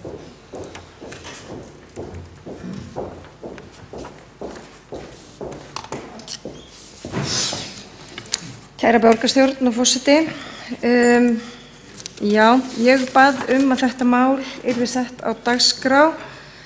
Við myndum ræða vatnsverndina hér í borgarstjórn, meðal annars vegna fyrirhugaðra framkvæmda Landsnets á raforkuflutningskerfi á grannsvæðum vatnsverndar okkar og sem voru kynntar sem fyrsta mikilvæga forsenda fyrir byggingu Suðvesturlínu.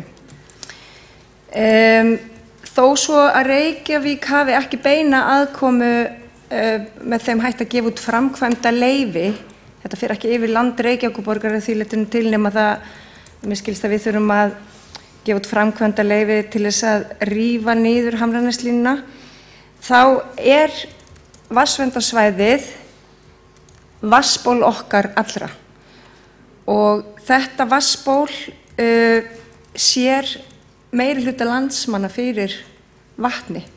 Þannig að mér finnst þetta vera mál sem varðar okkur með beinum hætti, engu að síður. Það þannig að nú hefur aðeins stækkun Hellisheiðarvirkjunar, 90 megawattstund af uppsettu afli komið til framkvæmda og Hverahlíðarvirkjun og Bitruvirkjun þær eru ekki lengur á dagskrá og stækkun Reykjanesvirkjunar og virkjun í eldvörpum hafa ekki gengið eftir. Og það sama óvissa aðra virkjun og kosti á Reykjaneska. Þannig að í rauninni eru allar forsendur fyrir því að leggja þarna nýja línu yfir vatnsverndarsvæði okkar, þær eru brostnar og mér finnst að það þurfa að taka þetta upp aftur og skoða. Þar fyrir utan þá liggur þessu til grundvallar umhverfismat sem var framkvæmt 2009, þannig að það að verða 10 ára gamalt. Þannig að full ástæða miðað við allar þær forsendur sem Landsnet gaf sér í upphafi á full ástæða til þess að endurskoða þetta allt saman. Og mér langar aðeins að tæpa á nokkrum atriðum í tengslum við þessar framkvæmdir og kannski hvernig Reykjavíkurborg getur haft áhrif á þær. Vegna þess að eins og ég sagði þá þetta ekki eitthvert einkamál annarra sveitarfélaga þegar það eru almannahagsmunir undir. Við þurfum að gera mikla varúðarráðstafanir í þessu máli. Og þetta auðvitað langt mál, hófst fyrir löngu síðan, undirbúningurinn að þessu. Þannig að ég velti fyrir mér með hvaða hætti við getum beitt okkur. Heilbrigðiseftirlitið gerði umsögn Suðvesturlínur árið 2009 og það ennþá í fullu gildi sú umsögn. Og einnig þá gerðu heilbrigðiseftirlitið umsögn árið 2010 drög að deiliskipulagi Heiðmerkur sem enn hefur ekki verið klárað. Og við þurfum að klára þetta deiliskipulag og ég vona að okkur takist það áður en að kjörtímabilinu lýkur, að ég ber vonum til þess. Og þessi umsögn, þessar 2 umsögnir eru báðar ennþá í fullu gildi og svo tók Orkuveita Reykjavíkur í sama streng árið 2013.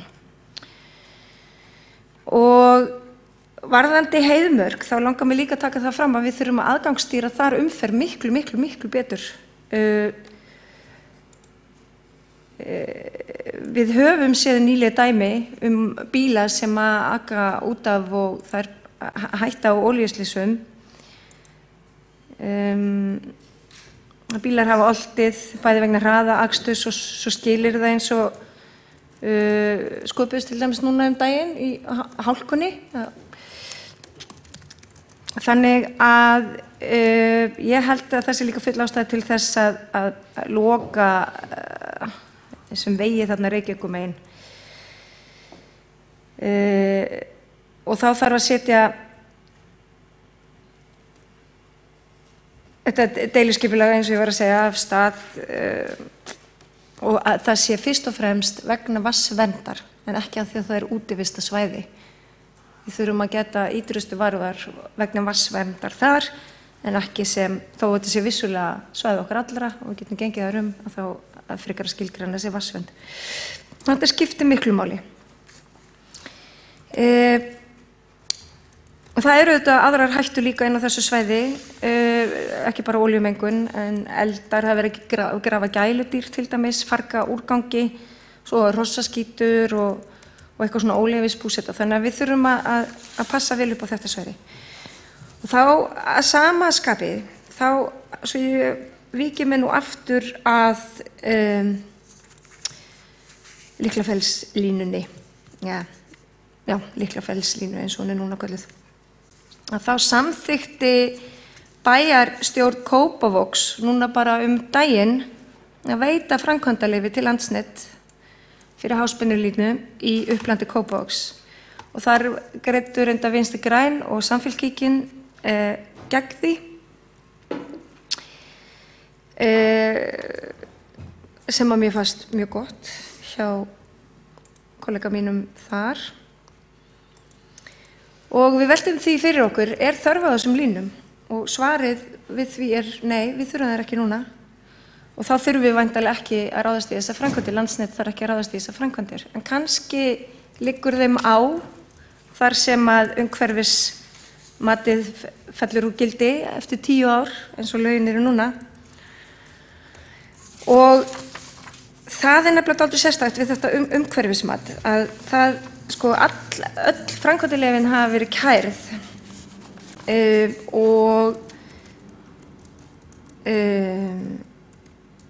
sem líka alls sérstakt í þessu máli, og Hæstiréttur hefur meira að segja úrskurðað það að matsskýrslan sem láti grundvalla fyrir því að veita þessi framkvæmdaleyfi, hún sé afar ófullkomin og hefði í rauninni ekki mátt nota hana til þess að ráðast í þetta.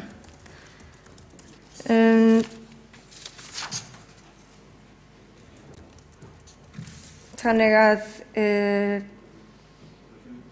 að okkur og reyndar bæjarstjórnum nágranna sveitarfélaganna sem að máli varða, þeim ber skylda til þess að ganga úr skuggum að framkvæmdin sé svo sama og fjallað var í þessari matsskýrslu.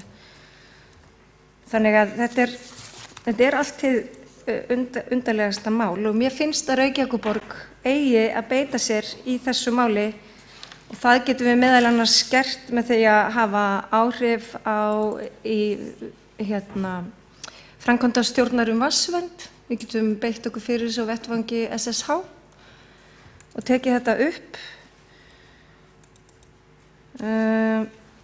Þannig að boltinn er dálítið hjá okkur í sveitarfélögunum og skipulagsyfirvöldum og löggjafanum.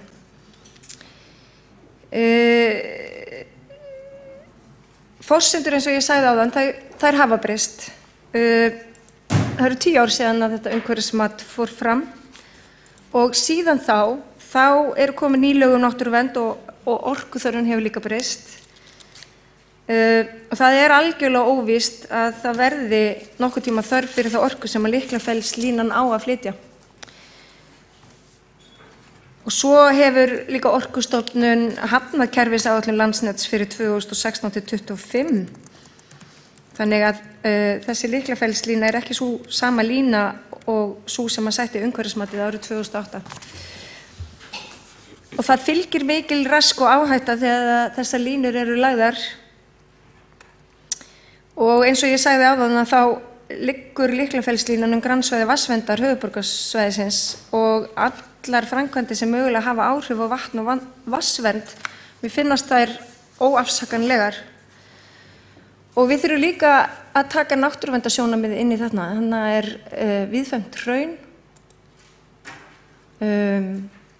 ósnortin og sérstæða náttúru Íslands sem er auðvitað ómetanleg auðlind okkar, bara rétt eins og vatnið.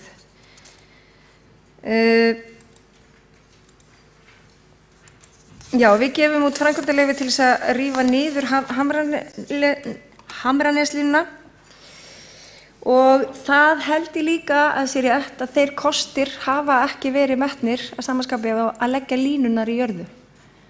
Þetta er risastórt mál.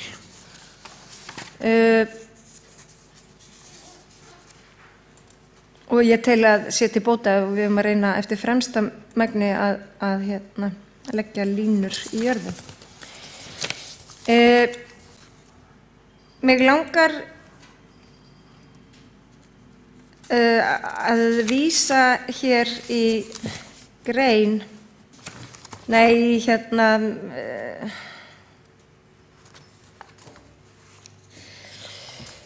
varðandi vatnsverndina okkar.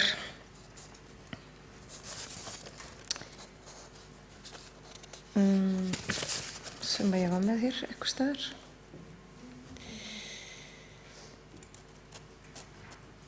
Já, mér langar líka aðeins að vísa í umsögn frummatsskýrslu vegna mats á umhverfisáhrifum Suðvesturlínu frá okkur. Þetta dagsett 9. júní 2009 og undirritað af heilbrigðisfulltrúum okkar. Og þar stendur með leyfi forseta.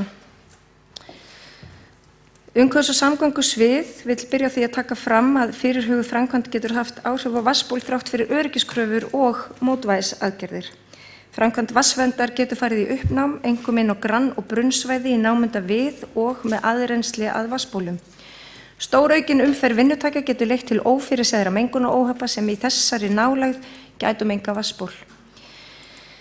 Framkvæmdir og rask sem fylgja uppbygging og þjónustu við þessar háspennulínur svo nærri vatnsbólum skapar óhjákvæmilega hættu fyrir öryggi vatnsöflunar. Þetta finnst mér skipta máli.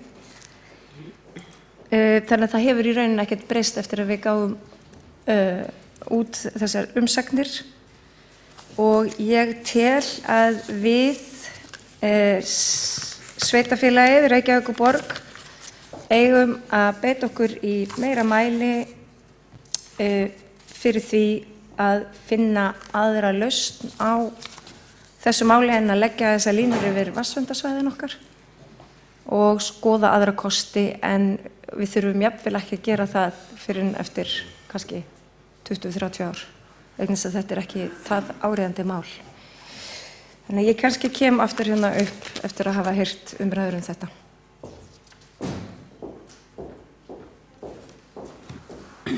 Þá borgarfulltrúi Líf Magnúsdóttir lokið máli sínu og borgarfulltrúi Sabine Leskop næst á mælendaskrá.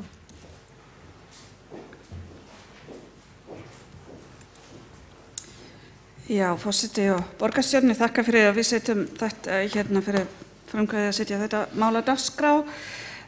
Ég deili þeim ákjum sem hafa komið fram í ræðu borgarfulltrúans Líf Magnúsdóttur. Reyna að stytta mál mitt aðeins en hérna Heiðmörk okkar vatnstökusvæði og það sem rosalega mikilvægt að hérna gera sér grein fyrir að hraunin þarna þannig, jarðlögin svo gljúp þar að það fer allt niður beint í grunnvatn. Ásókn á vatnsverndarsvæði hefur aukist mjög mikið, það aukin ferðamannastraumur, þetta okkar helsta hérna útivistarsvæði, það fleiri skipulagðar hestaferðir inn á svæðið og það hefur margt komið upp á síðustu árunum sem áhyggjuefni. Það voru til dæmis tónleika hérna í Þrínúkagíg 2016 þar sem gestir voru flutt með þyrlu. Svona má nefna Justin Bieber lendi þarna Heiðmörk hérna líklega beint á hérna grunnsvæði. Alvarlegast var slys reyndar, snölending 2. desember 2016 þegar lítið flugvél lendi á grannsvæði vatnsverndar beint fyrir neðan Vatnsendakrika og brunnsvæði það lag engin olja en hérna vélin var sem sagt eldsneytislaus. Þannig að það fullt af hlutum sem að gerast. Mér langar að nefna að árið 2015 þá tók gildi nýtt samþykkt vatnsverndarsvæðið með breyttri hérna skilgreiningu vatnsverndarsvæðisins og þetta hjálpar okkur rosalega mikið að vernda og viðhalda nýta vatnið á sjálfbæran hátt þar. Og í þessu þá var verndarsvæðið afmörkað á ný, til dæmis tekið meira tillit til hvaðan vatnið kemur og mun koma á næstu 40 árum af því að þetta náttúrulega breytilegt og við þurfum nú þegar að hugsa það.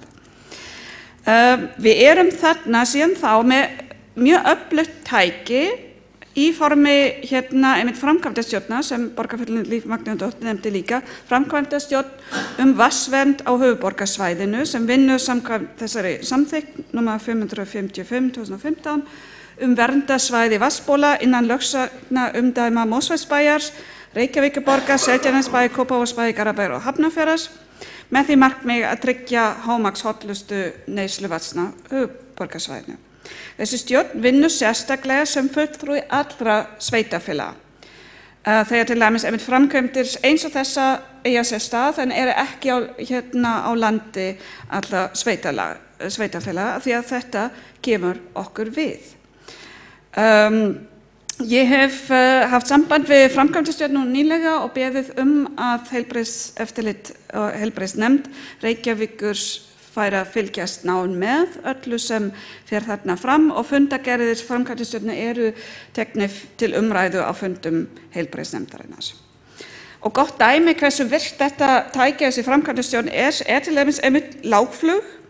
Það var fundur með Samgöngustofu það sem einmitt var að tala saman þennan málaflokk sem því að Samgöngustofan hafi hingað til ekki tekið tillit til vatnsverndar við útgáfu af leyfum fyrir lágflug og lendingum. Og það sem sagt breyting á því verklagi til skoðunar. Og heilbrigðiseftirlit Reykjavík hefur þá orðið þeirrar skoðun að það í raun og veru engin ástæða fyrir að leyfa neitt svoleiðis á þessu svæði en það náttúrulega að sjálfsögðu alltaf annað fyrir til dæmis björgunaraðgerðir og svoleiðis. Meginregla sem sagt að framkvæmdir, nýbyggingar og svo framvegis eru bannað og það má ekki hefja nýjan atvinnurekstur nema að sýna fram að tryggt að það sé ekki hætta á mengun grunnvatns. En heilbrigðiseftirlit getur sem sagt gefið undanþágu til rekstraraðila ef það sýnt virkilega fram að starfsemi getur ekki verið annar staðar eða engin hætta sé á mengun. En framkvæmdastjórn gerði athugasemdir við deiliskipulag Mosfellsbæjar til dæmis og bendi á að taka þurfi tillit til áhættumats við alla lýsinga fyrir deiliskipulagi.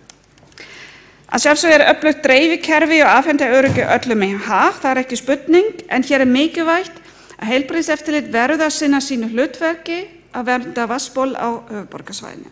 Og þessar línur liggja yfir viðkvæmasta hluta grannsvæðisins á vatnsverndarsvæðinu rétt sunnan við vatnstökusvæðin.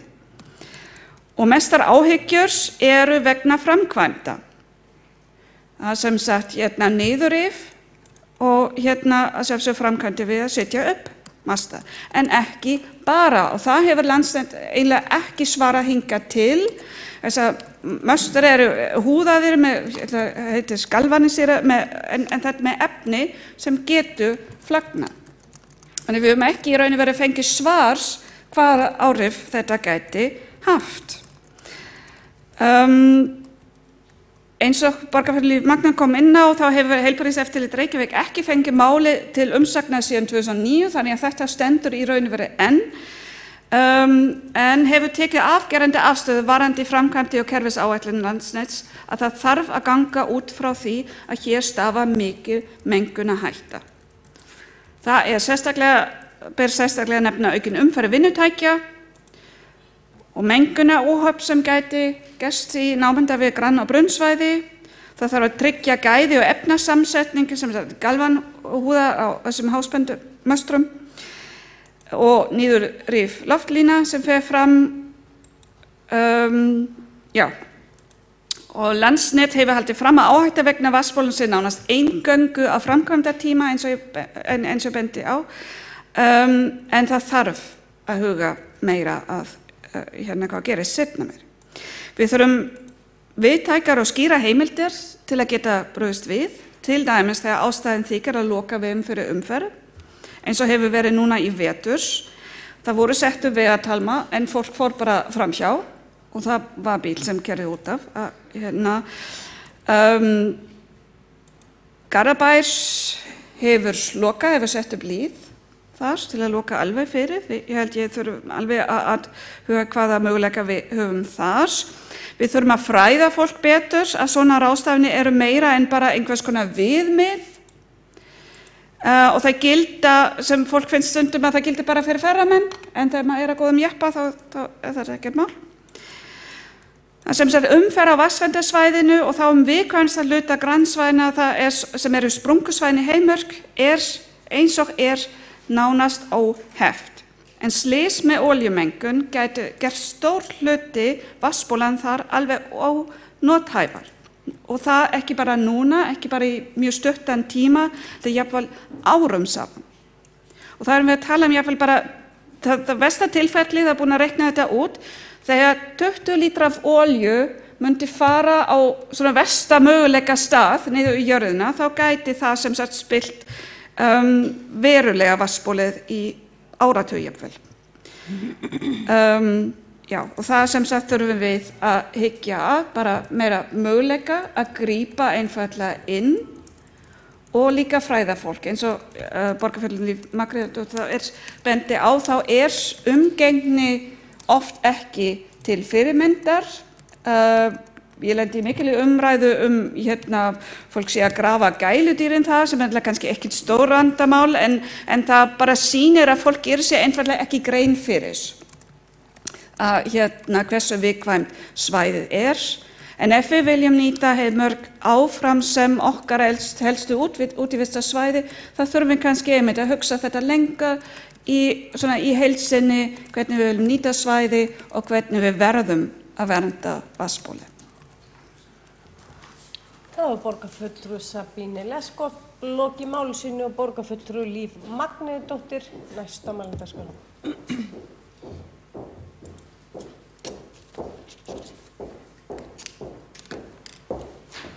Forseti og borgarstjórn, já það eru ekki fleiri á mælendaskrá. Þannig að mér langaði bara aðeins, ég held að sé mjög mikilvægt að við tökum þetta upp hér, einmitt á vettvangi borgarstjórnar. Vegna þess að þetta er gríðarstórt mál. Þið sáu nú bara fréttir jarðvegsgerlamengunina í vatnsbólum okkar. Það varð allt vitlaust. Getið þið ímyndað ykkur ef að það verða óafturkræf áhrif þannig að vatnsbólun okkar mengist til fjöldan allara árum. Þetta er gríðarstórt mál. Það er framkvæmdaraðili sem er ábyrgur fyrir mati á umhverfisáhrifum og það er þá Landsnet. Og Landsnet hefur nýverið tilkynnt að fyrirtæki hafi ákveðið að nýtt umhverfismat verið gert fyrir Blöndulínu 3 og ég tel því að það er full ástæða fyrir Landsnet þá að fara fram á nýtt umhverfismat fyrir þessari heildstæðu, sem sagt að þessi umhverfisáhrifin séu metin sameiginlega en ekki bara fyrir eitthvað hluta línulagnarinnar. Það skiptir miklu máli. Það vantar hérna forsendur á þessu verkefni.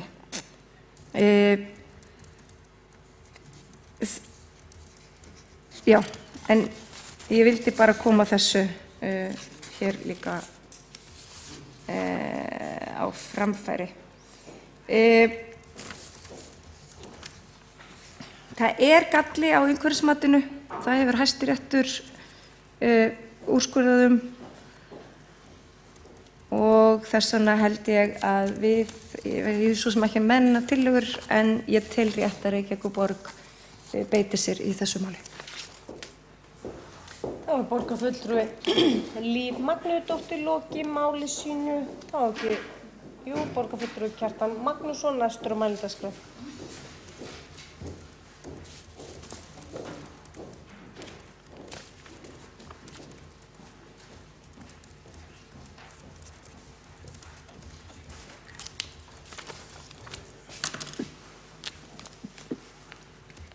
Forseti, góðir borgarfulltrúar, ég vil þakka málshefjanda fyrir að gera þetta mál að umtalsefni hér í kvöld.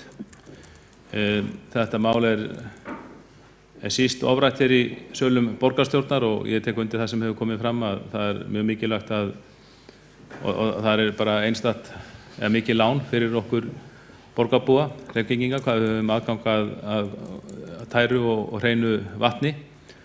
Það er munaður sem alls ekki öllum gefinn í heiminum og meira ekki hér á Íslandi. Og það skiptir öllu máli að varðveita þessi miklu gæði, náttúrugæði sem við njótum og halda áfram að gera allt sem við getum til að tryggja til að verða vatnið okkar og sjá til þess að við getum áfram haldið að fá og njóta þess að drekka ómeðhöndlað vatn. Víða í heiminum, mjög víða farið að meðhöndla vatn með ýmsum hætti og það oft ekki fyrir en samfélög standa frammi fyrir því að þau þurfa að meðhöndla vatnið meira og meira sem þau átta sig náðu hvað þau hafa mist. Það að segja þau samfélög sem nutu þess áður að hafa ómeðhöndlað vatn.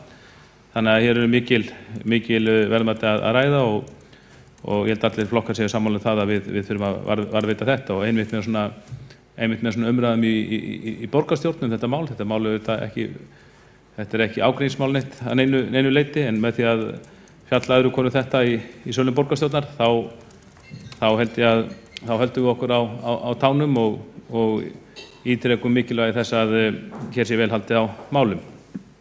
Nú, ég get bara tekið til flestan sem hafa sagt áðan. Ég reyndar þessar hugmyndir í línulagnir, þetta þarf þetta bara að skoða betur en mér heyrist að því leyti sem þetta hefur verið kynnt þá hafi það fyrirtæki sem sýnt yfir þessu áhuga Landsnet, ég held að það hafi metnað til að standa vel að öllum sínum framkvæmdum en svo á hitt að líta að kröfurnar aukast sífellt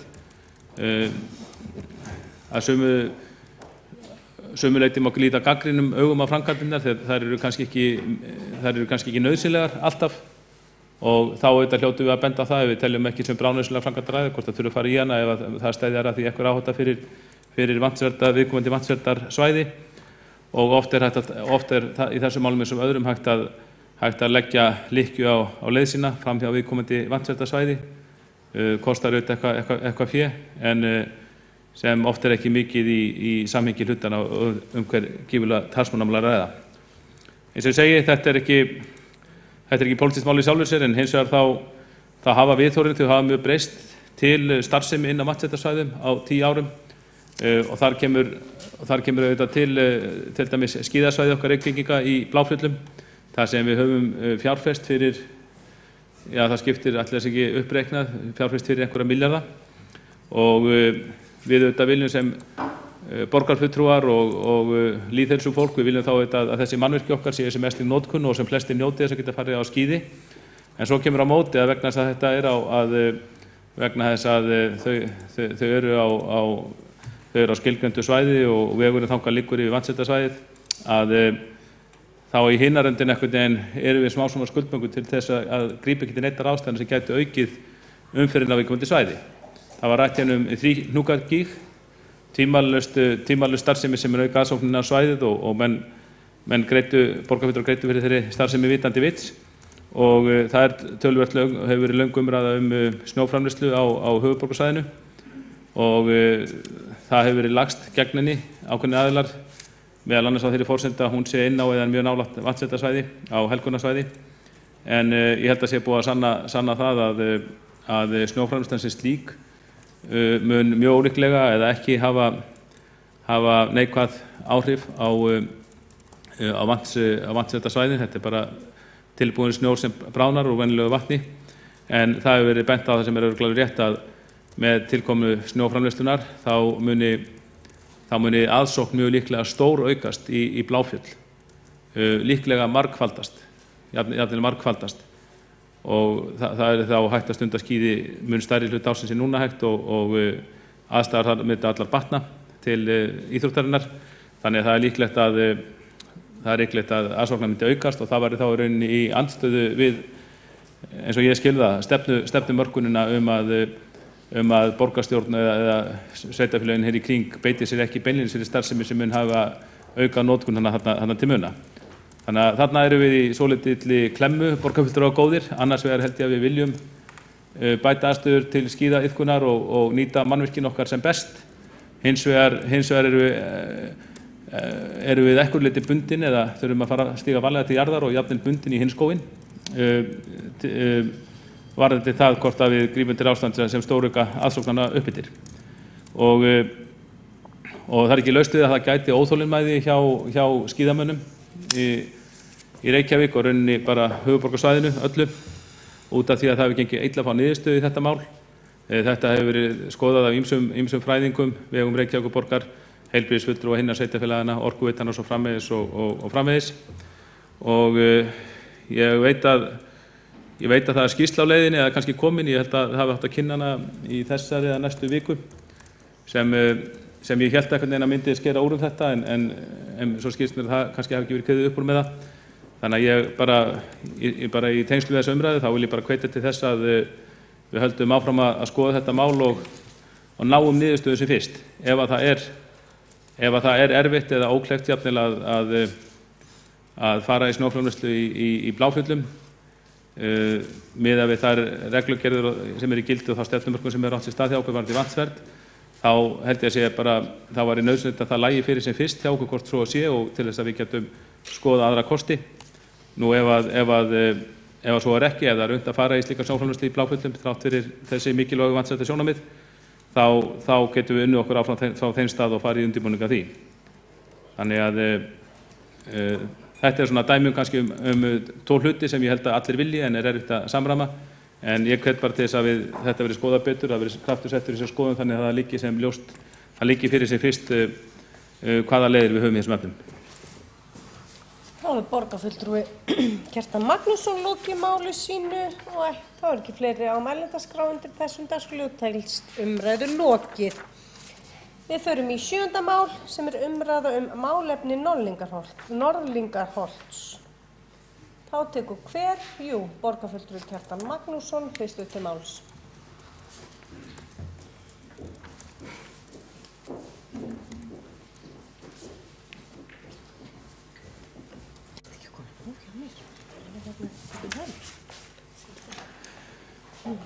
Já, borgarfulltrúar góðir og forseti.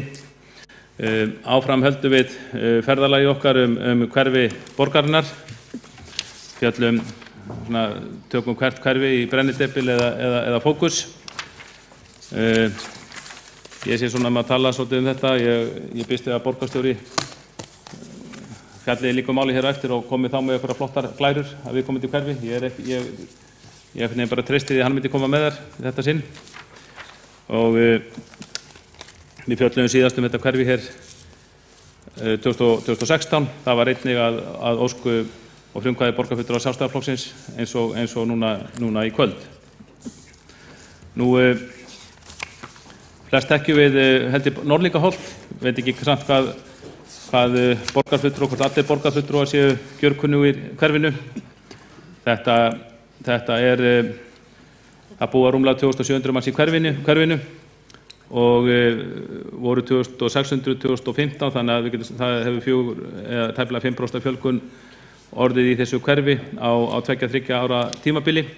Þannig að það var fjölg í því og það mun fjölga enn frekar og þegar að ákvarðanir okkar frekari byggð í hverfinu verða að veruleika, þá má búast við að íbúafjöldin fari upp fyrir 3000 manns.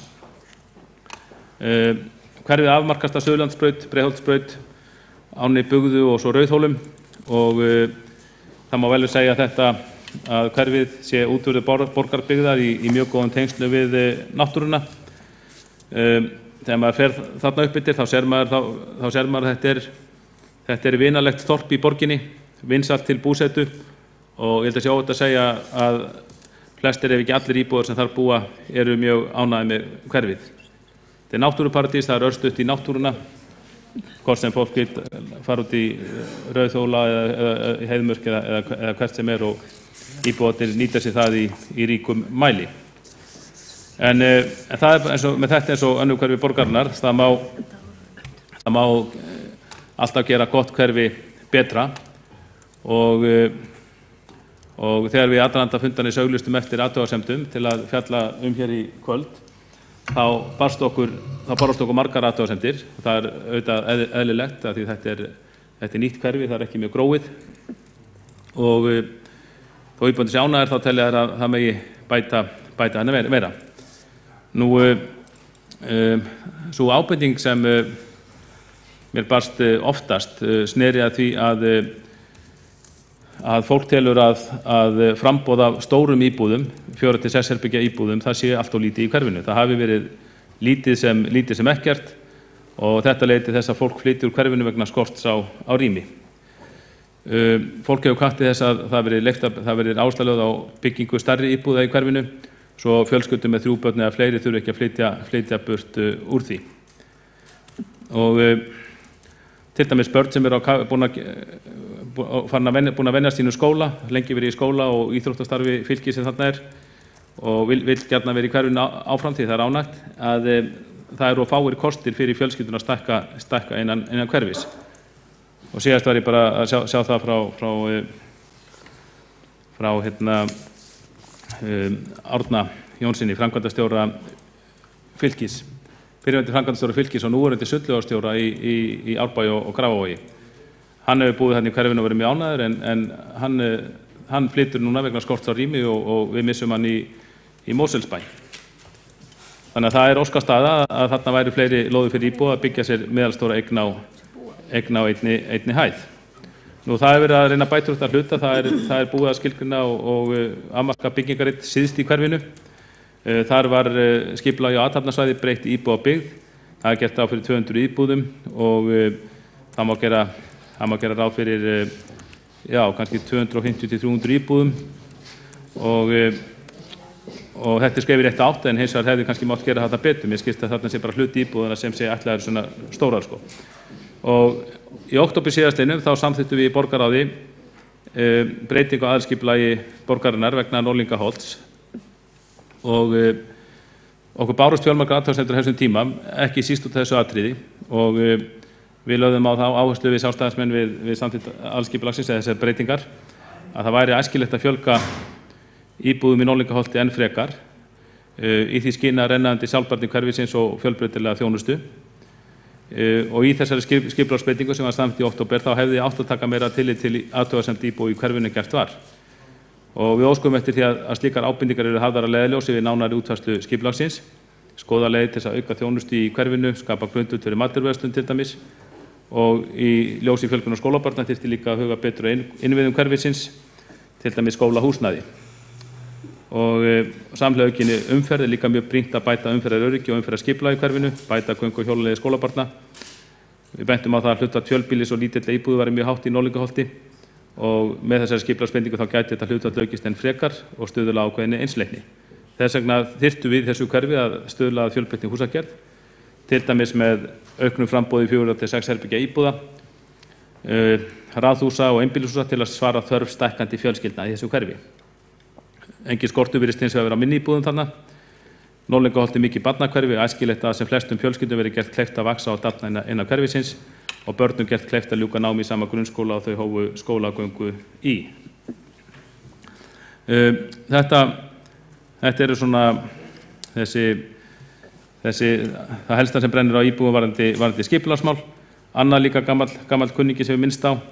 Lóð milli Ferjuvaðs og Bjallavaðs er notað sem rútustæði aðeins nokkra metra frá íbúðabyggðinni sem þarna er. Ég held að við sjálfstæðismenn fluttum við þá tillögu að breyta þessu, semja við viðkomandi fyrirtækjum að fá lóð annars staðar til að laga þetta. En fulltrúar meirihlutans felldu þá tillögu og ég efast að rauninni slíkt liti hýru auga til dæmis í 101 að hafa skipulag með þessum hætti eins og er þarna. Nú síðan en íbúar leggja mikla áherslu á það að þeir vilja sem mesta þjónustu í göngufæri en líka fá meiri íbúabyggðin í hverfi. Þarna vantar kannski bara eitthvað liti stærra hverfi. Nú varðandi umferðaröryggismálin, það er mikil áhersla á að þau þurfa að auka umferðaröryggi í hverfinu. Það er enn til staðar vandamál sem ég held að ég hafi rætt fyrir 2 árum þegar við fórum yfir þessi mál. Það er vandamál við Norðlingabraut eftir að komið af göngubrúnni yfir Breiðholtsbraut. Það er mikil ánægja með þessa göngubrú sem tengir saman Norðlingaholt og Selárskverfi. Þarna er kvartað yfir hraðakstri og þarna þyrfti að skoða aðgerðir til að lækka hraða og koma upp hraðatakmörkunum.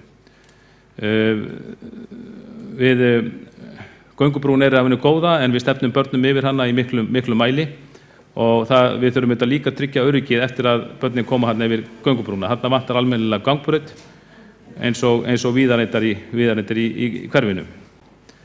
Og það var nefnt hugmyndir að þarna geti verið ágætt að fá myndavélar upp til þess að fylgjast með hraðakstri, fylgjast þarna með innbrotsþjófum sem komin í hverfi eins og nágrannasveitarfélög Reykjavíkur eru farin að gera. Nú það bent á að þetta að bæta lýsingu við gangbrautir og lýsingu í hverfinu almennt og ekki síst þetta með gangbrautin. Það vantar gangbrautir vel skilgreindar og lýstar gangbrautir í nokkrum stöðum í hverfinu.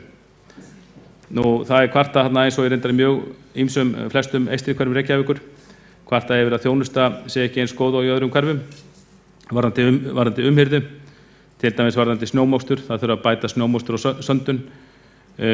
Þannig kvartað yfir að þeir séu oft illa mókaðir, jafnvel ekki mókaðir, söndun, ábót og vatn þurfa að bíða dögum saman eftir að hverfinu sé sinnt og það bent á mikilvægt þess að ráða bót á þessu því þetta sé með kaldari hverfum borgarinnar, það stendur það ofarlega. Og það líka hérna eins og kannski kemur öðrum eystri hverfum, móka betur á grunnskóla og leikskóla hverfisins og einn íbúi nefnir það hann eigi erfitt með að ganga með barnavagn á leikskólan með barnið sitt á veturna. Og þannig einnig tala þetta, það gegnir sama hlut, það sé sami hlutur með sláttin á sumrin, hann mætti líka bæta. Og íbúar hérna benda á, byggjum að sorphirðudögum sé fjölgað eftir að sú þjónusta strjálaðist á borginni, þá fyllist tunnur oftar og það getur hort í vandræða.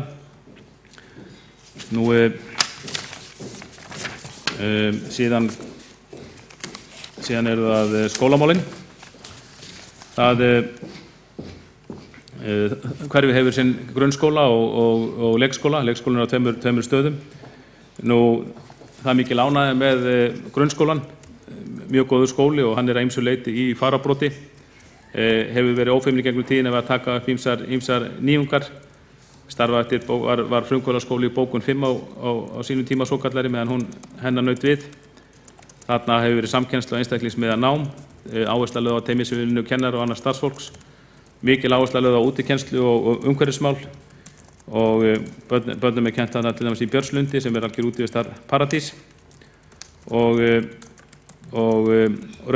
leikskóli Rauðhóll er á tveimur stöðum, hann er í Norðlingaskóli og við Sandavað. Mikil ánægja með skólan, það hefur verið smá vandræði með húsnæði, ég held að það sé búið að komast fyrir þau að mestu. Nú,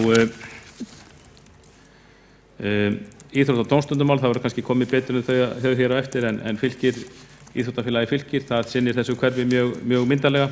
Það var mikil bragarbót þegar á sínum tíma, þegar Sjálfstæðisflokkurinn var í meirihluta, þá var samið við Fylki afnót af mesthúsinu svokallaða, því breytt í íþróttahús og það þarf auðvitað að skoða það þegar samningur á því húsi rennur út og kemur vel til greina, þannig er fimleikakennsla og sjálfsvartir íþróttir að byggja hús, þá má velta fyrir sér ætti húsið að vera á Fylkissvæðinu eða væri kannski ákjósanlegt að hafa íþróttahúsið áfram þarna á þessum staði í hverfinu til þess að tryggja að börn í þessu hverfi og líka Selási getur farið sótt þessa þjónustu í göngufæri. Það er svona framtíða músík.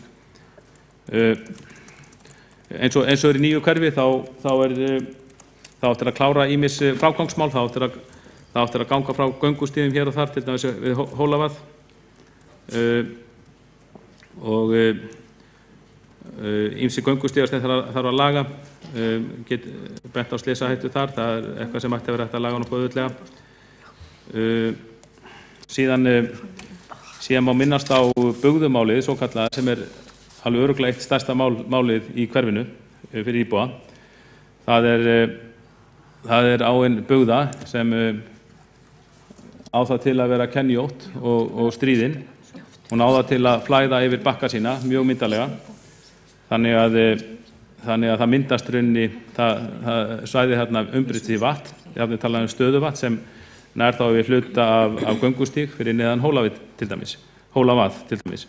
Og það hefur verið kvartað yfir þessu áður og íbúar eru áhyggjufullir en það virðist sem að það hefur ekki tekist að komast fyrir þennan vanda.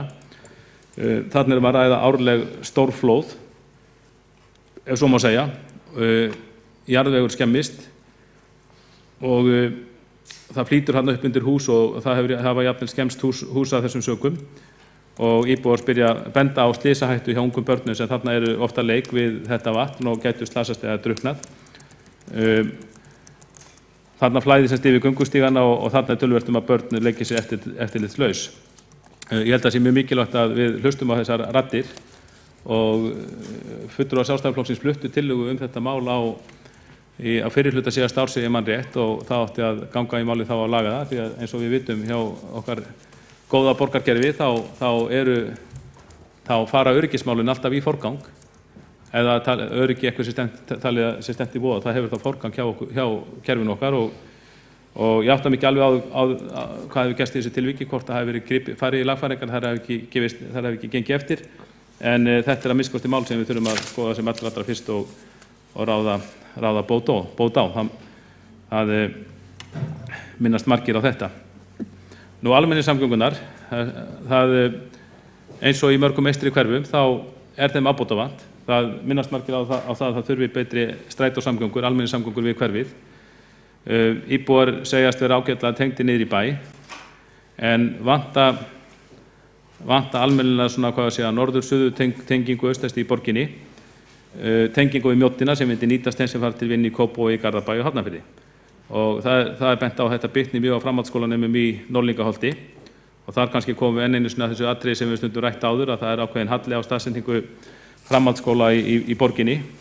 Fjölbrautaskólinn í Breiðholti er næsti framhaldsskólinn þarna og ef að íbúar fara þangað ef að framhaldsskólakrakkarnir fara þarna í Ártún, í gegnum Ártún í FB, það þarf verið að taka 3 vagna til að komast þangað og það tekur mjög langan tíma. Þannig að í fyrsta lagi þurfum við bara að skoða eins og við Sjálfstæðismenn hefum flutt tillögur að skoða betur þessa skiptingu á framhaldsskóla í borginni, skoða hvort að það sé hægt að jafna þetta eitthvað betur, til dæmis með því að fá bekkjarkerfi skóla austast í borgina eins og við höfum fjallað Líka athuga strætósamgöngunar, það er kvartað yfir sig í öllum hverfum, eystri hverfunum, hvort að þarna verið hægt að gera úrbætur á leiðkerfið sem þjóna þessum íbúum þá betur. Ein hugmyndin er svo að láta leið 15 stoppa við hverfið. Nú,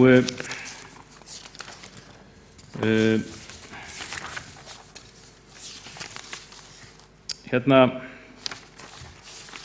já, ég hef svona tæpt á helstu málum, ábendingarnar voru mjög margar, en mér fannst, ég var man ekki hvort ég var búin að ítreka með skólan, að börnum er að fjölga sem sagt í skólanum og þeim mun fjölga meira, en húsnæði er að skortum skammti, það er sagt að það er bent á að það hefur þurft að skera niður í skólanum sem sagt fækka fólki einhverjum orsökum, veit ekki hvort það er rétt, veit ekki á hverju, kannski þarf að gera það svo að það sé hægt að fjölga henni í borgarstjórn, við sem að fjölga borgarfulltrúar góðir, en það mætti auðvitað skoða betur, en mér fannst eiginlega vera þannig með allar þessar ábendingar að þeir sem þar sendu, ég held að þetta fólk sé mjög ánægt með Norðlingaholt, það sé mjög ánægt með hverfið sitt, finnist það vera kannski að sumu leyti eitthvað afskipt eins og er algengt að maður heyri í svona úr eystri hverfum borgarinnar og þar þarf að standa betur að verki og í heildinni er fólki ánægt og sendir okkur þessar ábendingar til athugunar og til þess að við getum hjálpast að við það að gera gott hverfi enn betra. Það er borgarfulltrúi Kjartan Magnússon lokið máli sínu og það er borgarstjóri næstur á mælendaskrá.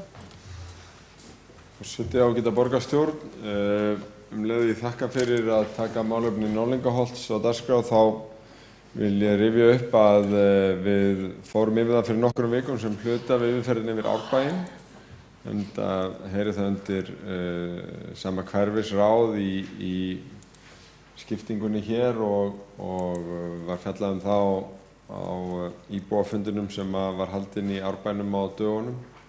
En það er sjálfsagt að fara yfir málefni hverfisins. Norðlingaskóli er auðvitað hjartað í hverfinu, bæði á grundvelli skipulags en líka í raun. Þetta er skóli sem hefur í raun vaxið og dafnað með hverfinu og hefur ræktað mjög tengsl við íbúana. Einn af kannski fáum skólum allavega á höfuðborgarsvæðinu þar sem eru persónulegar heimsóknir heim til fjölskyldna sem eru að hefja sína skólagöngu. En þarna unnið mikið frumkvöðlastarf í einstaklingsmiðuðu námi, bóklausu námi og hópastarfi. Þetta einn af stærstu skólum borgarinnar með tæplega 600 nemendur. En líka einn sá nýjasti, mjög góð lóð og borgarbókasafn sem hefur aðstöðu í skólanum. Þetta menningarmiðja í nýju hverfi en aðsókn svona almennra gesta á borgarbókasafnið hefur svona valdið vonbrigðum, segja má, þannig að það verið að fara yfir reynsluna af því. Það hafa verið ýmsar framkvæmdir við gangstéttar, ræktun og frágang, stígar og gönguleiðir, umferðaröryggisaðgerðir. Þó ekki allt sem við vildum, til dæmis var búið að hanna og bjóða út þverum götunar þar sem að göngubrúin tengist hverfinu. Það barst ekkert tilboð í það verkefni. Við höfum verið að lenda í þessu með eitt og eitt verkefni þannig að það þarf að bjóða það út aftur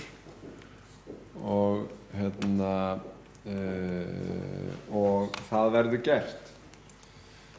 Stóra málið sem hefur verið til umfjöllunar í borgarkerfinu og tengist Norðlingaholti Elliðaárbrautin. Þar 200 íbúðir að koma, þar á meðal þessar stóru íbúðir sem hefur verið kallað eftir. Það meðal annars í kjölfar þess að það var haldinn samráðsfundur við mótun skipulagsins og við höfðum gert frekar ráð fyrir því að þetta fyrst og fremst mjög litlar íbúðir vegna þess að það svona mesta eftirspurnin eftir því í borginni í heild. En í kjölfar ábending og ákall frá íbúðum í hverfinu þá var fjölbreytni íbúðanna aukin. Síðan rétt sem kom fram hjá borgarfulltrúa Kjartani Magnússyni að það í ferli núna aðgerðir varðandi bugðu og þau mál.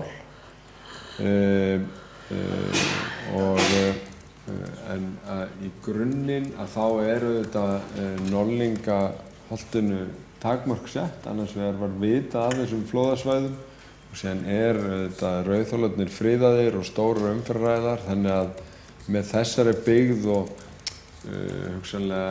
hugsanlegum breytingum þarna á öðrum atvinnusvæðum sem þó alls ekki víst að sé hægt að fara í út af flóðlist, að þá hverfið fullbyggt.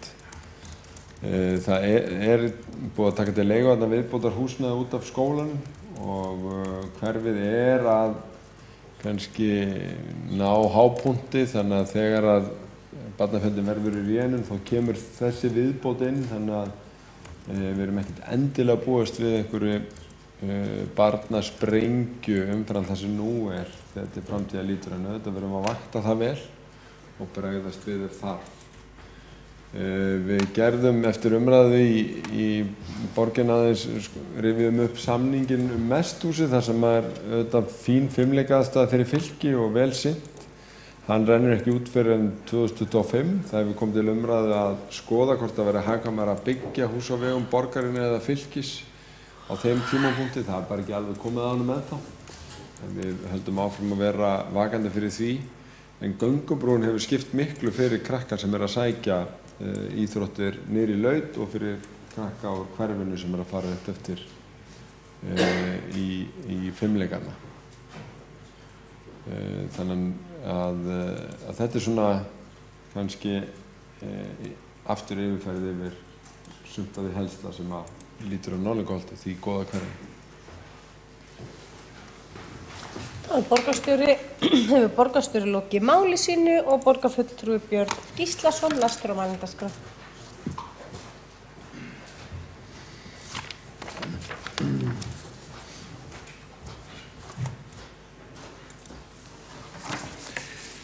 Forseti, ágætu borgarfulltrúar, þetta er gaman og ánægjulegt að sé verið að ræða svona hverfi borgarinnar stöku sinnum og bara mjög gott mál og mér kannski, ég segi kannski málið skilt, þar sem ég bý nú þarna í Árbæjarhverfi og Norðlingaholt eitt af hverfum Árbæjar og yngsta hverfi þar og það barnmesta hverfið, þarna það bil 30 að nú búið að fara reyndar mjög vel yfir hverfið, bæði hér borgarfulltrúa Kjartani Magnússyni og borgarstjóra.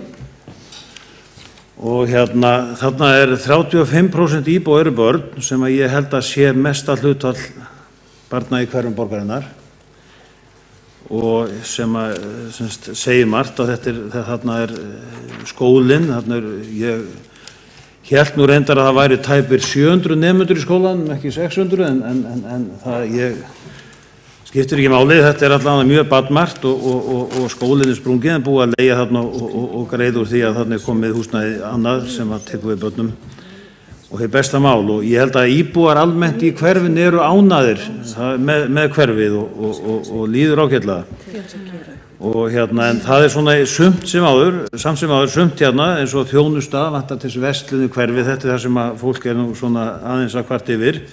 Nú eins var komið inn á almenningssamgöngur sérstaklega varðandi framhaldsskóla að þar sem sagt að krakkarnir þurfa að fara allt í 3 strætisvagna og þetta sé lengi fyrir á leiðinni og svo framvegis. En það svona, þetta það sem maður heyrir þarna frá. Og eins með svona ýmislegt, snjómokstur og umhirðu, þeir vilja meina það allan að veturna til dæmis sé hjólaborgin Reykjavík, alls ekki þarna upp í Norðlingaholti, þar sem að auðvitað stendur þetta hátt og þarna kannski snjóar meira þarna auðfrá, þarna eru allir það sé ekki 70-80 metra hæð við sjávarmáli þetta hverfi, nálægt því allavega. Nú, Fylkir, íþróttafélag Fylkir þetta með starfsemi, eins og kom fram hjá Degi, borgarstjóra, að og þarna fimleikadeild og karadeild Fylkis með starfsemi og þetta gengið mjög vel og iðkendur í fimleikunum eru þarna tæplega 700 og reyndar inn í þeirri tölu svo kallar parkour iðkendur. Nú karadedeildin með rúma 100 iðkendur, þannig að það mikil starfsemi hana og ég veit það ánægja með þessa starfsemi þarna í hverfinu og það svo maður segir nú kannski frá því að þá nú svona aðeins viðræður núna að standi yfir við borgina milli Fylkis og borgarann svona framtíðarsvæði Fylkis og það svona verið að skoða þetta hvort að þarna sé heppilegt að vera áfram eða fara niður á Fylkissvæði með þessar deildir. En ég hræddur að það yrði óánægja með það í hverfinu ef að fimleikadeildin og karadedeildin færu annað. En svo þarna göngubrúin, hún glæsilega flott og tengir þarna Selásinn og Norðlingaholti saman og mjög gott. En auðvitað eins og kom fram að íbúar eru dálítið smekið við Norðlingabrautina, það dálítið hraðastuð þar og vantar einhverja þrengingu eitthvað til þess að tempra hraðan. Nú og svo það Bugða, það kom nú fram líka, það eitt áhyggjumálið, maður svona einn á dálítið endurtekningu þetta búið að koma fram hér áður. Íbúar hafa áhyggjur af henni, sérstaklega á leysingatíma, að hún hefur flætt yfir göngustíga og nálgast íbúagötur og þá eru þeir smeg við börnin. Nú og það vel skiljanlegt, þetta spurning bara hvort við getum ekki reynt eitthvað að koma í veg fyrir það að það verði slys á þessu. Nú, svo kom borgarstjóri inn á það að það á að koma fleira framboð á stærri íbúðum sem gott. Það hefur umkvörtunarefni þarna. Fólk vill vera innan hverfis en hefur ekki getað stækkað við sig. Það vantar bara stærri íbúðir. Þannig að ég held að þetta svona í megindráttum það sem að snýra þessu hverfi, en eins og ég segi, íbúar eru almennt ánægðir í þessu hverfi. Þá borgarfulltrúi Björn Gíslason lokið máli sínu, þá 2 óska eftir því að veita andsvar við ræðu borgarfulltrúans og fyrstur borgarstjóri. Forseti ágæta borgarstjórn, ég ætlaði nú bara mér líka viti gaman sem líka til að lyfta því góða verkefni að blanda mér í umræðan það hvort að Norðlingaholtið væri hluti af hjólaborginni Reykjavík. Norðlingaholtið það sannarlega og fyrir þá sem ekki þekkja að þá eitt fjölmennasta og fjölsóttasta hjólakraftsverkefni í borginni í tengslum við Norðlingaskóla. Það taka sem þátt bæði 1., 2., 3. bekkur og miðstigið, mikið þátt í þessu og það eru allt upp í 100 og annað 100 krakkar sem taka þátt þegar valdi mætir upp eftir og hjóla með krökkunum og Og þeir sem að tengjast hverfinu, ég beini því nú bara til Björns að slást eitthvað í hópinn. Ég ætla að reyna að gera það á þessu vori og á inni heimboð hjá þeim, því að það ber öllum saman það að þetta hefur margvíslega góð áhrif, bæði fyrir krakkar sem að fara þá frekar að hjóla. Það komin almenningsíþróttahópur hjá Fylki sem er fann að hjóla bæði auk þess að hlaupa. Það hefur lengi verið hlaupahópar frá Sundlauginni. Og það svona óbeint smitt frá þessu, en Arna sem verkefnisstjóri þjónustumiðstöðinni fór mjög skemmtilega yfir þessi verkefni á opna íbúafundinum og mjög gaman að heyra af þessu. Það er borgarstjóri lokið við það að veita ansvar við ræðu borgarfulltrúans, þá veitir ansvar borgarfulltrú Hjálmar Sveinsson.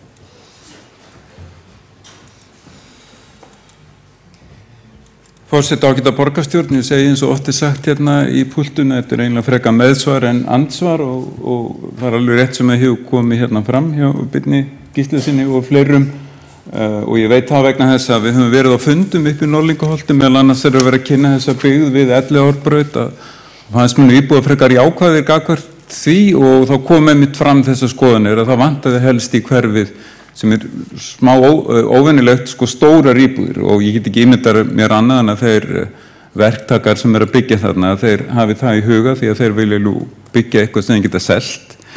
Og talandi hjólaborgina þá langar mig aðeins að nefna það líka því að það hefur verið nefnt í mín eyru að það er áin Dimma sem er þarna rétt fyrir neðan og það svona mjög, það brú, það sem að fara upp og niður treppur og hjólamenn þarna upp frá að nefnda við mig að þetta stildi farartálmi.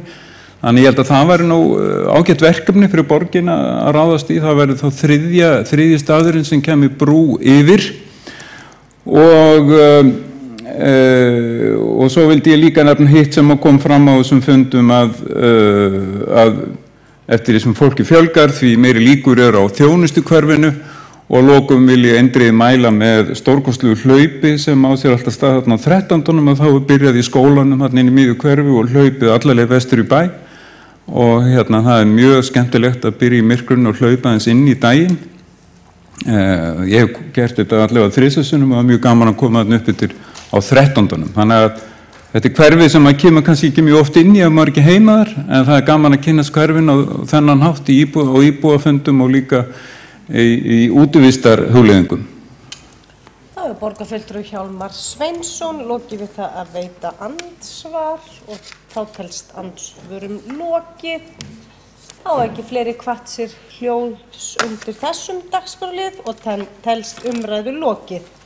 Við förum í 8. mál á dagskrá fyrir Kosningun Árnason taki sæti sem varamaður í Íþrótta- og tómstundaráði í stað Benónís Harðarsonar. Þeir sem að samþykkja það gefi merki.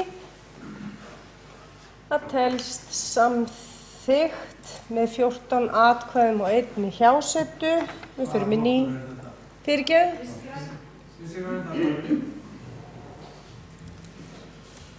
Ég heyri ekki hvað þú sagðir. Nei, ok, á hverju varstu að segja? Heyrðu, þá fyrir við 9. mál, það er kosning í fjölmenningaráð. Þá er lagt til að Örn Þórðarson taki sæti sem varamaður í fjölmenningaráði í stað Hildar Sverrisdóttur. Þeir sem að samþykkja það, gefi merki, vantar alveg nokkra. Vá! Já, afsakið þetta, ég er bara ekki alveg ofsalega fínt að fá borgarfulltrúinn í borgarstjórnarsalinn svo við getum farið í gegnum kosningar. Við endurtökum bara kosningun í Íþrótta- og tómstundaráð, þá er lagt til að Ragnar Auðun Árnason taki sæti sem varamaður í Íþrótta- og tómstundaráði í stað Benónís Harðarsonar. Þeir sem að samþykkja það gefi merki. Einhver á móti, það er samþykkt með 14 atkvæðum og 1 hjásetu. Þá er það kosning í fjölmenningaráð. Þá er lagt til að Örn Þórðarson taki sæti sem varamaður í fjölmenningaráði í stað Hildar Sverrisdóttur. Þeir sem að samþykkja það gefi merki. Einhver á móti. Það er samþykkt með 14 atkvæðum og 1 hjásetu. Þá er það kosning í ofbeldisvarnarnefnd. Þá er lagt til að Elísabet Gísladóttir taki sæti sem varamaður í ofbeldisvarnarnefnd í stað Hildar Sverrisdóttur. Þeir sem að samþykkja það gefi merki. Einhver á móti. Það er samþykkt með 14 atkvæðum og 1 hjásetu. Það fyrir við 11. dagskráli og leggjum frá 3 fundargerðir. Það er fundargerð borgarráðs frá 18. janúar, 25. janúar og 1. febrúar. Við ætlum að leggja fram hér 17. lið sem er lántökuheimild fyrir Strætó vegna uppgjörs við Brú lífeyrissjóðinn, en við höfum fengið þau skilaboð frá Strætó og lánasjóðnum að við þurfum að senda þessa tillögu aftur inn til borgarráðs. Það þarf að lagfæra eitthvað tæknilegt. Ég þarf að fá leyfi fundarins til að senda þessa tillögu aftur inn til borgarráðs, þeir sem að samþykkja það gefur merki. Ég þarf að bera upp þessi... Það þarf að senda það aftur inn. Þeir sem að samþykkja það gefur merki. Það er samþykkt samhljóma. Var einhver búinn að biðja orðið undir þessum dagskráli? Já, borgarfulltrúi Sveinbjörg Birna Sveinbjörnsdóttir.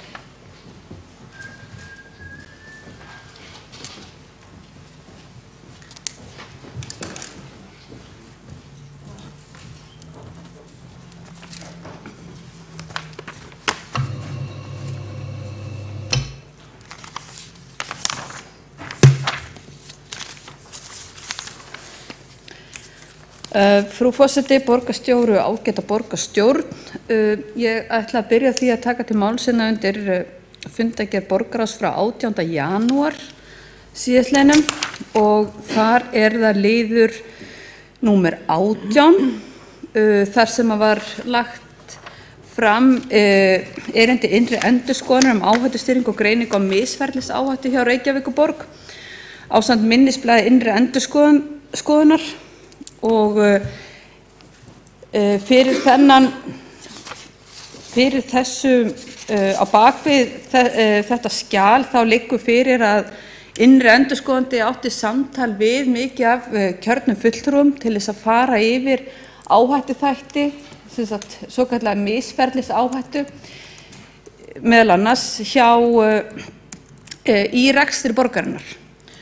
Og þetta er svona einn af þeim grundvöllum sem þetta er byggt á náttúrulega samstarfssáttmáli þessa meirihluta sem nú starfar sem er einmitt það leiðarljós sem þeir vilja hafa hreinskilni og heiðarleika og markmið að auka gagnsæi og traust á stjórnsýslunni. Og mér fannst þetta skjal sem sagt mjög áhugavert og vildi bara vekja athygli borgarstjórnar allrar á því og einnig blaði frá stjórnkerfis- og lýðræðisráði þar sem að þeir taka raunverulega undir þær hugmyndir og vangaveltur sem að innri endurskoðandi er með og leggja raunverulega línurnar fyrir því að æðstu stjórnendur Reykjavíkurborgar greiði fyrir verkefni með skipun í starfshópa í samræmi innri endurskoðun og undir forseta hennar.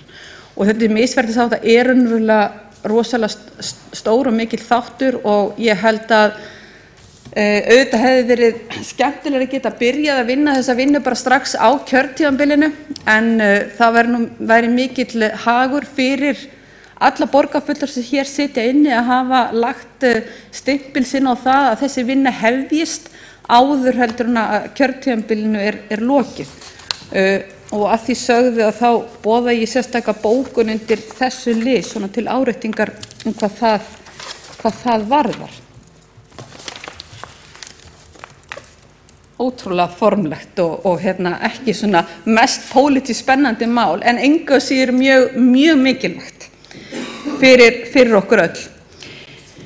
Nú þá er það 19. liður það sem að var lagt fram bréf mannréttindaskrifstofu dagsett 11. janúar 2018 og óskaði eftir að borgarráð samþykkti meðfylgjandi samning við samtökin 78. Og núna hef ég á þessum fundi í samráði við skrifstofu borgarstjórnar og formann borgarráðs verið að reyna að fá úr því skori hvaða gögn voru raunverulega sem voru lögð fyrir borgarráð til samþykktar. Og nú sit ég ekki í borgarráði.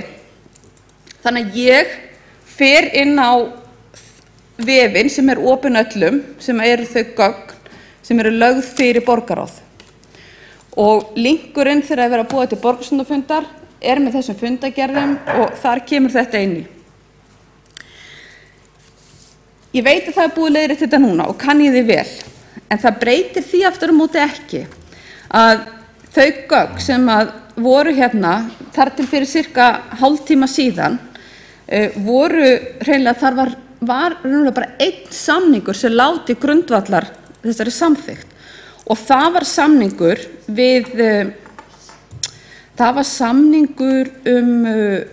við samtökin 78 rekstur skrifstofusamtakana, fræðslu til fagfólks og stuðnishópa fyrir ungmenni og aðstandendur hinsegin fólks.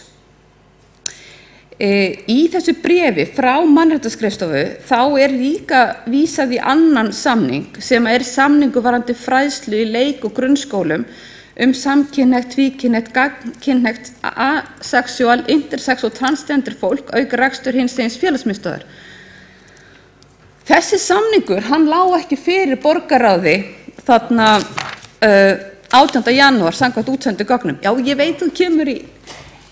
Hvernig get ég sem borgarfulltrúi sem á ekki sæti í borgarráði gert annað heldur en að taka þau gögn sem vísað til í útsendri dagskrá forsætisnefndar inn á vefnum undir Reykjavík, inn á vefnum stjórnkerfi borgarráð fundagögn og stjórnkerfi borgarráð fundargerðir, annað gilt heldur en gögnin sem þar hafi verið lögð fyrir borgarráð.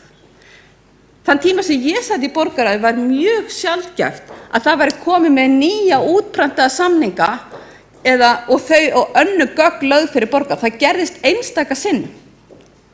Þannig að það getur vel verið að það hafi gerst þarna, en ég sem óbreyttur borgarfulltrúi sem á ekki sæti í borgarráði get ekki séð á útsendu gögnum annað heldur en að það hafi aðeins annar samningurinn hlotið samþykki borgarráðs. Og þar af leiðandi tel ég að hinn samningurinn sé ennþá ósamþyktur og það þurfi þá að taka hann upp með afbrigðum til samþyktar hérna inni í borgarstjórn hjá okkur. Að því sögðu, því þetta var formið, að þá það nú efnislega svo, að því nú hef ég fengið þessa 2 samninga hérna til mín, að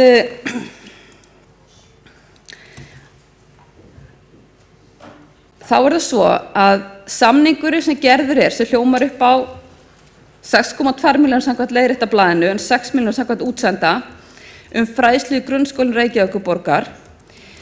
Í honum þegar talað hlutverk samtakanna 78 þá það í raun og veru þríþætt og það annars vegar fræðsla til starfsfólks í leik- og grunnskólum borgarinnar.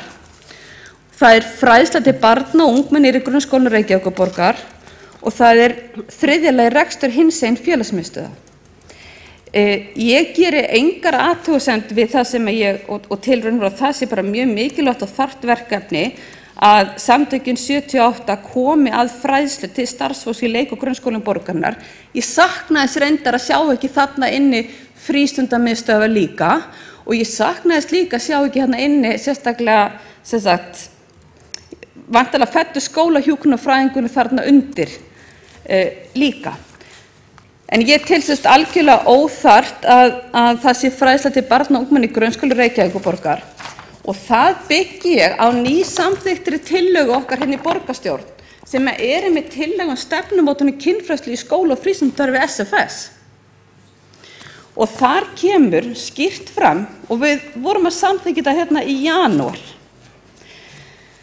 Þá kemur skýrt fram á blaðsíðu 14 að hverjum fagaðila ætti að vera ljóst hvert hans hlutverk í fræðslunni og með hinu þverfaglega samstarfi verður fræðslan efnismeiri og innihaldsríkari. Börnin læra jafnt og þétt að líkami, tilfinningar, kynfæri og kynlíf ekki leyndarmál heldur eðlilegu þáttur af lífi flestra. Þau læra að nálgast þessa vitneskju af virðingu sem ætti að skila þeim meira öryggi og meira ánægju varðandi eigið kynheilbrigði. Fyrirgefðu forseti, ég gleymdi að óska eftir leyfi til þess að vitna beint í textann, en tilvitnun lýkur. Þá stendur einnig á blaðsíðu 9 með leyfi forseta. Kynfræðslan verður í höndum 3 fagstétta, þar skólahjúkrunarfræðings, kennara og frístundaráðgjafa í félagsmiðstöð. Tilvitnun lýkur. Þannig að þessu sögðu, þá held ég að þetta hefur verið mjög gott skjal sem er búið að vera að vinna inn í skóla og frístund með mjög þverfaglegum hópi fólks, mikið ungu fólki sem hefur komið þarna að og mjög víðtækt samráð haft. Þannig að svona í ljósi þess að þá finnst mér þetta ákvæði í samningnum vera ekki eiga heima hérna hjá okkur. Nú, næsta sem ég ætla að fjalla það nú, ég ætla að áskilja mér rétt, forseti, til þess að fjalla samt sem áður og kannski leita bara upplýsinga nema því verið sérstaklega mótmælt þetta sorpumál nefnilega. Vegna þess að þetta vafðist mjög mikið fyrir mér, þessi fjárheimildartillaga sem var lögð hérna fram, borgarstjóri. Ástæðan fyrir því er raunverulega þríþætt. Á fundi nú ég að tala fundargerð borgarráðs frá 1. febrúar, enda tíma? Já. Jú, já, einmitt. Ekki alveg, ekki búið, mjög stutt í. Ég að klára ég bara koma upp aftur. Þá borgarfulltrúi Sveinbjörg Birna Sveinbjörnsdóttir lokið máli sínu. Það hefur einn borgarfulltrúi óskað eftir því að veita ansvar við ræðu borgarfulltrúans og það er borgarfulltrúi Sigurður Björn Blöndal. Já, forseti, ágætu borgarfulltrúar. Varðandi þessi fundargögn sem að borgarfulltrúi Sveinbjörnsdóttir nefnir hér, að þá vil ég bara þakka henni fyrir þá ábendingu að í sem sagt á opnum vef borgarráðs, þar sem að gögn eru öll birt eftir fundina, að þá það hárrétt. Það var einungis annar samningur þeirra tveggja sem voru samþykktir í borgarráði sem þar og vissulega rétt að bréfið sem að þar birt eru drög, eldri drög, ekki þau sem voru samþykkt af ráðinu og munurinn á í þessum drögum og hinnu samþykkta bréfi að það 200.000 krónur sem að færast á milli samningana. Samningarnir eru tveir og innihalda ákveðna þjónustu þætti hvoran sig, annar upp á 6,2 milljónir og hinn upp á 2,5. Í drögunum sem að höfðu slysast inn á hinn opna vef borgarráðs, þá var annar samningur á 2,7 en hinn 1,6. Þannig að það voru 200.000 krónur sem þarna færist á milli. Þannig að það ástæða til að þakka bara fyrir þá ábendingu og þetta hefur verið fært til betri vegar og hið rétta bréf þegar komið inn sem og báðir samningarnir. Þeir voru vissulega báðir samþykktir í borgarráði. Það eru engin áhöld. Það var engin sem gerði neinar athugasemdir við þetta. Báðir samningarnir voru kynntir ítarlega. Þannig að það engin að velkjast í neinum vafa það og þessi samningar eru samþykktir þar. Þeir eru ekki til samþykktar hér. Þannig að það þarf ekki að taka neitt með afbrigðum eða gera neitt frekar. Málið algjörlega frá gengið en ég þakka fyrir þessa ábendingu.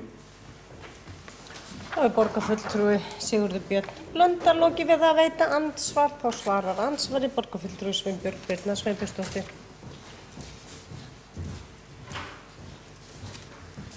Frú forseti, borgarstjóri, ágæta borgarstjórn, ég vil þakka borgarfulltrúanum Birni Blöndal og formanni borgarráðs fyrir að koma hér upp og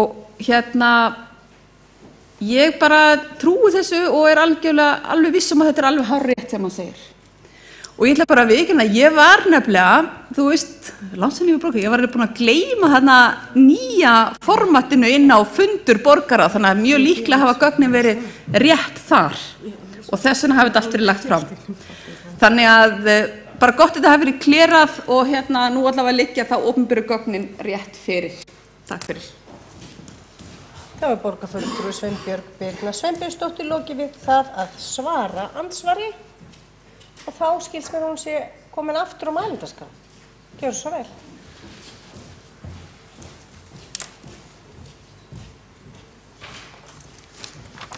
Frú forseti, borgarstjóri, ágæta borgarstjórn. Já, ég held það áfram sem frá var horfið og það kannski bara ágætt fyrst að við vorum að samþykkja að senda þessa tillögu auka fjárveitingu til sambandsins, lánasjóðsins aftur og stjórna Strætó. Og ástæðan fyrir því að og ég velti fyrir mér, eins og segja, hver umræðan hafi verið í borgarráði varðandi þetta. Vegna þess að 1. febrúar er fundur í borgarráði og á honum, samkvæmt 1. lið, er lögð fram fundargerð endurskoðunarnefndar frá 16. janúar. Og í þeirri fundargerð endurskoðunarnefndar þá koma fram athugasemdir í lið 3. Þessi sérstaklega endurskoðunarnefnd með leyfi forseta ráðleggur stjórn Strætó að leita eftir samvinnu við fjármálastjóra Reykjavíkurborgar mat á réttmæti þeirra kröfu sem fyrirtækinu hefur borist og að stjórn Strætó að semja við lífeyrissjóðinn greiðslufrest á reikningsfærðri kröfu þar til stjórnin haft svigrúm til að skoða grundvöll hennar. Þetta er sem sagt fundur 16. janúar. Síðan er það á þessu sama fundi í borgarráði 1. febrúar, þá er lögð frá svokallað 9. lið fundargerð stjórnar Strætó frá 19. janúar. Og þar er í lið 1 einmitt þetta mál til umfjöllunar hjá stjórninni, þar sem kemur fram að framkvæmdastjóri Strætó hafi óskað eftir skriflegum útskýringu frá Brú lífeyrissjóði hvers vegna fyrirliggjandi uppgjör og þá nota bene það uppgjör sem við unnum út frá væntanlega og samþykktu fjárhagsáætlun út frá, hvers vegna þessir útreikningar hafi breyst. Og þarna 19. janúar að þá hefur ekki borist formlegt svar frá sjóðnum. En þó hafi borist tilkynning frá stjórn lífeyrissjóðsins sem hafi samþykkt að færa gjaldan hjá Strætó til 15. febrúar 2018, sem er náttúrulega bara í næstu viku. Ekkert kemur fram í þessu fundargerðum hver nákvæm fjárhæð kröfunar er, en stjórnin felur framkvæmdastjóra að leita samvinnu við fjármálaskrifstofu eins og ábendingar innri endurskoðunar tala og að fara yfir útreikninga lífeyrissjóðsins Brúar. Síðan á þessu sama fundi, og mér finnst bara að borgarráðsmenn vera alveg rosalega brattir að hafa tekið allar þessar ákvarðanir og auðvitað var þessum lið vísa til borgarstjórnar. En þá er það nú í 17. lið, sem við erum að reynda að fresta, er að samþykkja tillögu stjórnar Strætó að veita Strætó heimild til lántöku hjá Lánasjóði sveitarfélaganna með veði útsvarstekjum borgarsjóðs og fjárhæð lántöku geti numið alltaf 1 milljarði. Og það er náttúrulega bara dálítið hátt fyrir Strætó sem er nú svona, berst nú í bökkunum. Og hlutfall Reykjavíkurborgar, náttúrulega út frá því að þetta byggðasamlega ræða, eru 603 milljónir. Og þarna eru við væntanlega að fara að heimila lántöku, þannig að við erum bara í ábyrgð fyrir 603 eða 1000. En það sem ég veist alltaf vanta í þetta og kannski til upplýsingar fyrir okkur er, hvað er það sem breyttist í útreikningur Brúar sem leiðir til þess að við fáum bara 1 milljarð í bakreikning innan við mánuði eftir að fjárhagsáætlun er samþykkt. Og nú er ég ekki að væna meiri hlutan að eða einhvern veginn stjórn Strætó að vera ekki að vinna vinnunni sína, alls ekki. En mér finnst bara til þess að við getum tekið ákvörðun til þess að geta þá kannski lært af því hvað er það sem veldur því að við fáum ranga útreikninga hana í byrjun. Og greiðslufresturinn, það liggur í augum uppi að við erum að senda þetta núna til borgarráðs sem fundar í næstu viku á 5. Þá er það ekki nást fyrir 15. Erum við komið lengri greiðslufrest og getur lífeyrissjóðurinn bara sendt svona einhliða reikning því að hann var búinn að senda okkur útreikning áður. Eru hinir aðilarnir líka að fá svona? Við samþykktum við vitum alveg að það er búið að gera upp og laga lífeyrisskuldbindingarnar, en þetta einhvern veginn skýtur skökku við að þetta sé að koma hana frá Strætó. Þannig að bara mjög gott ef að borgarstjóri eða formaður stjórnar Strætó og farin úr salnum gæti farið örlítið yfir þetta fyrir okkur þó svo ég geri ráð fyrir þetta verið betur tekið fyrir í borgarráði næstu viku. Takk fyrir. Það borgarfulltrúi Sveinbjörg Birna Sveinbjörnsdóttir lokið máli sínu og þá borgarstjóri næstur á mælendaskrá. Forseti, ágæta borgarstjórn, já, lífeyrisskuldbindingar Strætó er ein af þeim skuldbindingum sem verið að gera upp núna í tengslum við áramótin. og byggir á lagasetningu þar sem að opinberir aðilar að staðgreiða lífeyrisskuldbindingar sem höfðu ekki verið að fullu fjármagnaðar með inngreiðslu, og þessi skemmst að minnast að Borgarsjóður staðgreiddi 15 milljarða inn í lífeyrissjóði tengstu við lífeyrisskuldbindingar okkar. Ég verð að lýsa yfir ákveðna aðdáun á fjármálaskrifstofu því að þessi útreikningar bárust mjög seint. Til dæmis 15 milljarða útreikningarnir að þeir bárust 22. desember, þannig að jólafríið hjá okkar góða starfsfólki fór í raun að sannreyna útreikningarna. Þar skeikaði aðeins að okkar mati, þannig að reikningurinn lækkaði tæpar 400 milljónir, en með í raun nákvæmni og yfirferð þá hefur fjármálaskrifstofan meðan í gegnum Samtök sveitarfélaga á höfuðborgarsvæðinu verið með í ráðum fyrir önnur sveitarfélög sem hafa viljað leggja mat á sínar reiknuðu lífeyrisskuldbindingar og byggðasamlögin. Þar virðast flestar tölur standast nema hjá Strætó, þar sem að upprunalega tala var grunsamlega nálægt þeirri sem að slökkviliðinu var reiknuð, en langt frá því sem að endanlega niðurstaða virðist vera. Fjármálaskrifstofa hefur kallað eftir skýringum á þessu, eða Strætó í samvinnu við fjármálaskrifstofu okkar, og það að sjást til lands í því, en það hafa verið veittir greiðslufrestir bæði til annarra sveitarfélaga og til byggðasamlagana, því að þetta þarf auðvitað að vera rétt. Það enginn efast það að það eigi að greiða þessar lífeyrisskuldbindingar í eingreiðslu, en það nokkuð mikið nákvæmnisverk og flókið að reikna þetta. Þessi stóra skekkja virðist að einhverju leyti eða hugsanlega mega rekja til þess að nokkrar ára skeið voru starfsmenn Strætisvagna Reykjavíkur sem voru komnir inn í Strætó að fá laun sem greidd úr Borgarsjóði þó þeir væru búin að flytjast yfir, og eitthvað í launabókhaldinu virðist hafa verið vantalið þeirra megin og var hugsanlega oftalið okkar megin, og það hluta hreinsunni sem hefur farið fram á þessu.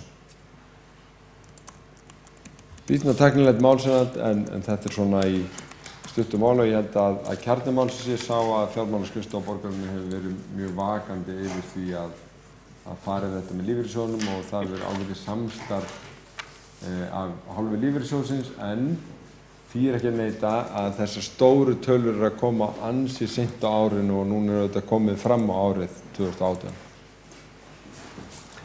Það er borgarstjóri lokið máli sínu og borgarfulltrúi Sveinbjörg Birna Sveinbjörnsdóttir óskar eftir því að veita andsvar við ræðu borgarstjóra. Forseti, borgarstjóra og borgarstjórn. Ég vil þakka borgarstjóra fyrir að fara bara yfir þetta og skýra aðkomuna. Það sem að ég myndi kannski vilja fá veit borgarstjóri nákvæmlega af hverju við erum að fara að senda þetta, hvað þarf að laga í borgarráð til þess að lána sjóðurinn það afgreiða þetta í fyrsta lagi, og annað sem bara svona punktur, og það rosalega bratt í í fundagerð, eða sem sagt á einu fundi að taka fyrir svona flókið mál, það sem kemur fyrir athugasemdir í fundagerð innri-endurskoðunar. Það fjallaði máli sem sagt hjá Strætó, og svo erum við að taka ákvörðun, eða sem sagt borgarráð að taka ákvörðun inn á fundinum, en það einmitt, það mjög erfitt að sjá til lands á einu fundi í svona stóru máli, þannig að það hefði kannski verið eðlilegt að það kannski áttan þetta að fara tilbaka, að það þarf að vinna þetta aðeins betur. Takk. Þá hefur Sveinbjörg Birna Sveinbjörnsdóttir lokið að veita ansvar, þá svarar borgarstjóri ansvari. Forseti, ágæta borgarstjórn, þetta annars vegar verið að fara yfir bara formgerð málsins og tölur. Við höfum litið þannig á að það þurfi endanlega samþykkt borgarstjórnar á svona ábyrgðum. Þannig að við í raun að senda þetta aftur í borgarráð til að tryggja gögnin séu þá alveg eins rétt að þau þurfa að vera, og ég á von á því að þetta komi aftur til kasta borgarstjórnar á næsta fundi. Og við skulum þá tryggja það að gögnin fara út í tíma þannig að allir sem áhuga hafa geti kynnt sér þau, og ef að nauðsyn krefur þá hægt að efna til stutt fundar með fjármálaskrifstofu til þess að fara yfir þessi mál eins ítarlega og fólk vill. Þá er borgarstjóri lokið við það að svara andsvari og telst andsvörum lokið. Þá ekki fleiri hvart sér hljós undir þessum dagskrárlið og telst honum lokið. Við förum í 12. mál og leggjum fram fundargerð forsætisnefndar frá 2. febrúar, fundargerð íþrótta- og tómstundaráðs frá 12. og 27. janúar, fundargerð mannréttindaráðs frá 9. og 23. janúar, fundargerð menningar- og ferðamálaráðs frá 22. janúar, fundargerð skóla- og frístundaráðs frá 24. janúar, fundargerð stjórnkerfis- og lýðræðisráðs frá 15. og 29. janúar, fundargerð umhverfis- og skipulagsráðs frá 17. og 24. og 31. janúar og fundargerð velferðarráðs frá 18. janúar. Þá hefur enginn hvatt sér hljós undir þessum dagskrárlið og talst honum lokið. Forseti vill biðja þá sem hafa boðað bókanir að koma hingað upp og lesa þær. Til dæmis vegna fyrsta dagskrárliðar. Byrjum á því og það er voða gott. Sveinbjörg já. Viljið rífast þetta? Hver vil koma fyrstur? Þið viljið 3 koma, viljið koma allir í einu eða? Gjör svo vel, Líf Magnúsdóttir borgarfulltrúi kemur upp og les upp bókun varðandi fyrsta dagskrárlið. Og fleiri.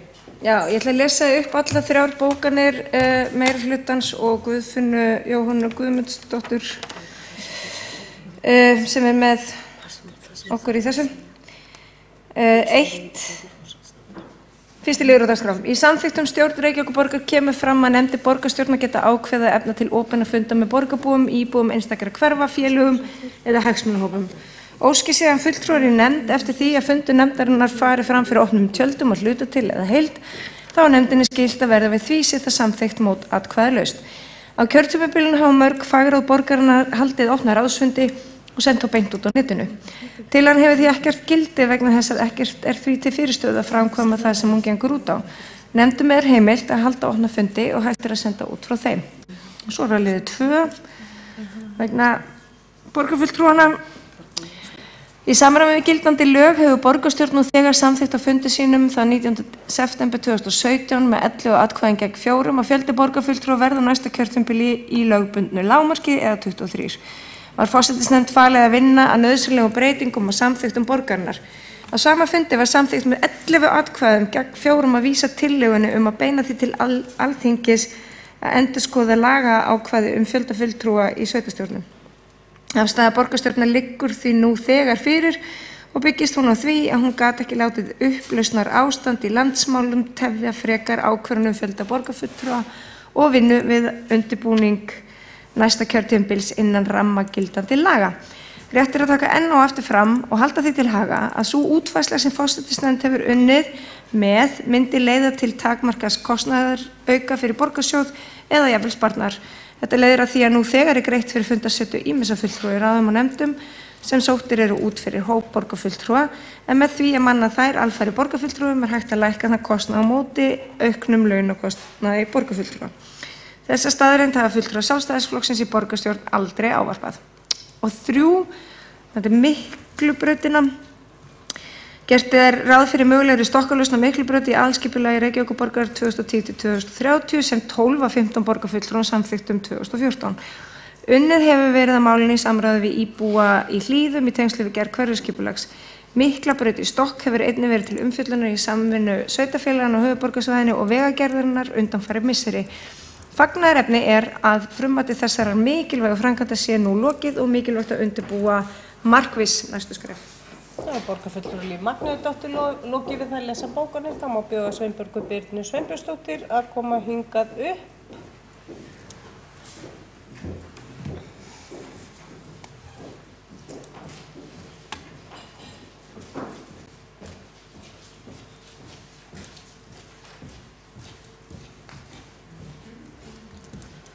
Frú forseti, borgarstjóri og borgarstjórn.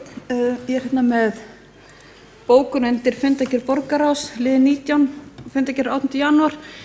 Í nýsamþykktu tillögu stefnumótun í kynfræðslu sem samþykkt var í borgarstjórn nú í janúar kemur skýrt fram að kynfræðsla eigi verið í höndum 3 fagstétta, þar að skólahjúkrunarfræðings, kennara og frístundaráðgjafa félagsmiðstöð. Ekki rætt aðkomu annarra. Í samningi sem ég fengi afhendingu þessu fundi dagsett 23. janúar á milli MAR og Samtaka 78 kemur ekkert fram hvaða kröfur eru gerðar til þeirra aðila sem taka sér fræðslu til barna og ungmenna í grunnskóla Reykjavíkurborgar. Þá tel ég þessi liður 1. grein samningsins fari gegn ofangreindri tillögu stefnumótun í kynfræðslu og árétta mikilvægt að til þess menntaðir aðilar sjái í hvívetna menntun barna í grunnskóla Reykjavíkur. Í anda samþykkta tillögu stefnumótun kynfræðslu eldri Reykjavíkurborg gerir samningur 78 fræðslu til fagaðila en þeir sinni ekki fræðslu til barna og ungmenna. Þá það bókun undir lið 18 í fundargerð borgarráðs frá 18. janúar. Mikilvægt æðstu stjórnendur Reykjavíkurborgar greiði fyrir verkefni greiningu á misferlisáhættu á öllum sviðum borgarinnar og brugðist verið við því án tafar, enda ljóst af bréfi innri endurskoðanda dagsett 14. desember 2017 að misferlisáhætta sé til staðar innan borgarkerfisins. Í samstarfssáttmála borgarstjórnar meirihluta borgarstjórnar árið 2014 til 2018 markmiðið að auka gegnsæi og traust á stjórnsýslunni og ætti því þetta verkefni sett í forgang. Síðan ég með nokkra fyrirspurnir sem ég ætla að fá að leggja fram hérna á þessu fundi. Í borgarráði 1. febrúar 2018 var lögð fram samantekt á aðgerðum sem miða að því að manna störf á skóla- og frístundasviði, dagsett 29. janúar 2018.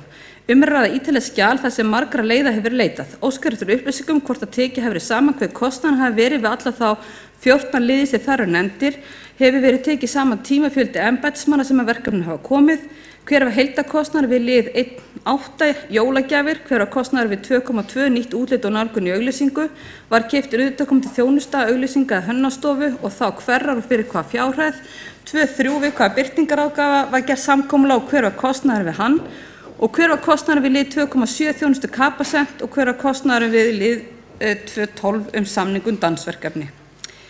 Fyrirspurn 2. Óskar eftir sundurlegum upplýsingum auglýsingakostnaðar Reykjavíkurborgar eftir því hvaða miðlum og hefur verið auglýst vegna ársins 2015, 16 og 17.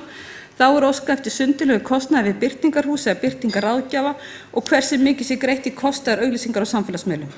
Einnig óskast upplýst hvort að borgin hafa þessu tímabili gert sérstakar auglýsinga eða kostun á samningu við fjölmiðla. Fyrirspurn 3. Óskar eftir upplýsingum við hvaða lögmannsstofu Reykjavíkurborgar átt viðskipti við síðastliðin 3 ár, 2015, 16 og 17 og sundurlegum óskast að fjárhæðir sem greiddar hafi verið til þeirra. 4. Óskar eftir að tekið verið saman og lagt fram stöðuskjal og kostnaðarskjal varðandi hönnun mannvirkja og uppbyggingu á samþættum leik- og grunnskóla með aðstöðu fyrir frístund og félagsstarf, menningarmiðstöð, bókasafns og sundlaugar og íþróttaaðstöðu fram í Úlfarsárdal. Sérstaklega skal sett fram hver staðan miðað við upphaflegar áætlanir og borgarfulltrúar upplýstur hvort að breytingar séu fyrir sjáanlegar á ákveðnum verk eða kostnaðarþáttum. Ég búin að missa töluna á fyrirspurnunum en hérna kemur svo næsta.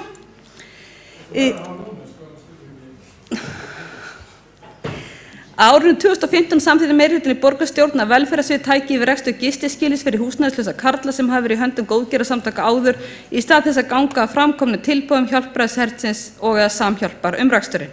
Nú óskað eftir að tekið verið saman rekstrarkostnað sem fallið hefur Reykjavíkurborg frá því að hún tók við rekstrinum bæði með og án innri leigu. Óskar eftir sundurliðun á rekstrarkostnaði, innri leiga, launakostnaður, aðföngsrekstur og annað ef haldið utan kostnaðarþættin í bókhaldskerfinu með þeim hætti.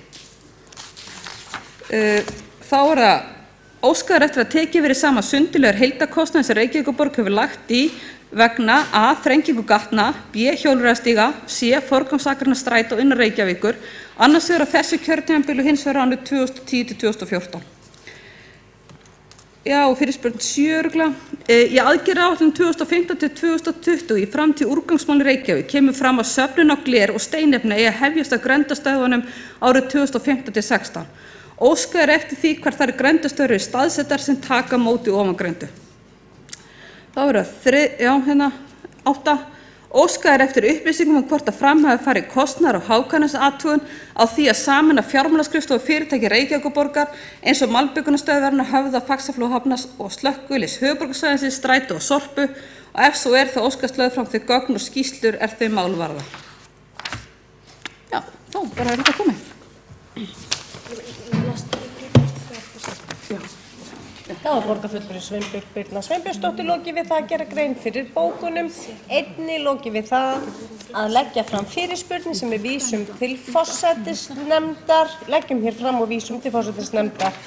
Þá er Kjartan Magnússon hingað komin upp til að lesa upp bókun fulltrúa Sjálfstæðisflokksins. Gjörðu svo vel.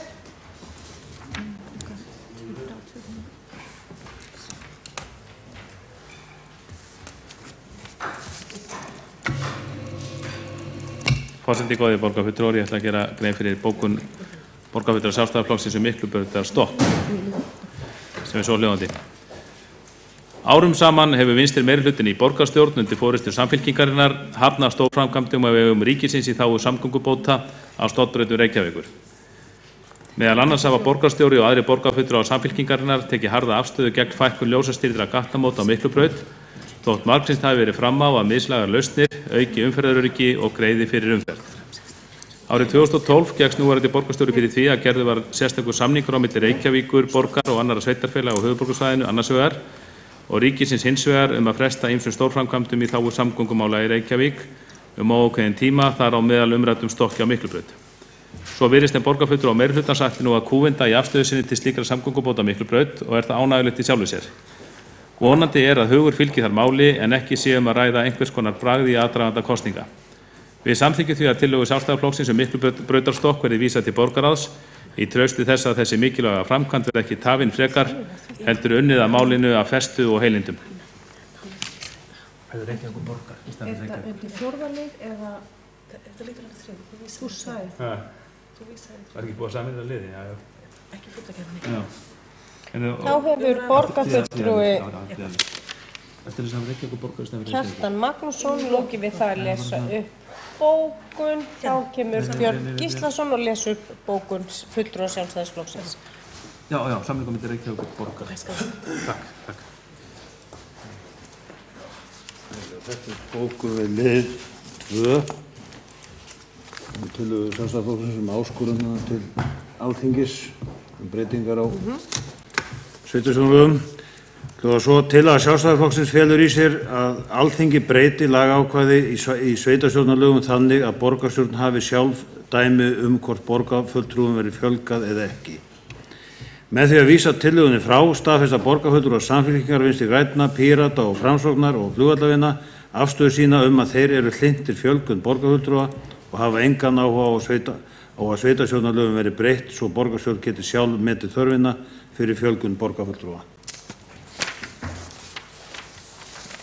Þá hefur Björn Gíslason lokið við það að gera grein fyrir bókun Sjálfstæðismanna. Þá kemur hingað upp Börkur Gunnarsson, borgarfulltrúi og gerir grein fyrir bókun Sjálfstæðismanna.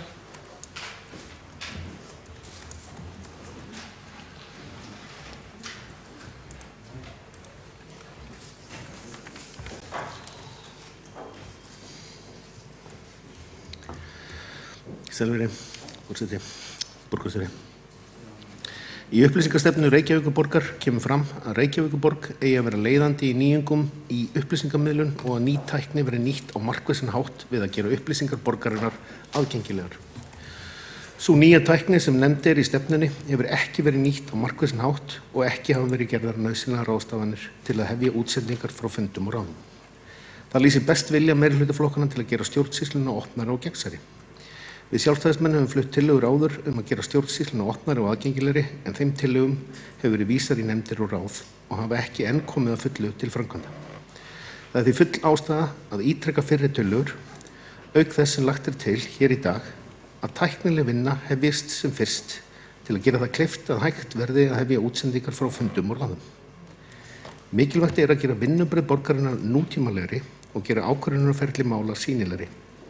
Vissulega þarf að gæta persónuverndarsjónarmiða í einhverjum málum, en í stórum hagsmunamálum sem varða almenning á stjórnsýslan að vera opin og gagnsæ. Þá er borgarfulltrúi Börkur Gunnarsson lokið við það að gera grein fyrir bókun Sjálfstæðisflokksins. Þá sýnist mér að allar bókanir hafi verið lesnar upp og þá liggur ekki fleira fyrir þessum fundi og segi honum slitið klukkan 8. Ég segi takk fyrir góða ferð og takk fyrir að kjósa Reykjavík. Sagði ekki þetta? Jú, mér finnst það. Það er svo ógeðslega flott hafa.